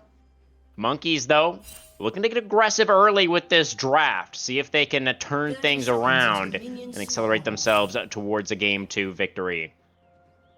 Yep. We have started Flag as Slayer, which is the normal Jarvan jungle thing to do. It lets you Indeed. auto attack a ward 3 times if someone places it in front of your face because of that attack speed bonus. Oh, yeah. See, the support of Okay. combat is ongoing. Indeed. A little bit sad that Supporta does not have any support. Or maybe they could have actually looked for something more there. Slayer, meanwhile, will take a little bit of a chunk. But Perspicacious, it did start Q, so there's not going to be any kind of stun forthcoming. And it's just a couple hundred health off the Jarvan, not a big deal. Yeah, I really hate that we're starting our actual red buff as Jarvan here instead of going towards these chickens, but whatever. I mean, I think it's fine if you're actually looking for actually- like a level 2 or a level 3 gank. If Yeah. that's the case, then you're not actually going to be on time for the immediate respawn of the smaller camps if you are taking time Yeah. to go for a gank. So there's not really as much reason to accelerate the clear in that way. That's fair, but do you think that's likely? Do you I think sure we're actually hope gonna so, see- Storm. Yeah, I hope think so that too. would be good for the Monkeys' chances of winning this game if that happens. Yeah. I would also like to point out this is Grasp on our Jax here on the top lane. Jax is one of those top laners where you actually like can change whatever rune you want, like whenever. There's like 6 or 7 different options for him.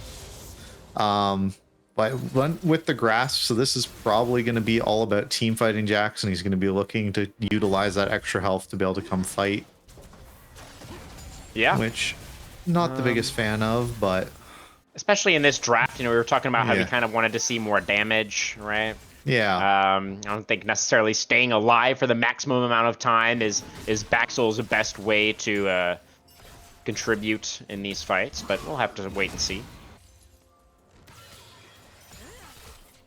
I was last game foolishly believed that Ornn wasn't a carry, so shows you how much I know about top lane.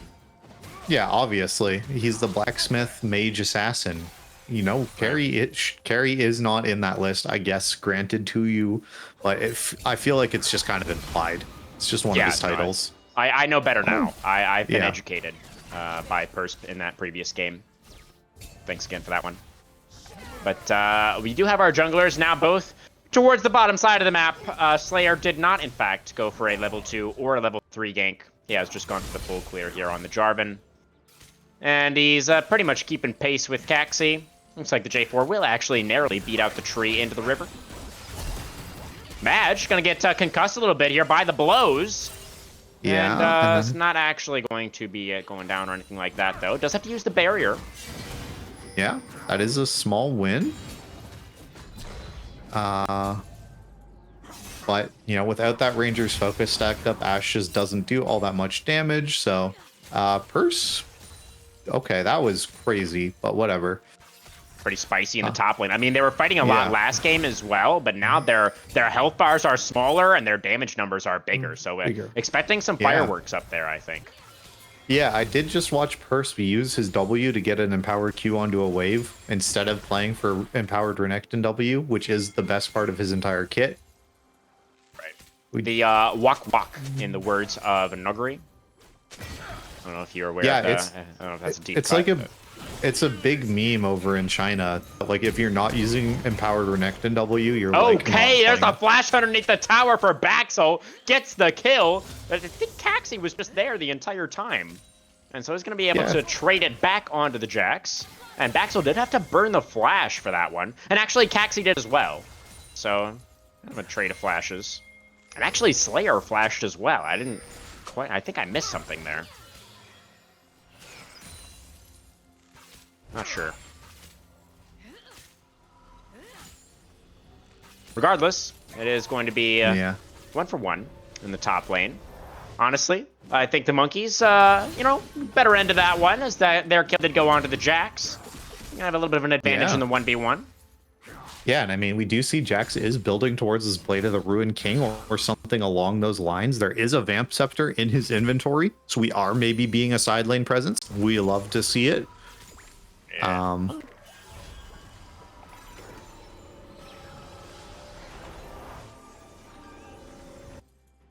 We do have a Bommies Rush on DL, so looking like that is going to be the full tank Galio.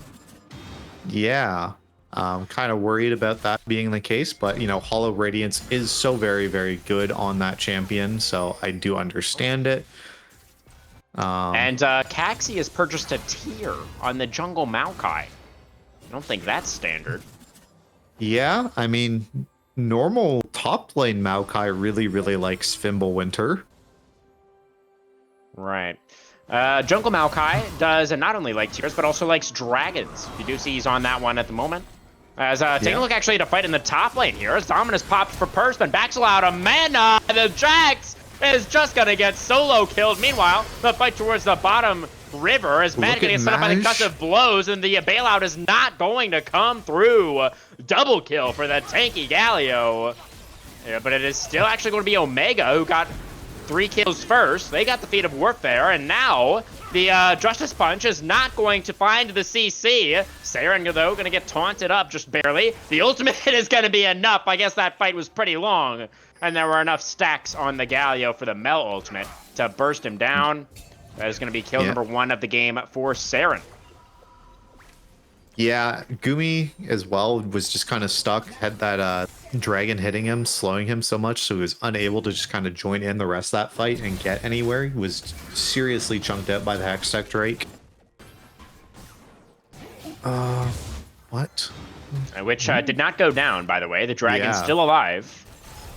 Yeah, still sitting there. Caxi as well, just, you know, being able to get this stacking up. I think this is it's another kill in the top lane. Perhaps the flash away for the Renekton, but the Leap Strike is back off cooldown for Baxel, and he gets his revenge, like, almost immediately. Yeah, I mean, we love to see it. I always talk about top laners, you know, always, you need to fight to the death. It is in the code. That is why you signed up to play top lane. If you don't like 1v1s, why are you up here? So especially a matchup like this is very conducive for death fights. Yeah. So I would not be surprised to see if these top laners are going to be down like 30 to 40 CS compared to their mid lane counterparts, because they're also going to have kills and deaths in that column. Right. Well, this is going to be a dragon kill. I guess we didn't have smite for that one, or just didn't want to use it. But regardless, the dragon will be secured by the monkeys. And Grub's not really on the table, right? I mean, they're available, but Caxi is not in the area, so going to be in contest. Cataclysm down onto Saren, who does not have flash, but DL not able to follow up immediately. The taunt doesn't have the range as Saren turned around for that one, but the ultimate stack's not quite enough to take down Slayer, and Saren is going to get cleaned up by DL. Kill number 3 now for the Galio. Yeah, I mean, once we see Galio complete this Hollow Radiance, I'm hoping we're going to start seeing a little bit of that AP coming through. You know, it could be the... that item that gives you HP, the Mordekaiser item that he always builds. Rylai's? No. Riftmaker? Riftmaker, thank you. That's the one. Yeah, gives you a HP. Okay. Yeah, that is a big Ash hold on to Maj. The concussive blows in there as well. That's why Ash Braum is a good combo. But the bailout is going to help turn things around. The flash away for Gumi still goes down. And the bailout keeps Maj on his feet. It's going to be the Omega bot lane coming out on top in the 2v2. Meanwhile, a Grub's fight towards the top side. Caxi able to get the first Grub, but then has to flash away as the Galio makes his entrance into the fight. Now, as the fight continues, the CC comes down onto Slayer, who gets smashed away by Caxi. DL finds it onto Saren, the sapling for the slow. The reserve for the winds of war. Get the kill onto the Melon Slayer. Back with the flag and drag. The Justice Punch CC is there. Caxi, tanky enough, though, on the Maokai. Is actually going to be able to get back underneath the tower. What are you doing, bro? Baxel, looking for the counter strike, flashing for it, but that Renekton didn't have turret aggro. Yeah. All right. Okay. Well, a bunch of people just died. Break it down for us, Storm.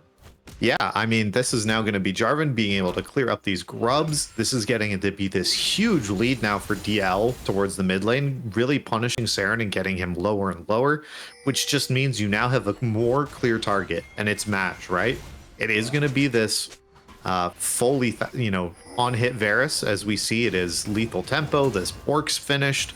I'm really hoping we're going to start seeing that, tank items that you are afforded to build when playing this on hit Varus come in. Maybe a Wit's End going to be there soon for a third item or something along those lines.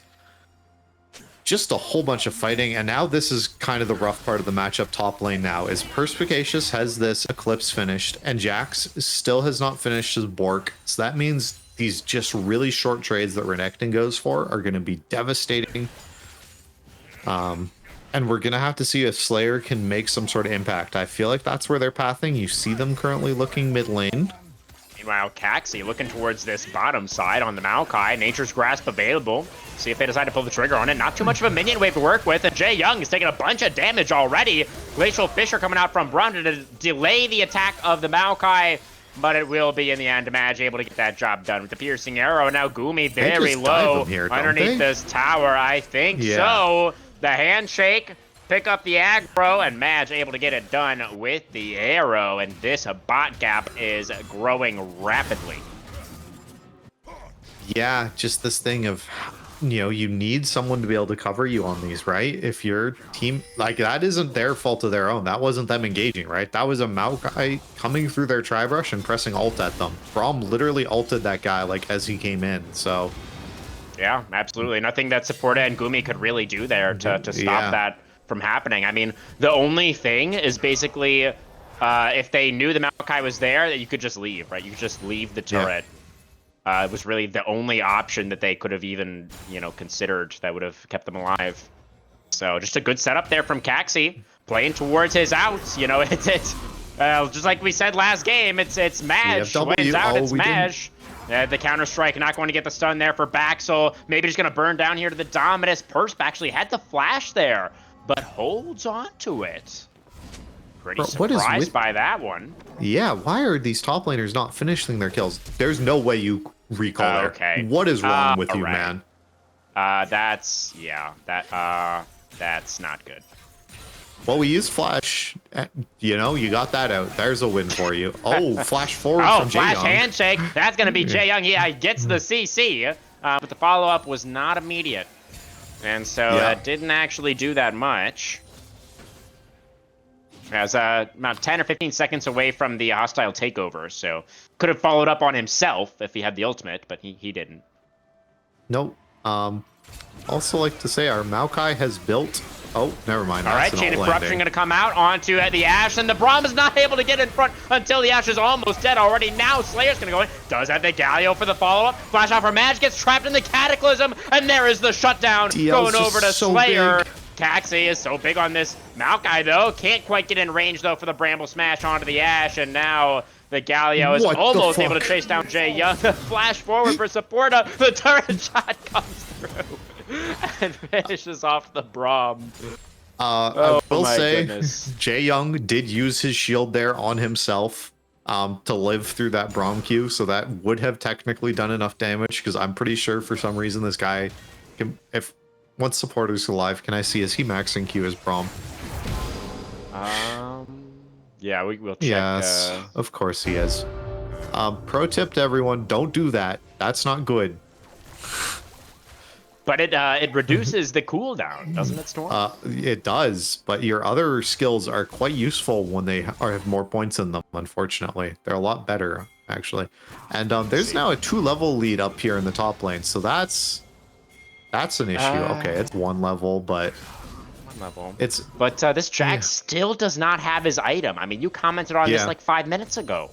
Yeah. All right, here comes Supporta. Trying to do some supporting of the Jax, and that is at least going to push away the Crocodile for now. Meanwhile, the first turret will go down in the bottom side. Madge and Jae Young able to secure that one with no difficulty whatsoever. And so that is going to be the feats of strength for Omega Gaming once again. And Supporta just trying to stay up here to try and get this Rift Herald, I guess. It is spawning in just a couple seconds here, along with Slayer. They have Baxel as well, so I guess this is a free objective for them. I don't think there's any time now for Omega to get over here. Taxi is gonna get distracted by a minion wave, and yeah, this is in fact just going to be taken by the monkeys.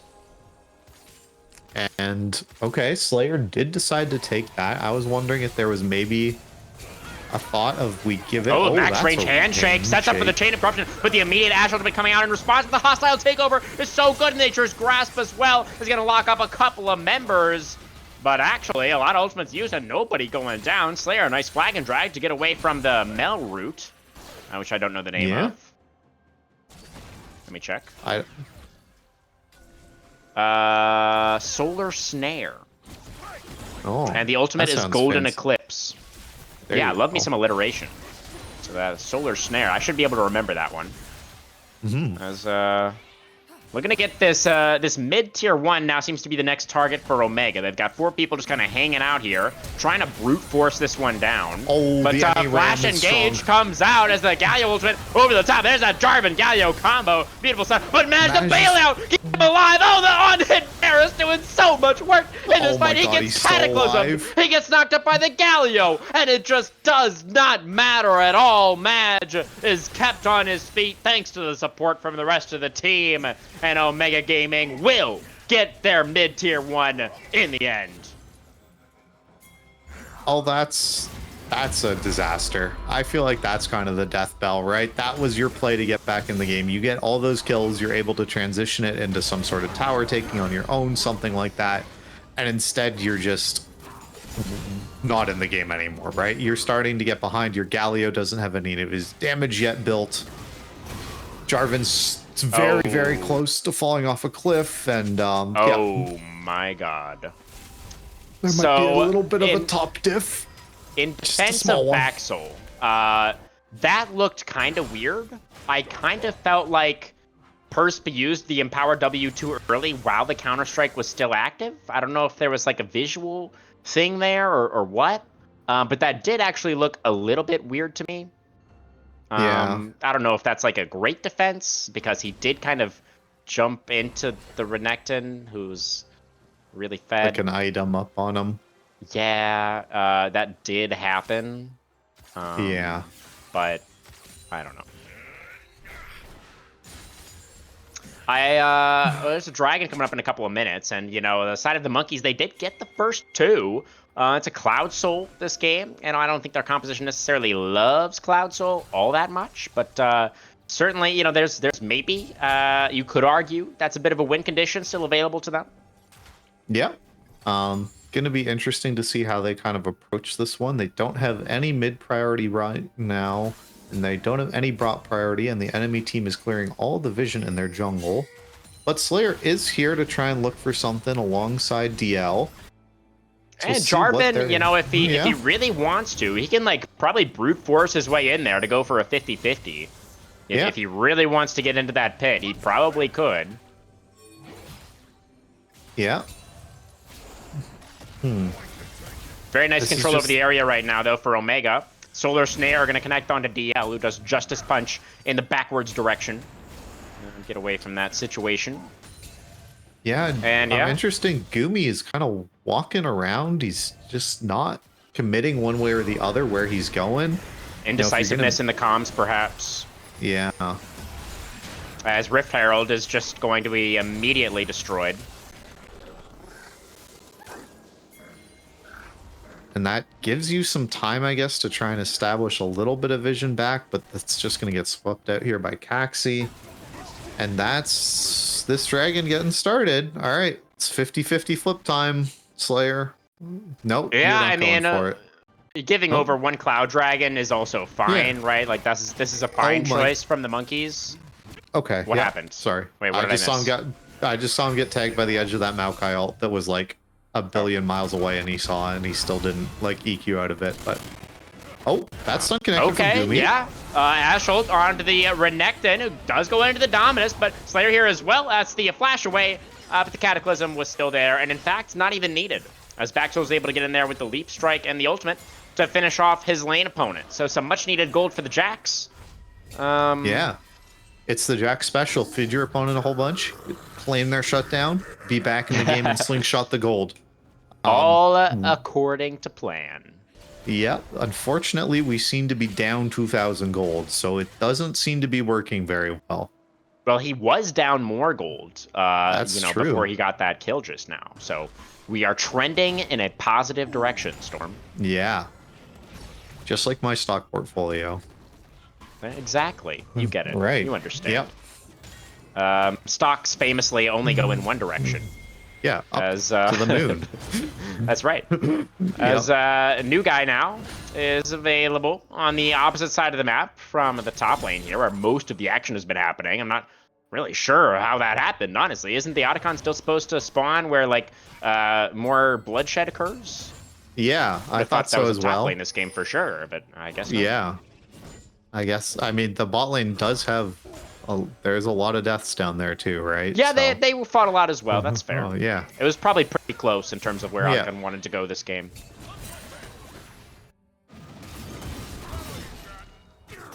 All right, Baxel is run going away, to jump over to Baxel. some Krugs. What's the cooldown on that counter-strike? Is it low enough? I hope it's low enough. It is, in fact, low enough. He gets it back up again, gets the stun, and is going to be able to limp back underneath the tier 2. He did use his ult there. That's true, and Persp did not use his. Use his, yeah. And he still lost that trade pretty badly, so. But at least Baxel did not die. His tower is probably going to die, though. I don't think so. It's going to get to half. Okay. Oh, that's, As they have found that's Slayer, who does flash and then die. That is very unfortunate for the monkeys, as Perspicacious with the Dominus. Oh, dear. Yeah, I think this one is officially over, Storm. You know, we kind of saw it really did. I think you were correct in your instincts about that fight that happened in the mid lane a while ago. I feel like that fight was kind of almost like a representation of our conversation about the draft. We were talking about like they could just run out of damage if they don't get ahead early. Yeah. And that fight, I feel like, was kind of symbolic of that threshold not being reached. Okay. Yeah, I don't really see a way in here. Jax is getting dumpstered in the side lane. I don't think it's going to improve brutal. anytime soon. Like, even once he gets Trinity, he's still going to be like a full item behind because he's building some of the most expensive items in the game. Yeah, Trinity Force, as your second item, when you're down like 3,000 gold almost, or a little over 2,000. I don't think that was the move. I tend to agree with you here. And Probably this I means would have that- voted for like a hull breaker at this point, honestly. Yeah. Like just... What were you going to say? That doesn't give as many stats, I don't think, as it used to. It doesn't give you like armor and MR when you're isolated anymore, so... As previously discussed, I do not understand top lane, so I maybe just not recommend things. But what were you going to say? I interrupted you. I was about to say, I feel like this is like the time where you just go into CDR mode, because that's how Jack's team fights, if everyone doesn't know, is why you see him like in pro sometimes. And you're like, oh, this Jax isn't... is so fast. He gets on top of DL, but Galio, very tanky, is in fact going to be all right. So I was getting all scared for nothing. Yeah, I feel like he's the one first on his team that is somewhat like ahead, right? Still, even at this point, you know, this Mel got so many of those early kills. Is completing Death Cap really soon, and that's going to be a major issue. That's Golden Dawn. Was that it? Golden Eclipse. Solar Snare and Golden Eclipse, I think. Yeah. Okay. Yeah, Golden Eclipse. Okay. That's probably going to start executing people a lot more. There's not enough for Slayer to do anymore, right? He's been outscaled officially, and he was outscaled officially a long time ago. So I mean, his job in this, his job is to go try and randomly flip a Baron, right? and to not die to Renekton if at all possible, Yeah. which he is going to be able to achieve. Yeah, I mean, he's got his 2 items, so Slayer, yeah, he's probably not getting a third. Yeah. Yeah, just try to get that Cataclysm down on Mel and Varus, but he's been able to do that, but it hasn't been enough. Is the problem? Yeah, it's not enough. We do see that Maj is also just like continuing to build damage items. Is gonna get this Terminus next, is what they're building, I believe, with those items, which gives you armor and MR. So yeah. And there's no, like, man. That's death cap done on Mel, and there's no like big item spike coming soon for anyone, right? Like, we're not going to see Ashe and complete her Infinity Edge in the next 5 minutes, or get a Rage Blade or anything like that. They've just, Gumi's just finished their second item here. Galio himself has another mask item, so there's no huge spike coming there soon. Jax does have his Trinity Force. This is probably the best time that he's going to get a 1v1, but he's down 2 full levels. And rank 3 ults are generally fairly strong. Right now, we see Omega trying to establish control around the Baron Pit. They're not really able to take complete control over the area. They need an actual pick to feel confident enough to start the Nasher. And their composition is not really that good at getting picks. It's like Varus ult is kind of all you have to look for that. Yeah, unless Taxi can just press W on somebody. Yeah. You just Maokai ult and run at these people, do you not? Yeah, no, I like that plan, actually. Yeah. See if he goes for that it. guy's dead. Doesn't need it. Yeah, just going to be able to... The Eclipse has come for flag Supporta. time. And Slayer's just going to be going down here as well. Maj does have the bailout, and he does, in fact, go down as the flash away coming out from Gumi as well as DL to deny that bailout from going through. So it could have been worse. As first, the flash is going to be answered with the flash. Trade of flashes between the top laners. Okay, that's probably a win. Yeah, I mean, it was still a 2-for-1 for Omega, but there's a shutdown off Maj, I think. Yeah, maybe not actually, but yeah, I'd take that. There's now a Terminus, and he's building armor and MR. Well, not really. That's a giant spell, but whatever. My point stands. He's getting tanky now. That's also now Mikhail's done. So that's probably not good for you either. For Jay Young, yeah. I mean, he said that Mikhail's for a little while, actually. Has he? Okay, I just didn't notice.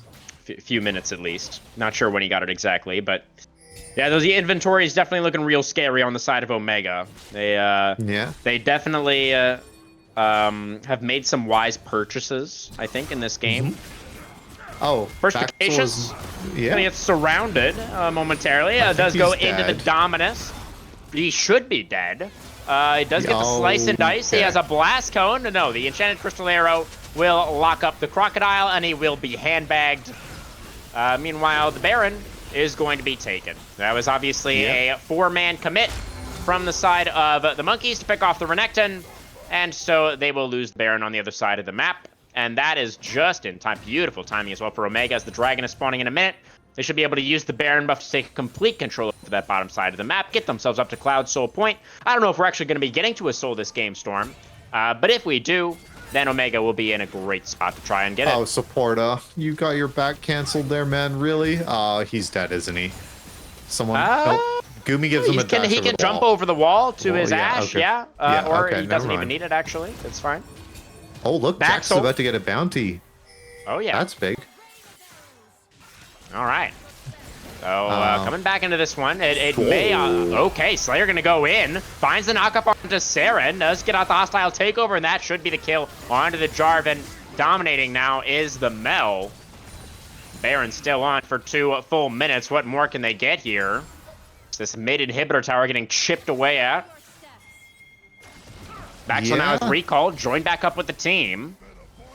I mean... Teleport into the top lane for the Renekton. Baxel just walking it menacingly.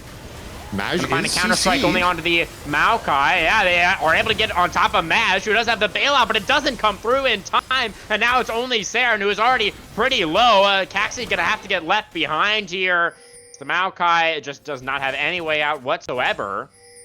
So They did that it. was, yeah, they absolutely did. And they didn't even need Slayer that time. They didn't have their Jarvan. But they were able to take the 4v4 in mid lane, and decided the Monkeys are able to win out. So maybe they're not out of this game just yet. Yeah, and this should give them a third dragon here, right? I would. Oh, hope that is big. Yeah, Caxi's Yeah, down. that's another so bounty as well. Like, that's another 800 gold, if my eyes do not deceive me. I do believe you're right. Wow. Soul point Okay. now for the Monkeys. And is Ashe gonna build an Infinity Edge, an item that actually does damage? I know it's terrible on Ashe. You don't need to tell me, but hey, we built Infinity Edge.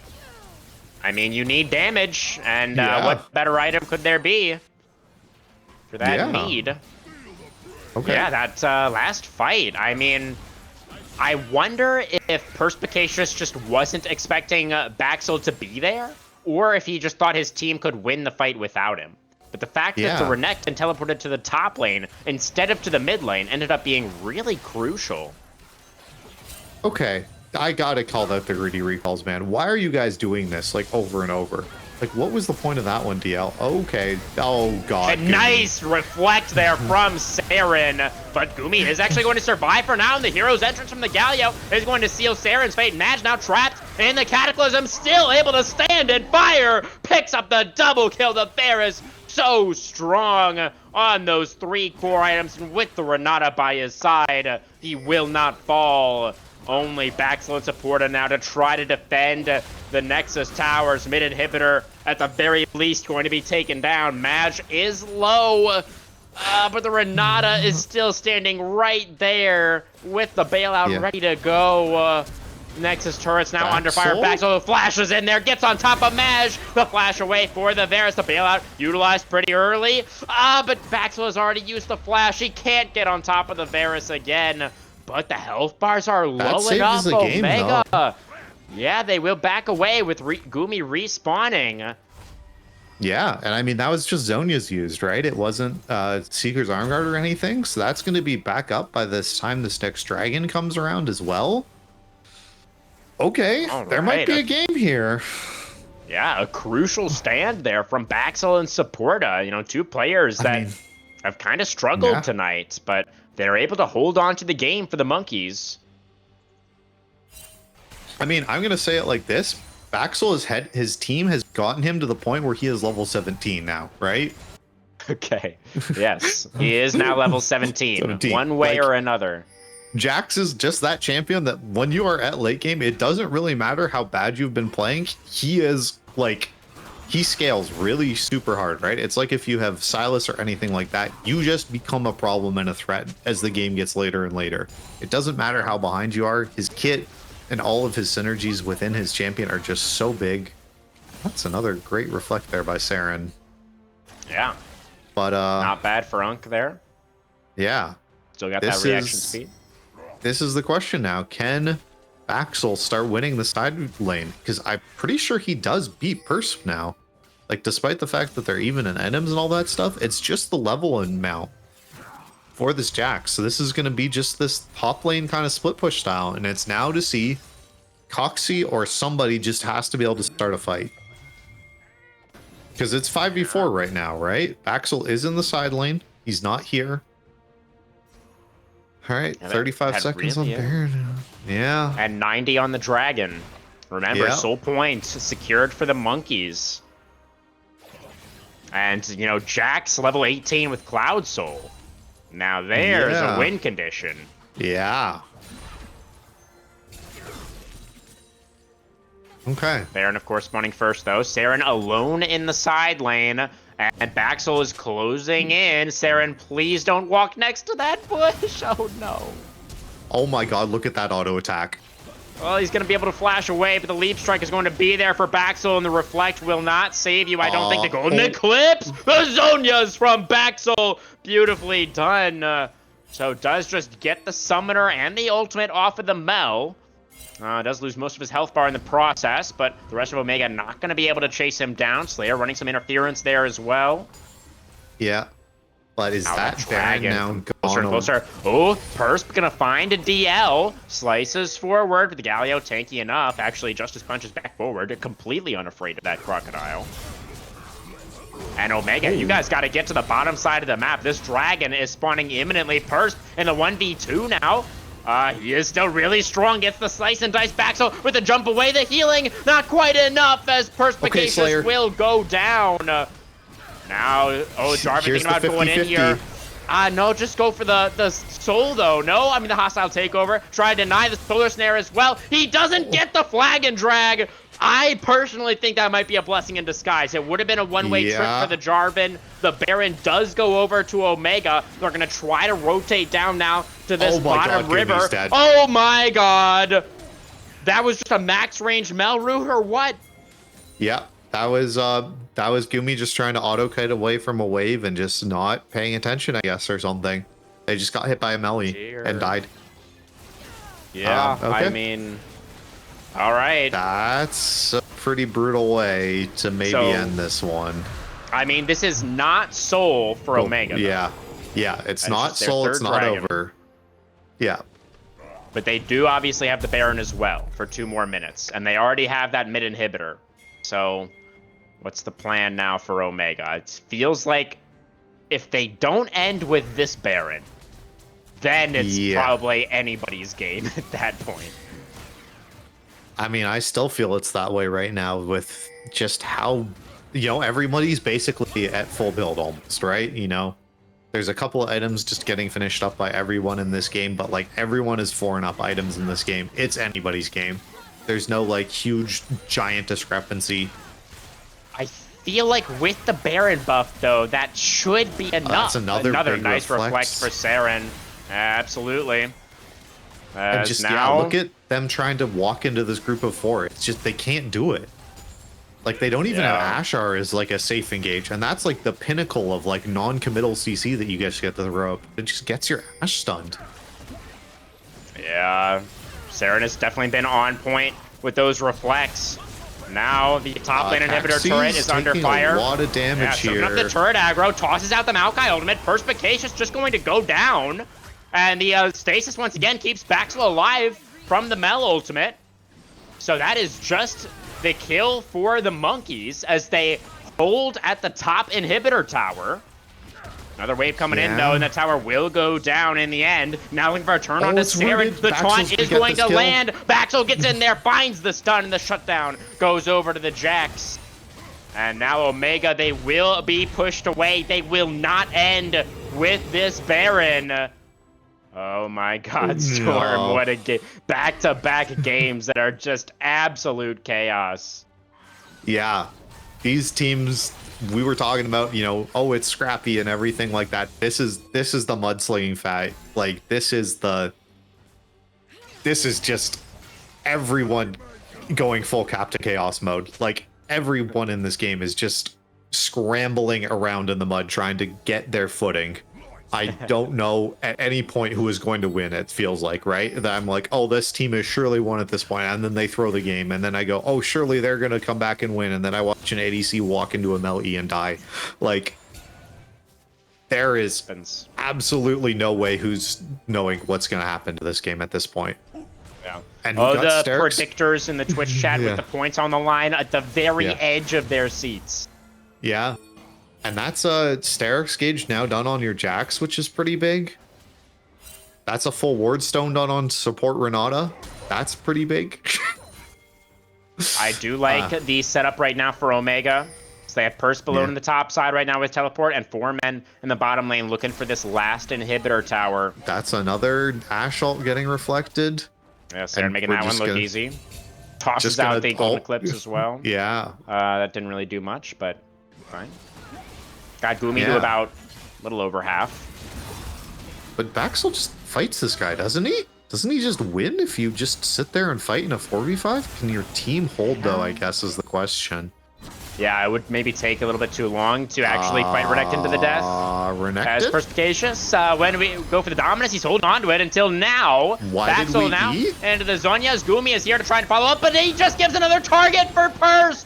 And the Renekton able to slice through the Jax to get on top of the Ashe. Makes it a 1-for-1. And without their AD carry, this defense now becomes much more difficult for the Monkeys. But at least the Renekton isn't causing chaos on the side anymore. Caxi walking forward, soaking up that turret aggro. Flashing forward is Slayer. Terran flashing away to get out of the Cataclysm. Madge goes golden though with the Zhonya's. Should be able to turn this one around. Has the bailout as well. The Mel damage absolutely is so disgusting. That's going to be the kill on a Slayer as well. Only DL and supported now in the Galio. Gonna get sniped by Madge as well. Oh, the Monkeys, they hung on to this game for a long time. They definitely did make Omega sweat for it. But in the end, it will be the 2-0. And it will be Omega Gaming securing themselves a top 6 spot with 1 week left to play. Yeah, congrats to Omega for their victory there. But that is not the way I'd want to be getting it, just kind of looking at it. Yeah. I mean, there's some definite shoutouts I want to give. Number 1 to Jae Young there. Didn't die that game and kept Maj alive. Yeah. I mean, I think they're the MVP again. Do you not think so? Or no, I think you're right. I think you're 100% correct here. Like Saren, I think also played really well. But Perps was like dominating it like in the top lane as Renekton for so long that game. Like he also phase. Yeah, but he didn't join his team. Like he has 6 kills. All of those 6 kills are onto Jax. Yeah. I don't think he like contributed to like any and 5 of those kills were to Jax. He did kill Ashe. Sorry. At the very end there, that's true. Yeah, he did. Yeah. So like I don't think we can give it to him. Like I really do feel like Jae Young just literally like solo saved that game. Yeah. And I feel like the reason, honestly, why the game stalled out as much as it did and why it felt like so much of a struggle for Omega to close that game is because Jae Young was on the Renata specifically. You know, Renata is very difficult to proactively set up plays as this champion, especially when you're playing against all this dive. You kind of need to save your abilities to counter the dive, right? You can't be like flashing forward as Renata looking for the crazy ult angles, or you're most likely just going to end up exposing yourself and the rest of the team to get engaged on immediately afterwards. So Jae Young, I feel like it was difficult for him to really be the one to like close out this game, you know, to find those plays that were needed for the team to win. But at the same time, I feel like he did exactly what he needed to do to allow them to eventually get the victory. Yeah, I definitely agree that I think that was a very, very good Renata game. There was very little that he did in that game that I had any questions about or anything like that. The bailouts were on point. The redemptions were on point, not even just on Varus, but like in that top lane play, we saw it for his, you know, even being able to save Saren from that Jax at that one point, right? That 300 or 400 HP did matter like a whole bunch. Like just the entire game was just keeping his team in it. So Jae Young, lift up your support. That's, I think, 2 player of the game votes in a row for them. Yeah, he picked up one last week as well. No, like he just got. Sorry, we did give it to Maj last game. That's no, he did give it to Maj last game. His last game, but yeah, he did get another one, I'm sure. So it was the Soraka game last week. Jae Young got his first pog. Yeah. But yeah, I mean, it's crazy as well to think about the fact that they didn't even have this guy until halfway through the season. And now it feels like he's maybe even their best player. Yeah. I mean, like you said, this team is now undefeated. They are 6-0 since he's joined this team. Facts. So that almost speaks for itself right there. Yeah. Yeah, I mean, Omega, they did get the 2-0 tonight. It was a necessary win and a huge win for them in terms of the playoff race. But, you know, looking ahead towards those playoffs, it definitely feels like they did still have plenty of things to tidy up if they actually want to be making a deep run in the bracket. Yeah, I would definitely agree. There's lots to learn from these series tonight for both of these teams. Great VOD review session, I think, with this one. But I don't really have anything else to go with. Do you, crewman? I guess we do have our games next week to shed out. Yeah, or tomorrow, you mean? Tomorrow, yeah. Well, obviously, there's going to be games next week as well, but Yeah. yeah, we do recommend you guys tune in, of course, for the other two best of threes for week number 6 tomorrow. I actually misspoke last week. I said that Trong was casting last Sunday. I had forgotten, but he was busy last week. I assume he's going to be back for this week, but I am not 100% sure. But hopefully, we'll have Trong back for tomorrow, and I assume somebody will be joining him. Who is also somebody that Box you're going to be wanting to Kimchi, listen I think, has been Excellent. kind of taken over on Sundays as the secondary caster. And we have, Conduit Esports versus Elysium. See if Elysium can keep riding that high of their win last week. And then there's also High Alert versus TSI to end our week out and see if High Alert are able to kind of start playing Spoiler. spoiler for other teams, right? That, Yeah.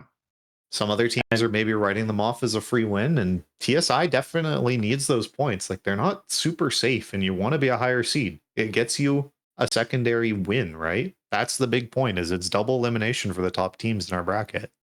That's absolutely right, Storm. And yeah, just to throw it all the way back to the beginning of the stream, we were talking about predictions on Otter Talk. Some of the guests were saying that matchup might actually be a lot closer than most people would think. So should be some exciting matchups tomorrow. Make sure you tune in for that one, guys. But that is going to do it from us here tonight. For myself and Storm, Wookie, everybody here at Blue Otter, thank you very, very much for watching. We'll see you next week for the last week of the round robin before playoffs. Have a great night. Bye, everyone.